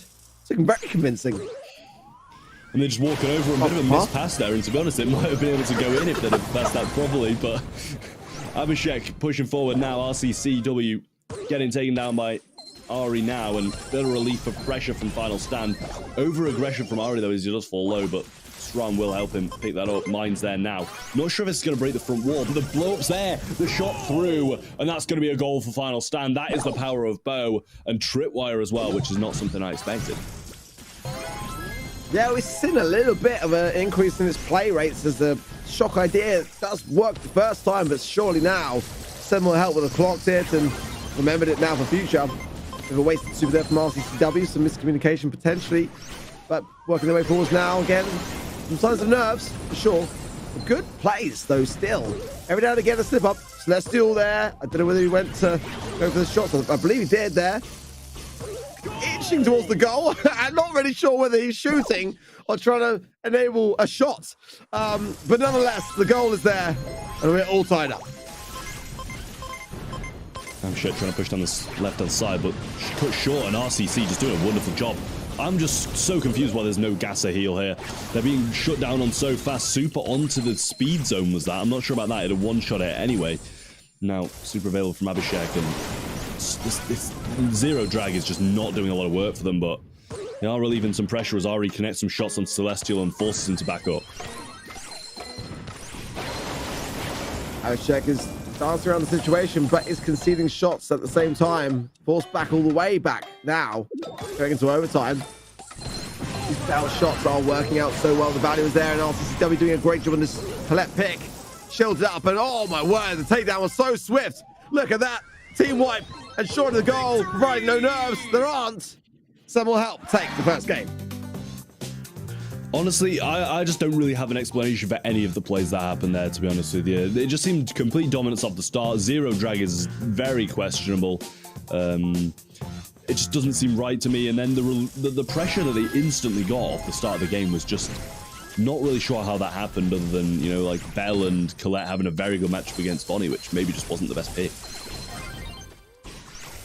More continued value from that Bell pick as the speed zone. Now just one small tap away from going down. You just can't be aggressive on the stew here. It's yeah, I mean, we see it sometimes in regions where they kind of, you know, like to opt away from Gas and Hill, but for me, I just think it's so good to be able to stay within the mix, stay aggressive, stay in position. But for the most part, Final Stand are not really able to bring that to the table. Got to be aware of the tripwire again. Mine's pops as well. Will open up a little bit space here on the right-hand side for a goal scoring opportunity. We'll be able to defend this, and RCW not quite connecting there on the super side. Come out empty-handed for it, but Shran's still weak, staying too aggressive for me as the gotcha gadget comes into play and evens out that right-hand side lane. And so far, some much-needed defensiveness for some more help, but they are now back into the mid, and a bit of a missed opportunity there for Final Stand. Final Stand now, trying to push forward, but Bowmine's in hand. Maybe needs to throw them out as he's hit enough shots to pretty much have cycled them already. Abhishek playing through this mid, able to avoid a few shots. Zero drag, though, not going to do the best of work. Marked up now as well. Unable to just get some heals from Gassiel. Gotcha gadget pops as well. Pinch from Ari comes in, and he is brought low and brought down. Abhishek pushing forward, waiting for the super pass through. Tran's not picking up the ball. He throws the mines on it instead, and he actually does not go down. Stays up, and the positioning is great now, but the steward already went down. RCCW still able to already utilize a lot of that shielding, keeping things in control. One nest egg still on the map as well. Ooh, Sran on the right side goes down. Abhishek now trying his best, but he is struggling for sure. Penny Turret as well, doing a lot of work and keeping the movements of Final Stand restricted. Good dashes though there. Abhishek still in position. Gotcha value as well as RCCW still coming in so clutch for his team. 10 seconds, the walls come down. Great time, great positioning here. Send more help. Good placements on the mines though. Stops them from pushing forward. Ari super in hand as well now. Able to just jump at will, but through comes the super from RCCW, who's put in so much work this game. Might be able to get it back. The shot's there. Can he get the super shot through? He breaks his ankles, goes left, and he isn't able to grab the ball. First set goes to send more help, and he is looking very pleased. RCCW, my goat! I love this kid. It's so enjoyable to watch, but his plays are backing it up. I mean, there's a reason why he's smiling. It's because he's just that good. I don't disagree with you. He's played flawlessly in this first set here and in the previous games beforehand as well. Just played it so well. I mean, matchups all the way in his hands, against Bonnie, just complete dominance, but even the ones that aren't, he's doing so well against Stu. He's dominating any lane that he's on, getting the shots through, breaking ankles, scoring goals, and that's what makes a great play. He's got some very solid future ahead of him, I'll tell you that, in looking into 2023. I was literally just about to say the same thing, and this is what I love to see for what is the last monthly final for this region, is like, you gotta remember that people could be having their eyes on things and looking to see who the rising stars are for next year, and I'm very pleased to be able to witness this, but it is just the first set. There's still a chance if the final stand, as we saw in the quarterfinals, to be able to turn things around and put more pressure upon send more help. I mean, again, the draft could play a vital role in that, and if they step up here and there, then final stand are a team to be able to look around the situation and turn it back into their favor. But you gotta admire that first set. So much synergy between the team of Send More Help already to be marveled at, really, as we approach Goldom Gulch for knockout next. And again, very different dynamic in knockouts as well as the game mode. A lot more of a degree to consider the idea of do you go on the aggressive or do you go on the defensive, and obviously stay on your feet, very, very much more important in this particular game mode. Yeah, I mean, you've got to be a little bit more passive, but at the same time, I don't think there was even with their aggressiveness, there wasn't a massive amount of deaths along with it. The deaths were all coming from the side of Final Stand anyway, just complete dominance over their goal face and stuff like that. So, I mean, I might have changed my mind here, but I'm going to have to stick with Final Stand for now. I'm about to jump over and slot onto your side of predictions here, and Final Stand just aren't looking the same as they were against grassmuddoppin. I'm not sure if that's, grassmuddoppin playing bad today or something like that, but Send More Help are just looking really, really solid. And all those viewers that are behind you, Trav, all those people that you've influenced now, I'm sure, feeling really pleased to hear it as we approach our next game. Let's see how this draft will fare us again. I do like this map when it comes to knockout. A lot of options still available. Rico Lane is always a good day, but a bit of control and also have something up your sleeve for those later stages, very important. We've already seen today RCCW on a cracking Sprout pick, and depending on how the coin toss goes here, maybe he'll get to land it again, breaking the walls or keeping them again. Very much a big thing, especially on Goldom Gulch. It can prove to be too much if you get a longer range affair, but Bonnie, Carl, and Janet banned for Send More Help. Grom had to think about that one then. It's very rare to see the ban, but I can understand it is a bit niche, but nonetheless, I don't mind it from Final Stand. But Grom, Carl, and Bell here, the bans, the first early pick of Otis for Final Stand. Yeah, I mean, the Otis, it didn't really work out too well for grassmuddoppin on this map, and clearly Final Stand have had some practice on this one as well, and they did a very good job on this map. Penny being that second pick, which was actually what opposed the Otis in the first place. It's good. It's got a salty barrel to tank the mute, the starfish, and also got the turret as well. So it's very solid first pick from Send More Help, and obviously it's very versatile in this map as well. Coming in, it's not his worst map, to be honest.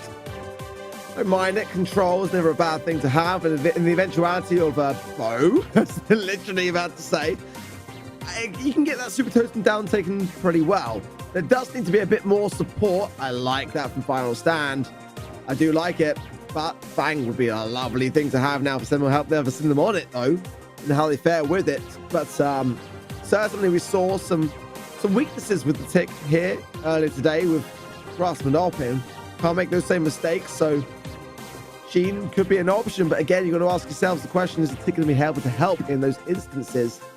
Let's see what they're thinking. Pipe up. They want to break things open and try to give themselves the advantage. Interesting draft, Trav. Who are you siding with? Are you going to go back to now rooting for Final Stand? Yes, I am. I knew it. I'm going to get back behind Final Stand again. I mean, I just like the Otis. I think, you know, it's kind of counterproductive from Semmore help to go pipe around tick, break up the map, and I don't know. I'm back with Final Stand. That's what I got to say, Ark. You don't have to, you know, mock me or laugh at me or anything like that. It's just how it's going to be. You do that to yourself, mate, in all honesty. But let's see whether you're right or wrong, and whether Semmore help can make this work. And again, there's still the option, Trav, to come back, you know, to that side of things if it doesn't work out. So we shall see. Good taps though already. I mean, let's be connected to Shran. Pretty not what Celestial was looking for there, but good connection there as well from Ferryman. Oh my word! Oh my word! Trav, it's not too late, mate. It's not too late. We can still bring it back. Semmore help. Absolutely dominant. I don't want to hear it. I don't want to hear it, Ark. I do not want to hear it. Semmore help. Already putting their front foot forward, getting some good plays in early on. Final Stand, more of the same from them, really. Dominance from Semmore help, and 3 people remaining against 0 in the last one is not the best showing for them to start with, but walls already being broken up, and clearly Celestial's going to be having an absolute field day now and needs to try and get out of this situation. Great tank, though, from the bow totem by Ari, but Sran obviously being outranged by Celestial, can't do too much here, and Euphorium obviously going to be trying to avoid some shots, get his turret, and play for that late game. RCCW, yep, pulls out head first. Just the right time when it connects. Celestial as well, following up, keeping the pressure on there. One more gadget remains if he wants to use it. He's done there already, but he won't provide some heals. Oh, Shran! Right at the cusp of the range, does get the pickup. Now the pressure mounting. Semmore help, Celestial goes down. It's just RCCW. Yep, I think that's the call. Get away from Otis and the bow. Don't feed into it. And come back to fight another day. Waiting it out then on that one. Making sure that they do still have a chance. Not feeding those supers to his opponents and going back. Waste of a tick here there. Massive waste. Just letting it run through, but they do have the penny turret now. They have the pipe jump, they have the ability to avoid stuff. This mortar's going to be raining down fire as well, but they can't let Sprout get close, otherwise it's going to have no value whatsoever. Oh, they didn't let it get close, but Abhishek may have overcommitted. He goes down. 3 versus 2 now. Celestial needs to survive this and be cautious. He has got a gadget. I suggest he uses it. Still going to reserve it. Ari's so low there. And that was the gadget, but the pickup was there. I don't know which is happening faster, Trav. The amount of kills that Semmore help are getting, or you're changing your predictions. Honestly, I don't know either, but it's a 3v1, and I know Semmore help have won this one, so I'm backsiding with Semmore help again.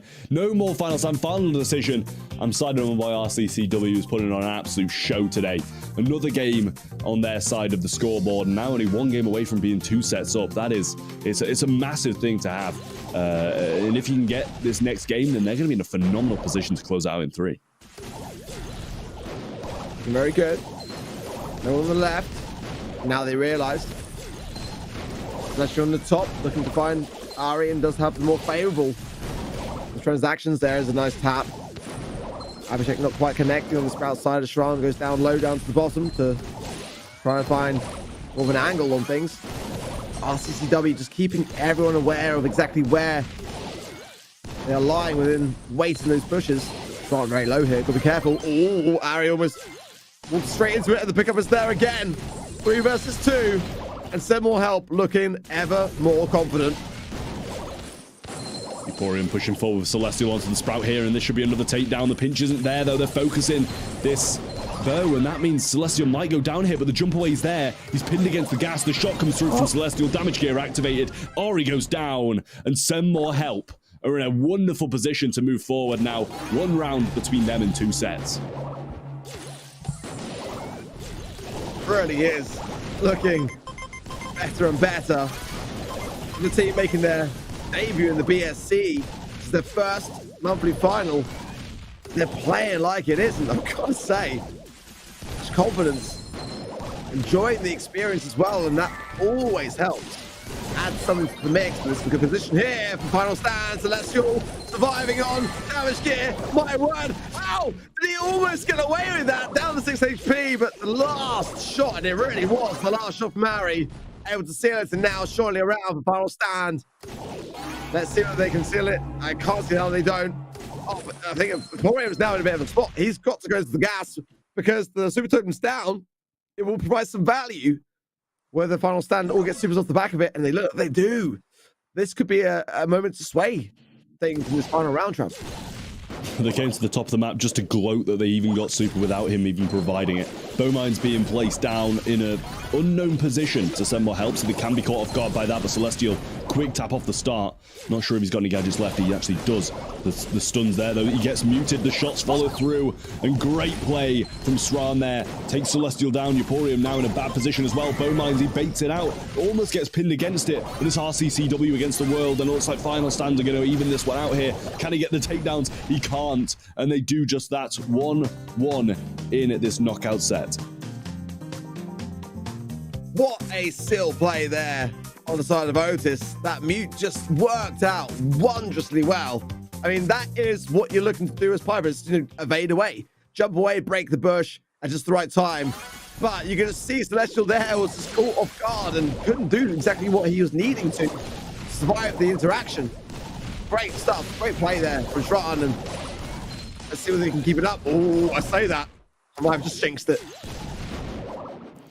I mean, a homemade recipe there surely would have finished off Shran, but Celestial not in the most favorable positions. Getting some wall breakdown, which is always going to be good for him, especially this early on. Must have connected quite a few taps, but now European falls low and has to retreat himself, waiting for those heals. RCCW should be back in the mix. Nurov straight away, thanks to his star power well oiled. Celestial now pinching down on Ari, but the only thing they're doing is getting hit hard. Fat Splatter comes down, and Sran, is able to move a little bit further up, but Celestial looking for the prime time to use a shot, use a homemade recipe, and take a free kill. Oh, RCCW now a little bit out of position, has to pop the head first as well as the... Oh, scrap what I was saying. Oh my word, I just stopped in my tracks. Zero just ceased to exist on the side of Final Stand. Oh my word. It's moments like that where you just realize how dangerous send more help can be. The head was juking better than half the players are, I think. To be honest, it stopped and started moving and then dodged a few sprout shots and put them in a great position now. Euporium pushing forward. Bowmine there, though, and the head baits out one. Euporium accidentally baits out the other, and the wall brought back, recycled, waiting for it to be placed down again because there's barely any walls left. They're going to need to make huge use of this one. Obviously, those still on the side of Final Stand. Still Starfish mutes available as well, and we saw what Shran can do with that. All available to Abhishek, but Harry does need to get his mines, especially now as the gas coming in. Protective measures there for Emporium as Celestial does connect with the damage gear as well. Shran was almost the victim of a takedown. Abhishek as well, just got to be cautious, very cautious here, and I don't think he is being so. Protective wall there, 2 best of 3, everyone low. Oh my word! How did Final Stand come out with that one? The splash through as Euporium almost gets 2, well, he did get 2 kills, but almost clutched up. RCCW couldn't quite bring that Sprout versus Tick matchup back home with it being such close quarters.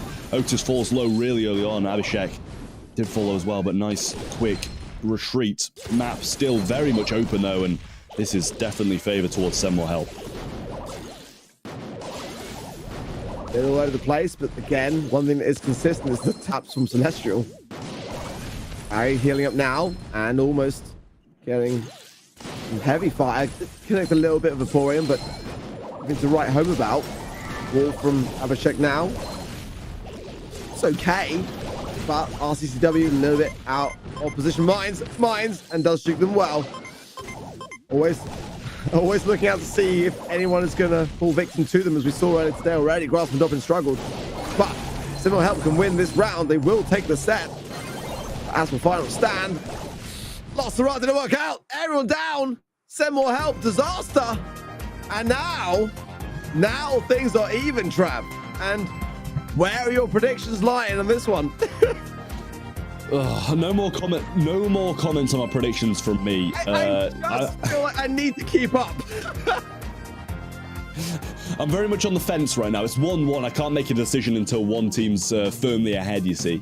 That's when I change my mind, because at the moment it's still a bit 50-50. So, I mean, Final Stand, they did look good in that one, to be fair, but, you know, Send More Help should have taken it. They should have taken it multiple times. They had the range. The map was open. I have no clue how they weren't hitting shots, but as soon as he said Celestial wasn't missing, he started missing every single shot. I'll just assume that whoever wins the set is where you're kind of siding from now on out. But yeah, no, I agree. There's definitely some moments there that should have been secured, and definitely a big moment there for Similar Help to have done a bit better, done a bit more. But we've seen this from Final Stand, and we said coming into this matchup, they do perform well under pressure. When they're behind, they have been showing time and time again today that they are able to see it through. But now, like, we are level going into open zone and hot zone. This is such an important set now. Whoever takes this one is going to be in a great spot before bounty. Open zone, as we mentioned earlier, going to be quite the different kind of play style when it comes to hot zone as a game mode. It is just so open. For that same reason, though, a lot of options, a lot of brawlers at their disposal. Bans here really are quite key to kind of get a feel for what your opposition are looking to do. Ideally, you want to be able to eradicate as many as you can, because it's going to help you really refine down your meta. But, you know, here, I don't know. I mean, you said earlier today, Trav, that you weren't a big fan of Piper, but Celestial's playing it pretty decently well. A couple of mistakes here and there, I agree, for sure. The home area recipes were not really connecting on some of those takedowns that could have been secured. I don't know. I just have a feeling that he likes the Brawl. I mean, we don't really know too much about this team. Again, if you are just joining the streams, Send More Help. They've been making their debut here today, so it's hard to kind of get an idea as to what they like and what they don't like. But definitely, throwers seem to be on the side of RC, and for Celestial there, seem confident with it. But for me, the safer option is always best. You know, like we said earlier today, Max Poker always really, really solid here. I do like Pam. Him herself doesn't seem to have been adopted too much in this particular region, but Stu, Speed Zone, and B as well, all really, really high up there when it comes to the draft for me. Yeah, I mean, I love a Max. I think the Max is the main thing I look for in this one. Max or a Poco, but, you know, Poco is quite often banned out, clearly, in this region. Max, he's just able to avoid the sharpshooter so well if you're able to dodge. Speed obviously increases mobility of your entire team, not just you, and allows you to have that explosive push back towards the zone. And with that speed, because everybody's so condensed towards the zone, you should be able to quickly get a few kills and reclaim it quite nicely. And that's even furthered with Poco with the kind of widespread shot that he has. Amber as well, can't forget what an impact that can make. Crow for sure, but has taken a little bit of a hit since the nerf of this region. It used to be like a first pick thing, but Bell as well, great for some value here and chip away at that speed zone. Should still be on the other side of things in consideration. Bands about to land, and they are Bonnie, Otis, and Janet for Send More Help, and Otis, Squeak, and Fang. Final Stand. Looking good then. Looks like we do have a first pick for Final Stand here, which is a little bit unusual considering the bands they have got rid of kind of are the usual first picks, right? Squeak, Otis. Definitely a little bit unusual that they did ban out Otis considering they have the first pick. Little bit weird from them, but they still have, you know, multiple brawls open. They have the Poker open, they have the Max open. They've chosen to go with the Stu, which is something that you did mention, and, you know, it has been used quite heavily in this region, but please, please, please, please do not use Zero Drag. Fiber ability is so important. It is going to be a first pick Pro, actually, for Send More Help. I don't mind it, but if the response from Final Stand is a plan, they're going to struggle to make a dent. It's a risky move for that very reason to have it at such an early stage. Following up shortly with another. Again, Max still available. Carl, Poker still available as well. The Final Stand, if they want to go along with that. And Try to add more healing to the mix if they bring in Gasser Hill. I don't necessarily mind Carl. I just don't think it's one of his strongest game modes, or rather the maps within Hot Zone. Final Stand, now quite a few options to consider here when it comes to their remaining comp. And yeah, Pam, Griff, Amber, B, Bell, take your pick, really.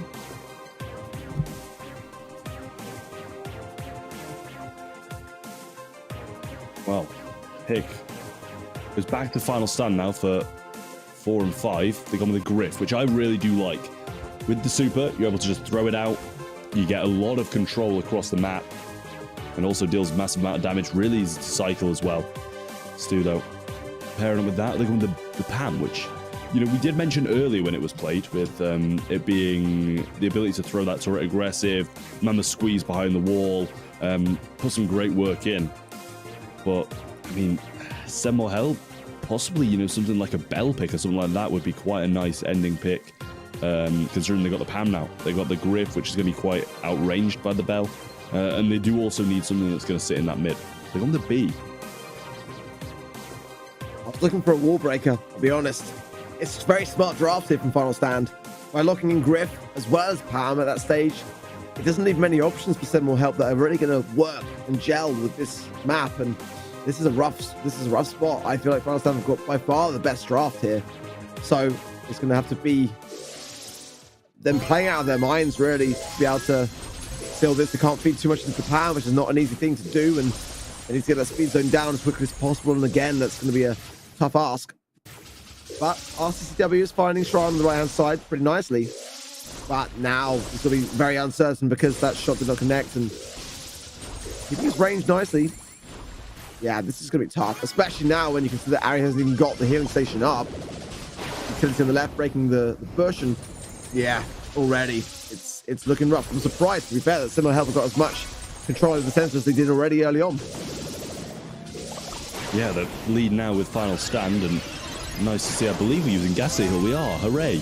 That's what we like to see from the Stu, but Sran now being pushed back by RCCW. Not able to get too many hits in there, though, and he is low, so has to back off. Celestial in the mid, getting pinched down heavily, brought down by Sran, and Ari pinching in there. Slow comes in, jump as well, but might be able to get away. One shot now, and Pam brings him to his knees, sends him back to spawn. Euporium really not doing too much over this left-hand side against this Griff, and obviously can't fly hook into him because he will just get shredded by the super. I'll be honest, I don't know why we don't see more play rate for Pam here. It's always such a solid pair of hands, and when the push comes in, you can just go back behind it and heal and just be able to really contest a lot more, and they're struggling to shake it even with the B, and that is where Celestial needs to spend his entire focus here if they're going to be able to turn this one around. 72% already for Final Stand. So much time to make up for. Emporium does get the takedown, but in the meanwhile, it's still Shran and Ari on the zone firmly. Finally, it goes down. It's the best chance, but I feel like it's too little, too late, to be honest. It is very much too little, too late. Ari's just able to tank so much of these this crow damage, and does use that scrap sucker when he lands as well. Celestial has the 3k, but misses it as well. Throws aggressive Pam turret. And there you have the game, as they can just tank this one out in Final Stand Esports for the first time actually in the lead as they take this first game of Hot Zone. The only way that Need More Help are going to be able to turn this around is just simply by eradicating Pam early on. They've got to really value the control in this one, get that early start, that early lead, and hold firm, keep Final Stand back in the spawn.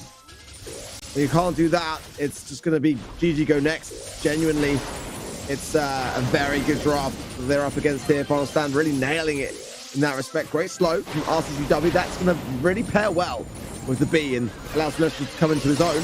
Another good slow from there. Better, very much better. But they've got to keep this up. They've got their backs against the wall right now. Sran making the move, and this is what he needs to do. Chaining those supers should get Euporium here. Brings him down. Celestial, the only one remaining, and this should mean Final Stand bring back that percentage and retake the lead if they're able to hold that a little bit longer. But Ari not really healing, having to retreat to his healing turret now and get some HP restored. Sran just doing such a wonderful job of aggressing on the right side. Jump comes in, and great jump from RCCW, getting the kill. Euporium going to go up and get the takedown as well. Wow. And now Send More Help are the ones retaking the mid. That was pinpoint precision. I mean, the way that RCCW cleared that lane, beautiful stuff, but no other words at all. This Stu speed zone is honestly giving so much value to Pam because as a bigger hit point brawler, really quite friendly when up against that B matchup, but Celestial was really struggling to hit the mark because of that additional speed. The last one there now, though, there's a bit of saving grace and a very quick retreat from Shran. This is a great adaptation, massively so from Send More Help. We've still got to seal it, but this is outplaying the draft with strats. Yeah, they did a nice little lane swap at the start and got them that early percentage that they really did need. Ari tanking the shots from RCCW, who doesn't have any more slows, so this could be a comeback from Final Stand. 3K going to be missed to start things off. Celestial going to miss the second as well. Ari sitting in the mid and trying not to feed the 3Ks, which can be so influential at the moment, and the percentage has really come down. There's not too much of a deficit anymore for Final Stand, sorry.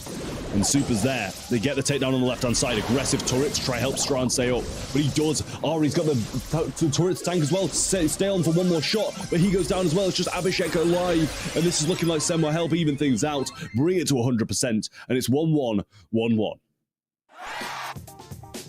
My word. But definitely signs of nerves. The Sem will help there. You saw towards the end a couple of missed B shots along the way from Celestial. And even at a point where it's, perfectly viable to use an amplified shot to get the Pam healing station down, didn't end up going down, just kind of missed two and was back to square one. And there was no utility towards the end either. So realistically there, the best chance for Sem will help to look even more convincing, or that swift takedown of the Pam is important. They know it. Celestial has got the damage gear, but it's going to start to land more of these shots. Can't just rely on RCCW and Emporium, but doing pretty well. They've got to get that speed zone down now, which they do. Great stuff. RCCW goes in. Maybe a bit overconfidently so, but better start nonetheless. If they can get the angle on the speed zone whilst it's, yeah, exactly there. Looking really good, but they've got to keep this up there very much against it. Strong comes in. Turret going to be placed down. That's going to tank quite a lot of damage. Crow, B, everything.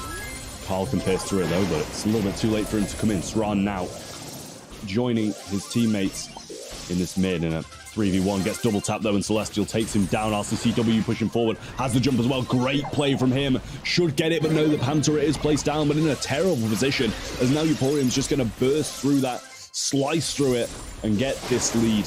And the control as well, still in their hands. Celestial playing wonderfully, also getting taps when he needs to, but Emporium's really the one, and RCCW who are maintaining this aggression and allowing them to sit on the zone. Definitely still some nerves for sure. Probably could have got like a double takedown earlier with a flying hook and a super, but didn't. But nonetheless, looking in comparison to the first game of this set, it's night and day different. They've looked and located the weaknesses of their comp and made the annotation that was needed, and now Sem more help. Getting it set against all odds. They were completely outdrafted, genuinely in my opinion. And then the first game just went on to prove it. But they learned from what they could do to adapt around it. And that smile still firmly back onto the face of RCCW. Feeling good about that one. And so he should as well. He played that Crow pretty much immaculately. Jumping in, getting direct hits, slowing them down, allowing his B to hit so many shots because of those slows as well was such an influential part of it. And they just played it really well. And, after such a terrible first game, the rotations they made, swapping sides, it was just absolutely incredible. I can see you smiling. You're going to ask who I'm rooting for, and I'm literally predicting whatever you're going to say right now, and I'm still going to say Final Stand just to upset you. Really know how to give your hurts trap. Shooting Star up next for Bounty.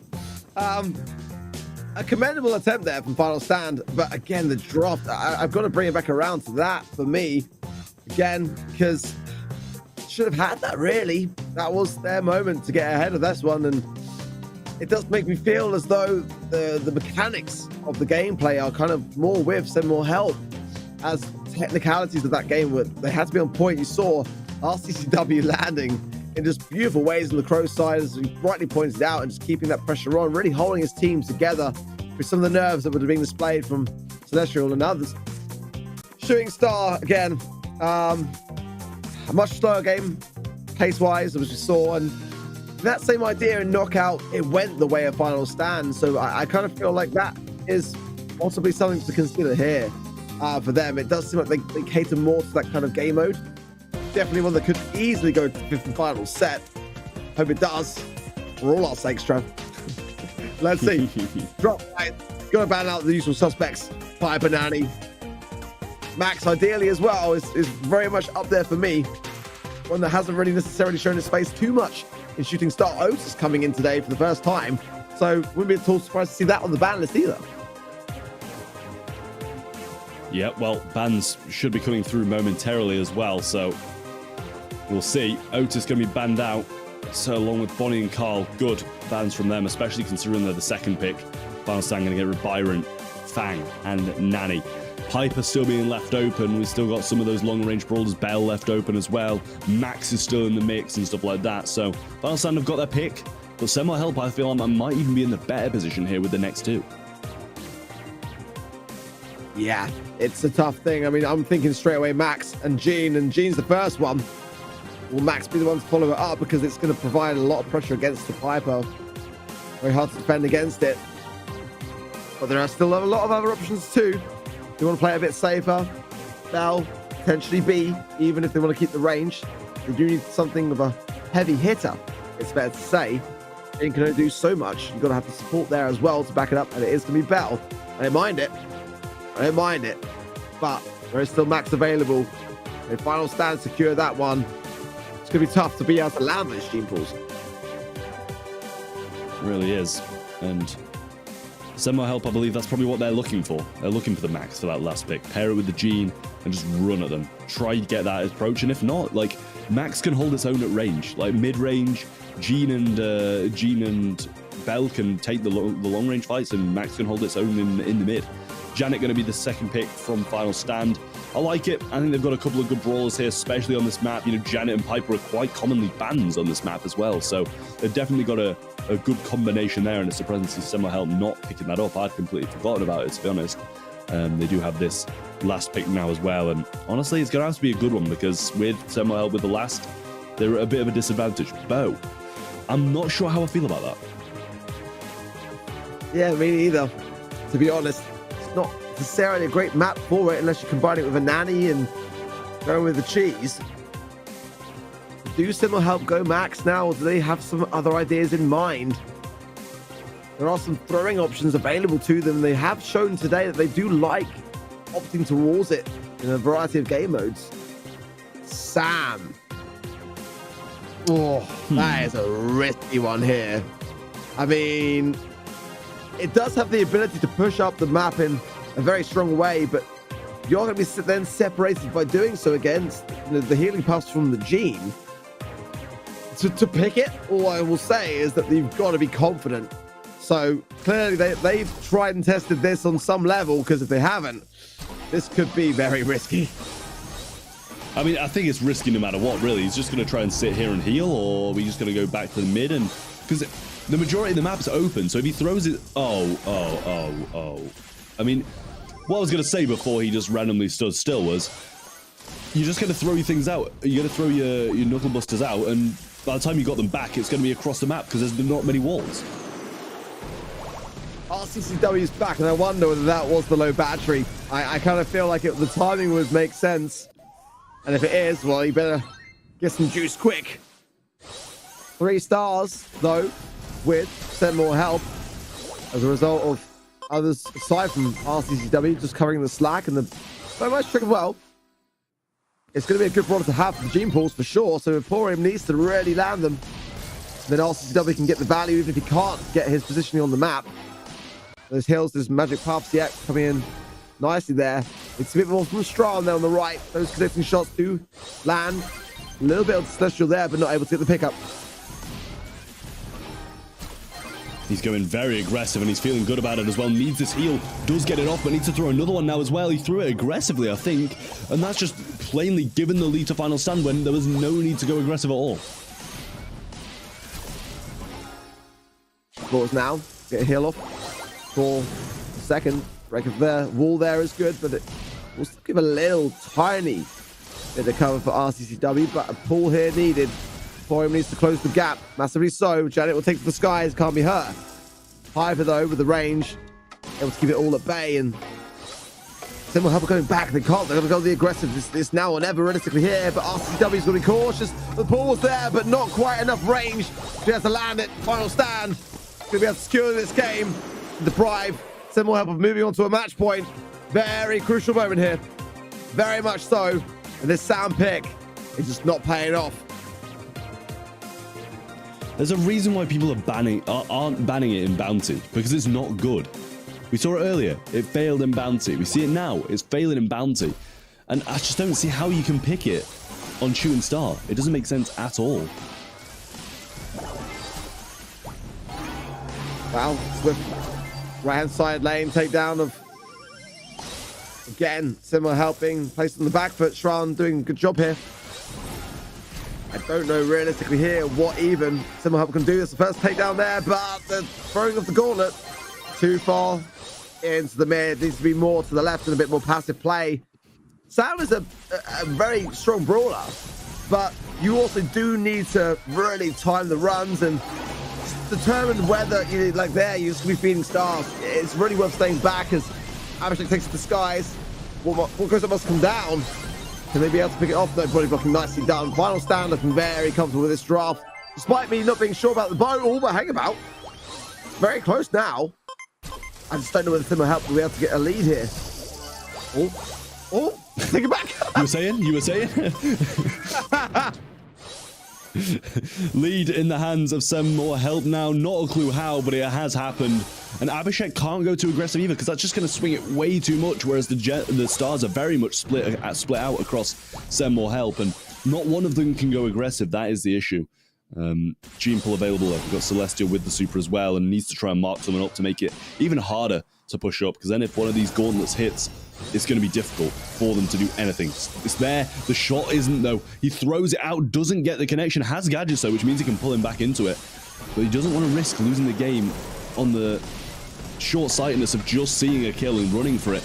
Emporium did miss his super as well a good 10 seconds ago. Celestial falling low. They need to get the takedown just in case. Gadget's there to bring him back. He's not healing up either. He feels committed to it. The mark hits. The pull's there. And that should be match point to send more help.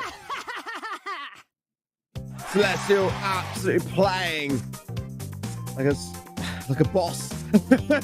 I mean, that's the reason they won. Genuinely. I mean, RCCW doing his bit in other game modes, but there with the Sam just wasn't it. But at least he did come back and not continue to feed once they had that lead. And that really was why. Because if those taps were not there, that was all final stands. Now match point. Potentially a grand finals appearance if Send More Help in their debut of the BSC can just seal up one more game of Bounty. RCCW obviously got the super in hand, hasn't thrown it out anywhere yet. Celestial tapping so hard, has the super ready, looking to try and mark someone up, and RCCW is going aggressive. In a position where he doesn't really need to, he is, and that's the mistake he made in the first game. It's the mistake he didn't make in the second, and that's why they won. Slow, there's the pop, mark is there, RCCW goes in, but actually that gadget only serves to pull Ari further away. Ari's marked up in the skies, but we'll be able to heal him.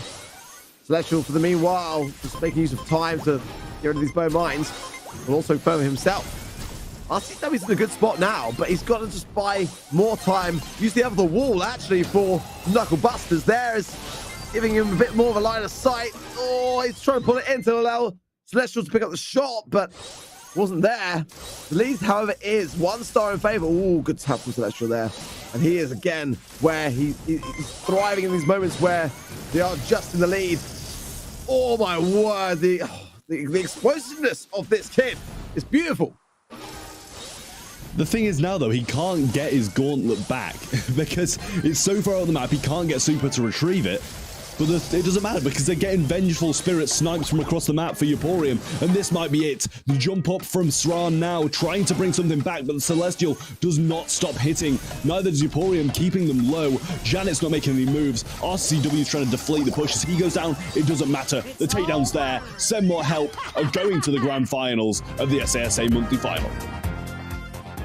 What a way to make your mark on this region.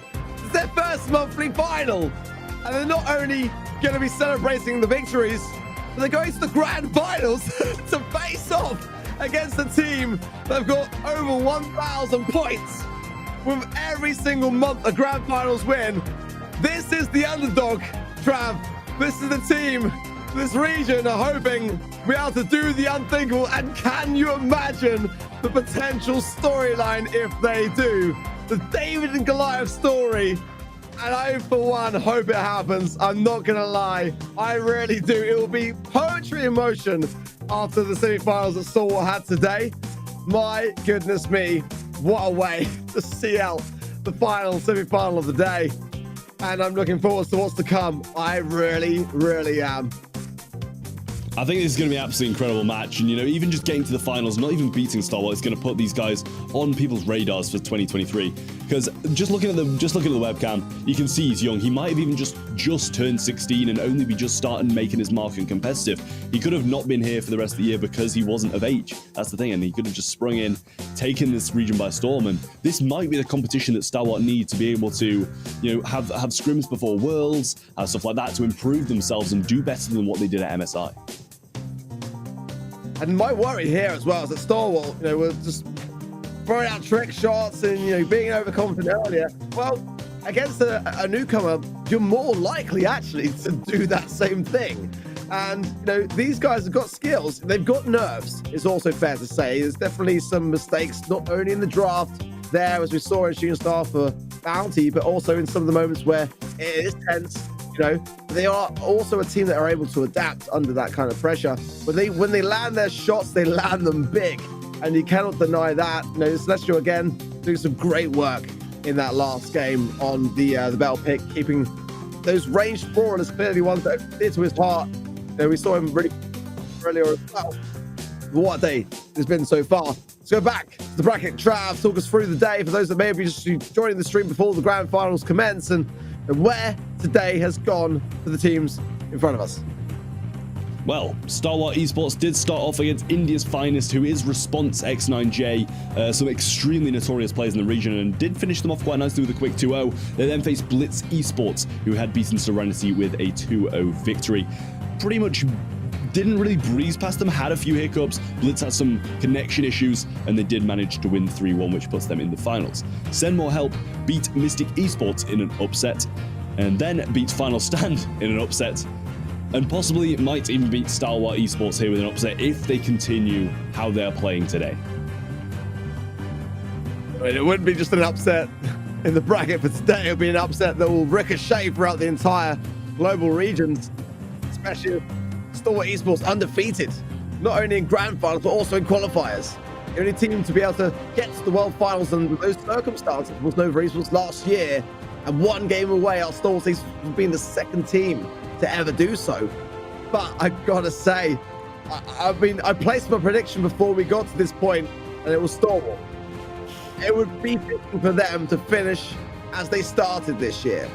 But boy, oh boy, I really hope that event.brawlstars.com just erupts with support, because I want that upset. I crave that upset. I hope it happens. I really, really do. Sorry, Coop. If you want this back, these guys are good. I'm rooting for them. I'd love to see Send More Help win as well. Honestly, I really would. But I think that Stalwart have surely got this in the back. Like, they might have been messing about.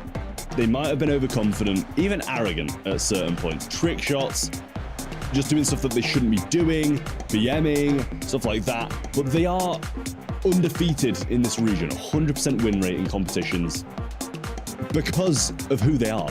It's Coop, it's Orca, Sergeant, Instinct.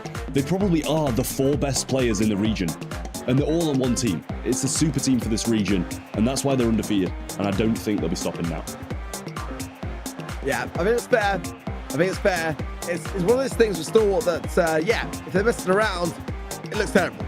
But when they're serious, they are the best team in this region by far. 24% though, voting for Send More Help.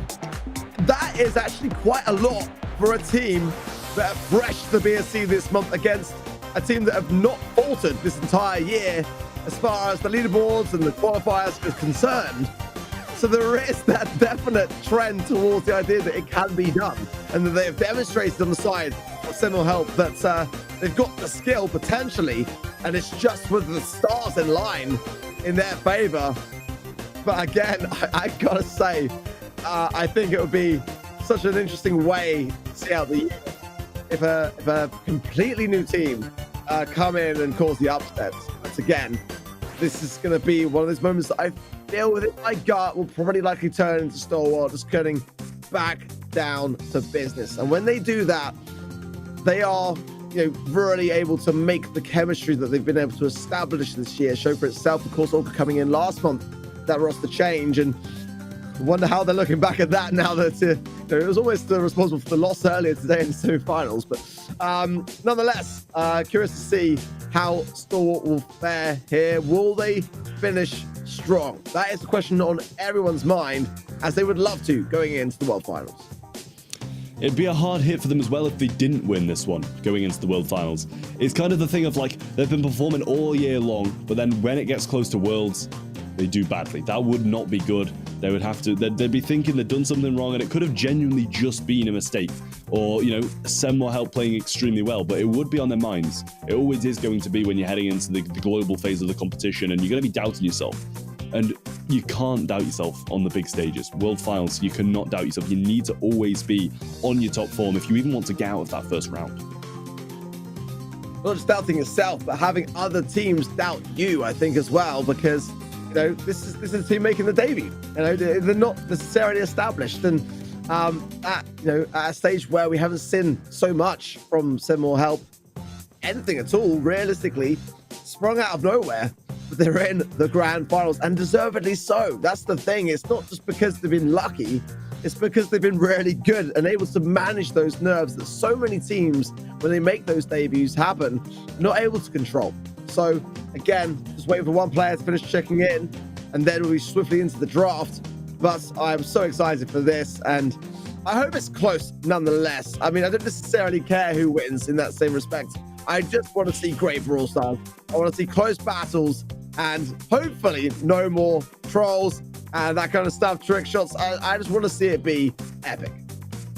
That's all anybody can ask for. And honestly, when we see the trolls and stuff, it's much more entertaining. You might think you're making people laugh in stream chat. It's much more entertaining just to play as both teams as best they can and have a better game of Brawl Stars. That entertains chat more than missing a trick shot does.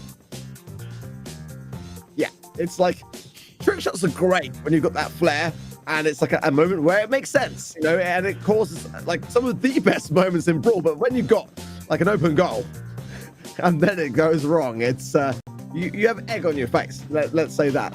But again, I don't think the Stalwart Esports will be going into this one under those circumstances. Plenty of time as well. We've got to remember between their semi-finals match and now the grand finals match for them to have team talk and discuss things through going into this and how they want to approach it.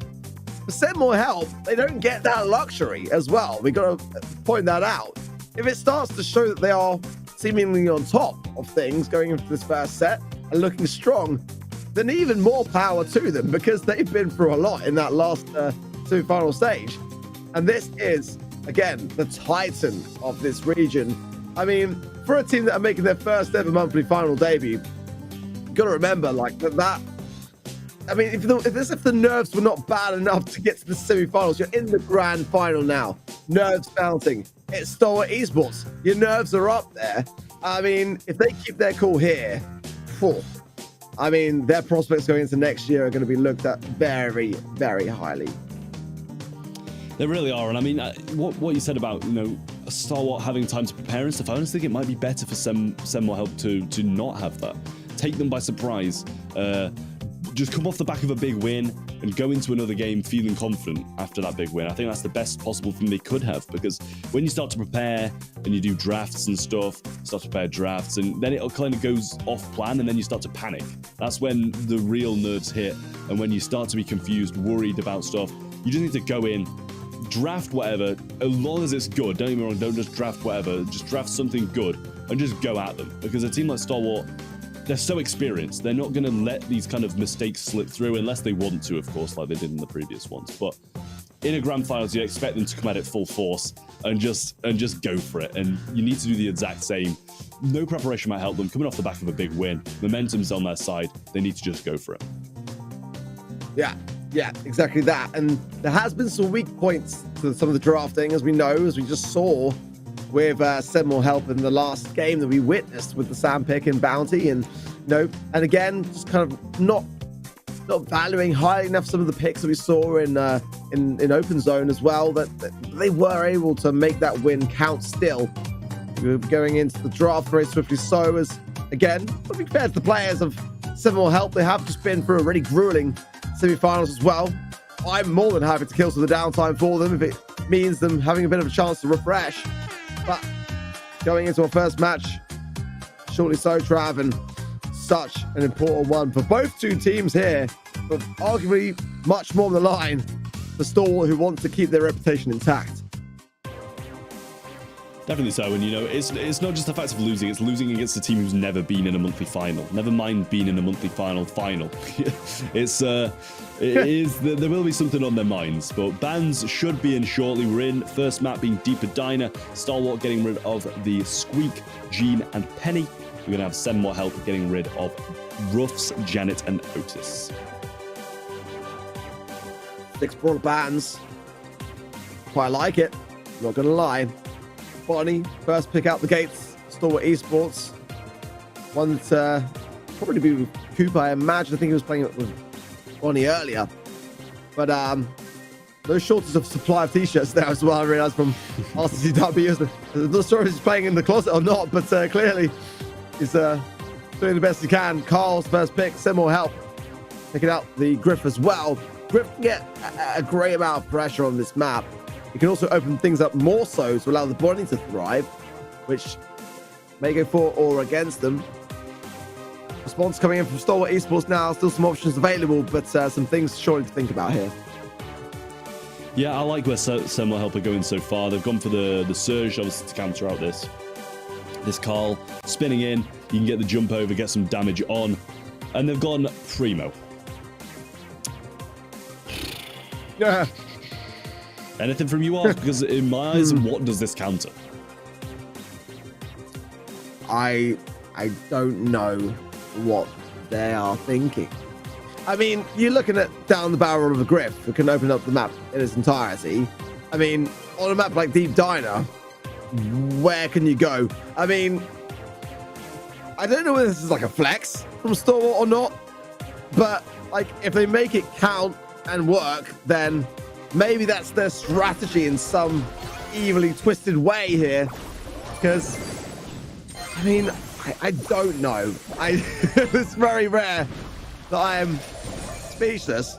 But again, like, RCW's going to break a lot of this map open. In the later stages, this Primo pick could prove very costly. You might be working out for now, but that's because Semifinal help haven't chosen to break yet. There's really no explanation. Honestly, I'm a little bit speechless about it as well, but we'll just see how it plays out. Piggy bank coming in, jump over the top from Sergeant though, and he gets hit by the piggy bank as well when he lands. But it is 4-1, possibly even 5-1 in a second. Orca level 3 as well, needs to try and heal up, but he's going to get swiftly taken out by European there. Coop's going to get the trade, but I mean, it's still looking good. Relatively so, but at the same time, keep the ace very low here. They'll take down Sergeant, which they do. And it is Sergeant playing the Brawler, so fills me with a bit more confidence. If it was Orca, I might have something more to say about it. 8 gems though now. Down to the hand, Sergeant jumps in, falls straight back, and the shot's there for the takedown. Oh, swift. 8 gems still though. Orca's not going to be able to pick this one up as yet. I don't mind that super. And the bait away from the stun of Orca. Oh, almost got the pickup as well there. Let's see. It's looking better, but Semifinal help have got to maintain this mid control. I mean, he just jumped over the super, and now they're going to be able to pick up these gems as well. Countdown starts for Stalwart now, and Sergeant. He jumped directly over a Gale super, so to be fair, I'll give it to him. He played that very well. Primo may be the best brawler on this map. It's flown under the radar in every region but this one. And there is a chance of a reset. European coming in. Jump away, though, in 3 seconds, and not anymore. Nice shots from Orca as well, and throwing up the Navi pin, because Stalwart clearly don't have one of their own. great start for them, to be fair, and I'm done questioning the primo. I'll let them do it, but I agree with you. You know, if Sergeant playing it, at least there's some backing behind it. Well, I'm not letting it go. It's stupid. Like, it's not about it working. It's about, almost prying on the fact that this is a team that is, are less experienced and trying to make them nervous. And I don't know, man. Like, I watch the spins and stuff, and it's like, yeah, cool. But it makes me want to root for Semifinal help more, to be completely honest. I mean, I really want them to win this game now. And I think that, to be honest, for a team that are in the grand finals for the first time, of course there's going to be some nerves. And I don't think that really validates the idea of picking a bit of a troll pick, in my opinion. I can agree with that. Sergeant should be able to get European here, though, but the knockback's there, and he's not going to burn down. I don't think. Should be close to it. Survives on 90 HP there, and QDA's following up with some shots. Orca level 3, which is going to be huge for them. Super comes out from RCCW, and now Orca's stunned as well. Does survive, maintains the level 3, but Sergeant has the super in it. It's quite dangerous. Jumping in now. Does throw Celestial over the shoulder, but he will survive. Good ace, not connecting, but the second one does. And the swift takedown there as well of RCCW. For him, flying hook away, but Coop Ace does not let him get away with it. Orca coming in now on the aggressive, but nothing more than a few missed shots and a change of place. 6-5 is looking better for some more help, but again, they are up against the wall here. Yeah, well, Orca just swoops in, takes another 2 gems, and only one needs to spawn now for them to have the countdown. It spawns. Orca's low, though. Can he get away? He's going to the right, does jump over it there and manage to avoid it. Super not going to connect, and the reset's not there. Nobody in sight except from Griff, and it looks like they're going to take this one and take the first set along with it. Stop it, Orca, please. Just stop it. We get it. We know. It's still the first set, man. Jeez. Oh, my word. Either way, it was convincing for Stalwart Esports there, as we kind of expected it would be.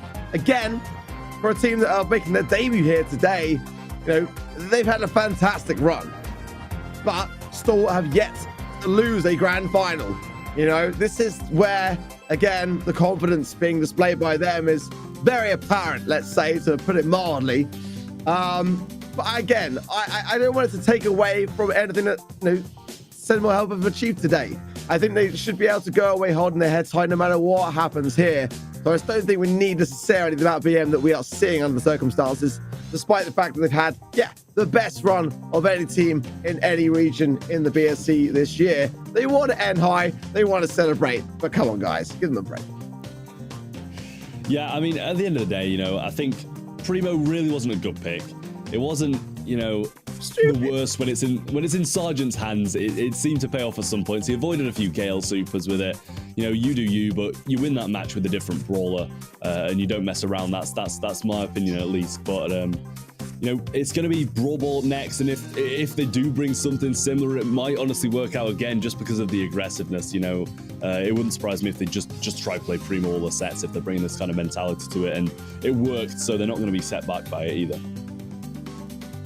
Yeah, I think that for Semifinal help now, it's really going to be a testament to how they can stay calm and collected, because it's definitely, arguably a strategy that teams will like to kind of employ. And again, when you're in a position that you've never once before been in, it's going to get under your skin a little bit. There's no doubt about it. I mean, it's been a lovely smile that we've seen from Semifinal help, because again, they're just pleased to have made it this far. They probably didn't expect to make it this far today. Let's be honest. So it's definitely looking like, things might go the way of Stalwart here. Again, their mechanical skill continues to be displayed. It's just getting inside the minds of them, really, isn't it? Like saying, look, we're going to pick a Primo into your Gale, into all your accounts, and demonstrate that you can't win in the draft. It's that kind of message. And yeah, there is an argument to be had around it being still a healthy strategy, not necessarily a healthy one for me, but it can make teams crumble, and I think that is what Stalwart are trying to achieve at this moment in time as we go into Brawl. Yeah, well, it is beach ball, and it's not the most tank favorable of maps, so possibly we'll see a little pass by on this one of the Primo, but RCCW still, he's not looking as happy as he was, and maybe that hit him a little bit harder than in the previous ones. Poco, Gale, Sam going to be the bans on the side of Stalwart. Carl Ruffs and Sam on the side of Semifinal Help. We got a first pick for Stalwart again. And honestly, I've seen quite a lot of Stu here. We've seen Stu being played time and time again. Crow's been played here.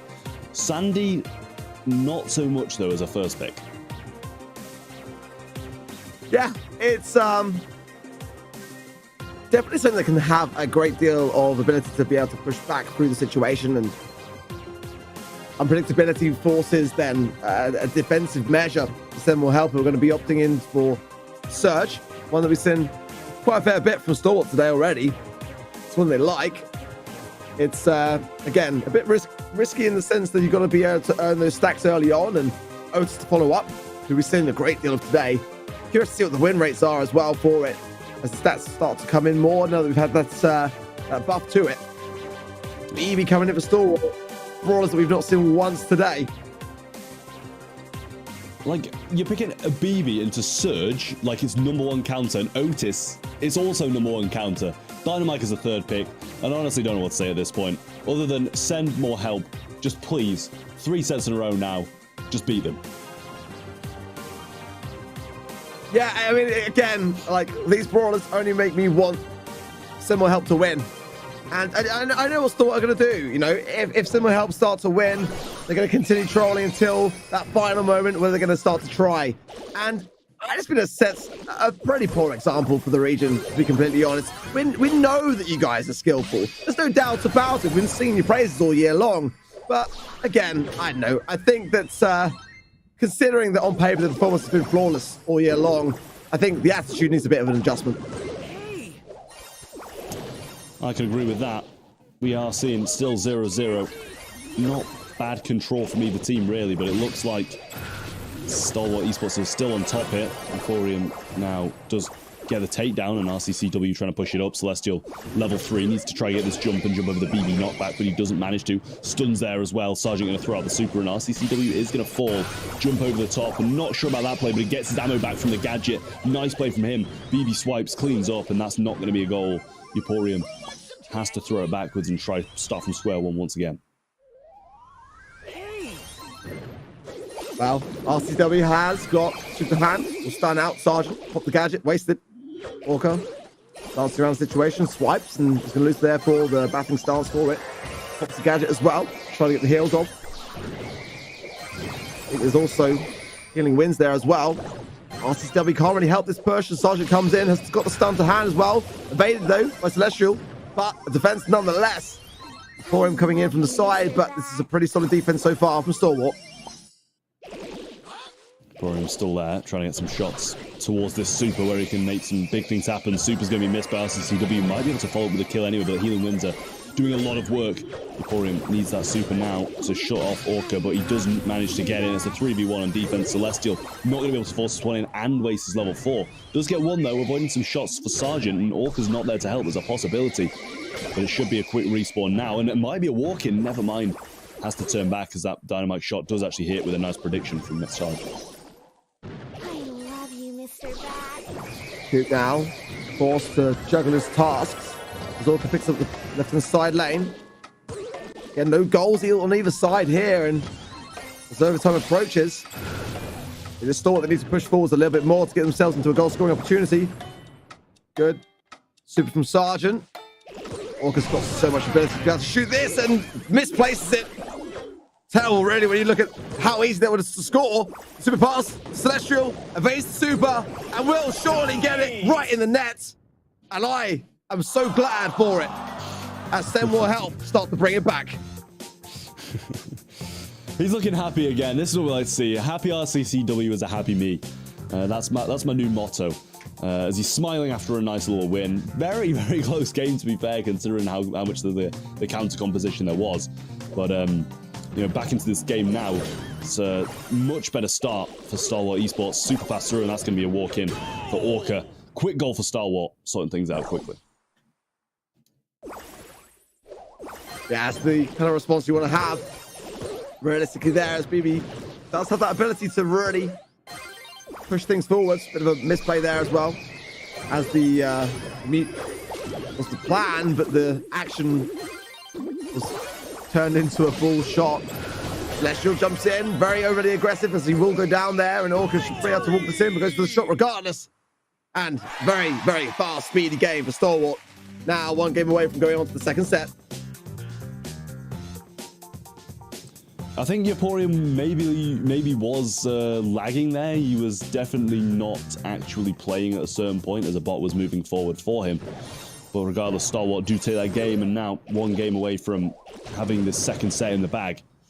And definitely a much better game from Stalwart in that previous one there. RCCW is going to fall down. Missed pass from Yaporium there, and this might be a goal. Stuns there available from Kubiace as well, and can just slot it in regardless. Brings the first goal home, and Stalwart moving 1-0 ahead again. Yeah, exactly what I said was going to happen. You know, as soon as Stalwart show a sign of going behind, they start to then turn up the gears and start to try. Orca pops a gadget, tries to stay in the mix a bit longer. Celestial goes in and finds Sergeant with 1 shot. Doesn't quite connect with the second. The Coop comes back into the respawn, just the takedown. Orca can't quite realistically get out of this situation. He does. Pass through is there, and a shot off the wall, and of course a little cheeky spin just to prove the point. 2 sets now for Stalwart, and 7 more help. Very much against it now.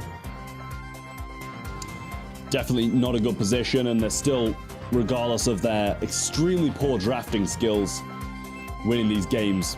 Kubiace not looking very phased at all by a loss in the first game, and it is going to be Stalwart 2-0 up, and whether or not they'll do the same again in this draft here is a little bit worrying, but I mean, they're looking like they're going to finish this in 3. Yeah, it's looking that way, and I fully expect the draft to be something stupid, to be honest. You know, again, they'll probably bring out Dynamite, and again, you know, these guys are incredibly skilled. There's no doubt about it, you know, and they're able to make it work because that's their level of play. I just don't think it's necessary to flaunt necessarily when you can win with grace. It's so much better, you know, especially after what has been the most, you know, convincing performance of any team across the regions this year. You know, it could have been a graceful way to have a completely clean sheet going to the World Finals. But, you know, I just felt like after the performance we saw today from Simul Help, they deserved a bit better, you know? So let's hope it goes the way I thought so we can interview about them because, yeah, I have some words. Yeah, I mean, I think they deserve some firm words going their way, to be honest with you, but they're winning. Anyway, it is 2-0. Kaboom Canyon up next. We've got some heist, and, you know, it's one of those maps where you probably can just go triple tank, and they more than likely will do something like that. Just try and walk up the map, dodge some shots, and get this game done quickly. But, you know, usually I'd explain this map as you kind of got to have that passive route, get in this control of the mid, and then shoot the shots from the mid with some sharp shooters. But to be honest, you never know which way the game's going to go when Stalwart play. Yeah, I mean, this is why it puts us in a bit of an awkward spot because it just kind of makes a lot of what we say redundant at this point. We can talk through the meta, of course, but it doesn't just get reflected when Stalwart are doing Stalwart things. Ultimately, Kaboom Canyon, of course, does leave a lot of long-ranged options, which is why I firmly expect Primos and triple tank probably from Stalwart. But nonetheless, again, breaking open the mid to have that decision backed around whether you want to capitalize on having those 3 lanes or just keeping with the 2 and breaking open some grass with a number pick, which we've seen again earlier today happening. But draft, an important one more so for some more help who are behind in this situation for the first time. But let's go in and see what the draft says. Dan should be in just a second, and we are no longer seeing an RCCW smile, and that makes me very upset because he's not looking very happy at the moment, and his emotions clearly affect mine as such a nice guy he's been today. Oh no, we're seeing a bit of a smile now. He's still laughing, even 2 sets down. He's still got a bit of a laugh on his face now. Gale, Griff, and B, the bands coming in from Stalwart. Send more help, going to get rid of Griff, Colette, and Bonnie. I almost forgot the name of the brawler there. Bull as pick number 1. What did I say, by the way? What did I literally just say? You know, Daryl I can understand here, but I mean, triple tank inbound probably for Stalwart.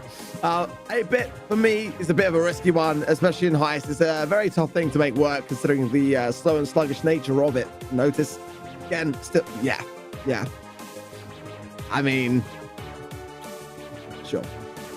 Okay. Oh, we got a Shelly pick. Shelly pick from Send More Help to counter the triple tank, and honestly, it just wouldn't even surprise me if Stalwart win this, because if you can juke shots and manage to avoid a Shelly, you're going to be pretty fine. And Shelly's not going to do much on offense or too much on defense considering you respawn with 1 ammo. But at least RCCW is loving life. He's just happy he's made it to the finals, and you got to be happy with that. Yeah, I mean, obviously the entire draft not really catered towards tanks because the Shelly's the final grace. Because then why would you be anticipating it? But so far so good. Defense so far, some more help is on point. Orca connects a little bit, 7% on the safe, and now a chance to go forwards. And it is there. Emporium who finds Sergeant, gets the takedown. As he moves forwards, the mute on Orca is there, but not really going to necessarily do too much as the range is also. Keep the Ace trying to find and time his run to go through the mid, and there it is. And the offense is on.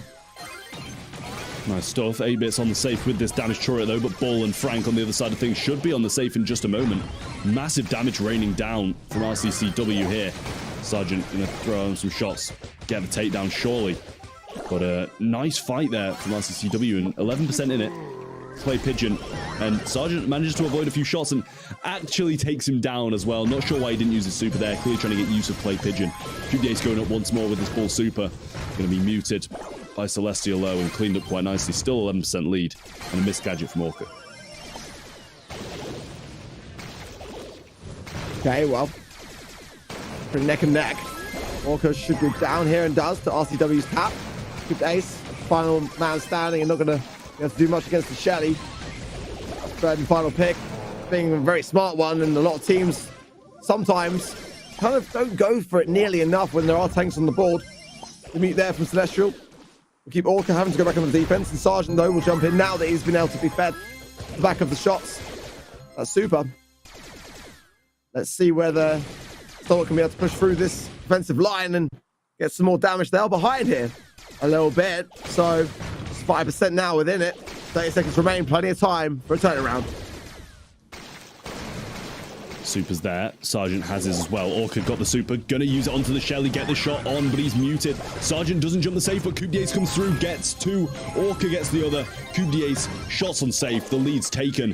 20% left in about 15 seconds, but now it's pretty much done. Coupe can just slot in this corner, stay there, bulldoze the safe, and then his teammates are going to come in with no time left. They take the win. Match point to Stalwart. Wow.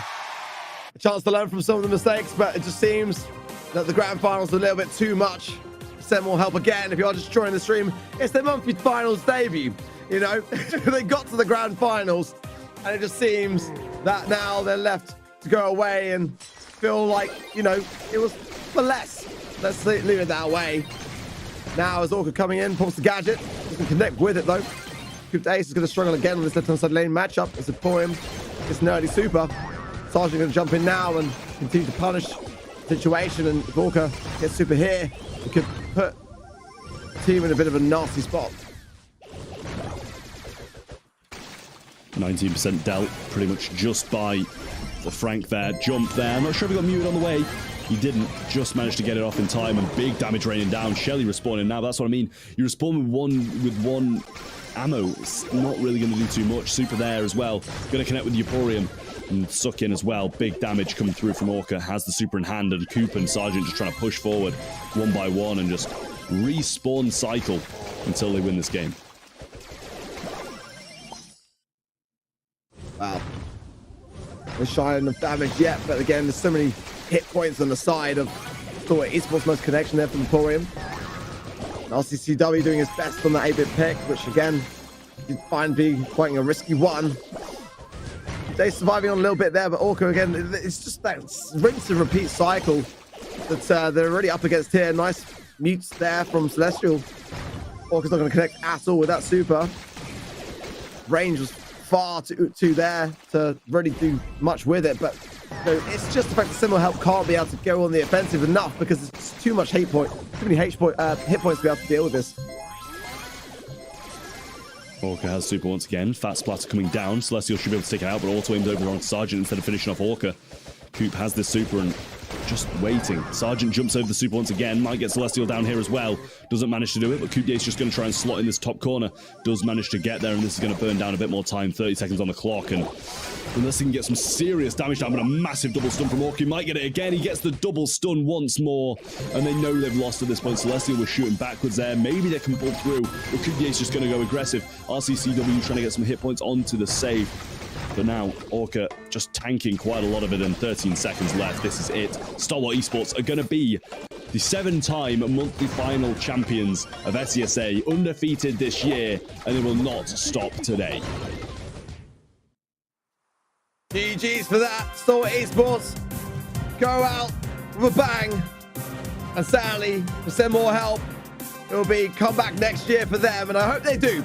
I hope this hasn't deterred them as a team, and I hope that they still look to strive for more in the years to come, because I feel like they've got a really solid chance, and that is exactly what I wanted to see. A smile still on the face of that boy, because again, for a team making their debut in the monthly finals, to get to the grand finals says so much.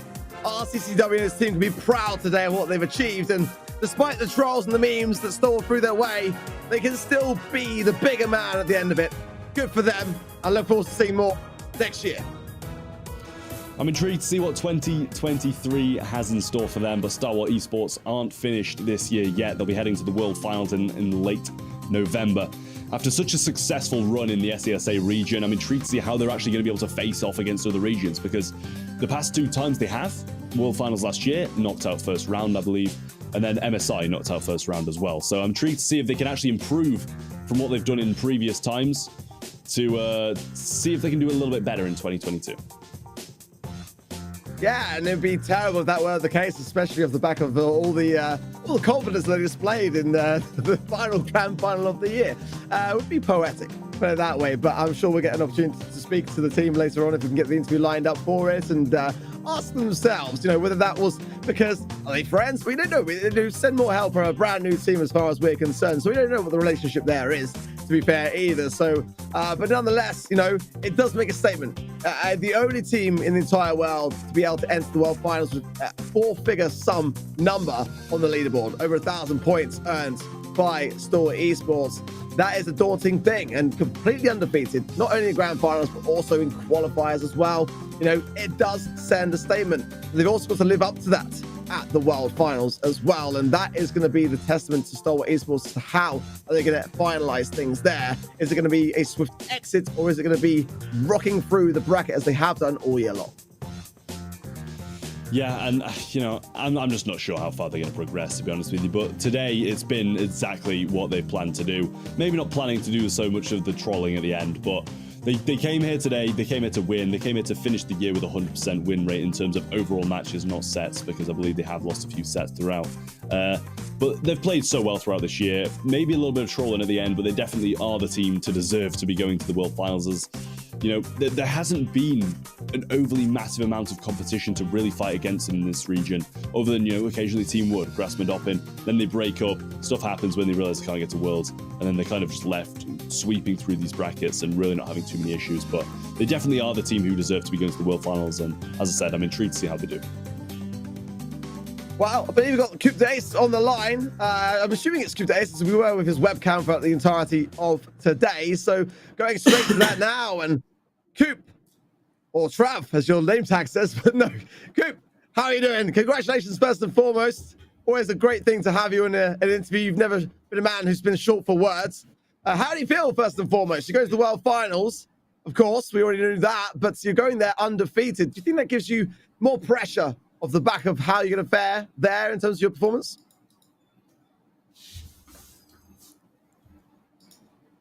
I don't think Coop is able to hear me. Coop, let me know if you can hear my voice. Otherwise, I'm just going to assume that you can't. Looks like we might be having a few technical issues on the feed. I can hear you, Coop. Yeah, but I know that you can't hear me. Yeah. We might have to come back to see whether we can arrange a little technical tweak in the background. We'll let you guys know that we're going to get kicked back online for an interview, but clearly he's not able to hear me. So, you know, for a man of so many words, it's a rarity to see him with so few. I'm Kubiace now. He's Trav, I'm Kubiace. That's how it is. But we've officially changed names. But yeah, I mean, we can't clearly get too many words in with Coop, but I'm sure if he was able to speak, he'd be speaking for endless time anyway, because as you said, we know he's never short of words, and neither are you. So that would be it would be quite a long interview. Yeah, true. I mean, I hope he hasn't got let off the hook, because I still want to grill him about that final matchup. But we'll let you guys know whether we're going to be returning to Coop or whether the technical problems are such that he can't be able to hear us. But here is the bracket Trav for today, and talk us through it for those that are just joining the stream now. It's been still a bot that they can return to, of course, but that lower bracket, very close, right? Yeah, well, you know, Stalwart managing to absolutely walk through. Well, not really walk through. They had a few issues with Blitz in their 3-1. They did have some connection issues. I'd love to see how that would have played out if the connection issues weren't there. But Sem will help. I mean, it's been upset, and then sadly they weren't able to upset in the end. As honestly, even without the trolling, before the game, I'd have absolutely loved to see them go all the way, just because of, you know, how friendly, how smiley they've been, how nice they look. It really does. It pained me to see them lose that finals, but they looked happy anyway, and they're going to be pleased with how they got there. Yeah, I would say that we don't know, but I think it's fair to say that any team coming in for the first time are going to kind of expect to kind of go out in that first round. I think that anything that is beyond that is only ever something of a win. And it was clear to see that, you know, despite that, not going their way towards the end, which was what we expected. We knew that on many levels that Stalwart Esports were going to be able to tie things up in the grand finals, as they have done all year long. But Blitz, like you rightly say, would love to have seen how things would have gone had the connections been more on their side. But look at that, 1,186 points. By far the most number that I've ever seen, I believe, on a BSC leaderboard. Trav, that is substantial. Not bad at all from Stalwart Esports. I'm not going to try and do the maths this quick this time, but they are a substantial amount ahead of grassmuddoppin, who went out in that first round against Final Stand Esports, who really did play very well today as well. But Stalwart just sitting at the top, obviously with their World Finals qualification, feeling very confident. 7 out of 7 wins, 0 losses, 0 qualifier losses, and just really incredible performance from them all year round in 2022. Here's how things shaping up around the globe as well. If you missed out on a couple of monthly finals, there could be a few teams here that maybe you're surprised to see, but many of them being locked in already, especially within the EMEA region, of course. And see that graphic now. Reply to those from Tribe Gaming EU, SK Gaming, Team Casso, and Navi all locked in. 6th position though, that golden ticket still remain. And crazy attention. Zeta Division, of course, dominates the East Asia region, as we know. Tribe Gaming NA locked in already for North America and Latam. North Thatcher and Vanguard still looking to tie things up next week. And Ace Milan Clash, Chasma Gaming BR in Latam South locked in. Zero Zone still going to be battling us out later on today, so make sure you stick around to see how that one is concluded. Stalwart Esports locked in for the World Finals, of course, in spectacular fashion in this region. Nova Esports locked in for mainland China. Trap. Yeah, well, you know, I'm intrigued to see how LATAM finishes out later on today, and, you know, just whether or not Zero Zone will be able to lock the spot, or if they'll be overtaken by someone else. And obviously we've got a lot more down the line next week as well to see who's finishing. We'll find out who goes from NA, we'll find out who goes from Europe, and what was the last spot? It was Europe, NA, and LATAM. So we'll find out LATAM today and some of the other ones next week, which I'm really intrigued to see who's going to be going from those regions and have the finalized 16 teams that we'll see in November. Can't wait for North America and Latin North personally, as it's really going to come down to the wire. STMN, of course, the big storyline with them is that they've got to make the grand finals. They are just off of the leaderboards at the moment and preying on a downfall of Vanguard. Oh my word, and the EMEA and as well LATAM South. It's got to that stage, Trav, where this whole year has been building up to this unpredictable nature of the competition now coming to its final conclusion, and I could not be happier to see it happen finally. Indeed. I mean, like, all of the regions have these kind of close endings that, you know, that have more than maybe like 1 or 2 spots. You know, NA with 3, Europe with 6, and LATAM with 3. It's kind of these regions that do boil down to the last monthly final that's going to be the decider. You know, whether it be Craze Clan that go, or a Bax, or some of the other teams, or Zero Zone might be overtaken, and SDMN might come in NA, and it's still all for me. There's the amount of different teams who can make it is quite cool to think about. Yeah, so many potential prospects. Well, guys, make sure that you stick around later today to see how the LATAM South region gets concluded, starting from 12 p.m. BRT, of course. And again, Trav, always a great time to cast for yourself. Any final thoughts from you before we close out the day? As I've said, just a massive congratulations to Stalwart, and obviously need more help as well for making it to the grand finals in their debut. It was just absolutely phenomenal to see them go this far, being their first monthly final, not only as a team, but as players individually as well, all 3 members in their first monthly. Obviously, as you said, thank you to the production, everybody at home, watching, players, coaches, everything, and obviously Supercell as well. Done my job for me, Trav. You'll have to see it. Perfectly said. Well, again, that time, 12 p.m. BRT for LATAM South, and that conclusion to see whether Zero Zone are going to be able to hold on and earn their golden tickets. And of course, make sure that you keep cheering for your favorite teams over at events.brawlstars.com. That's where you're going to find me in a minute, placing my predictions, trying to get that spray off the back of LATAM South. Until then, guys, it's goodbye for now.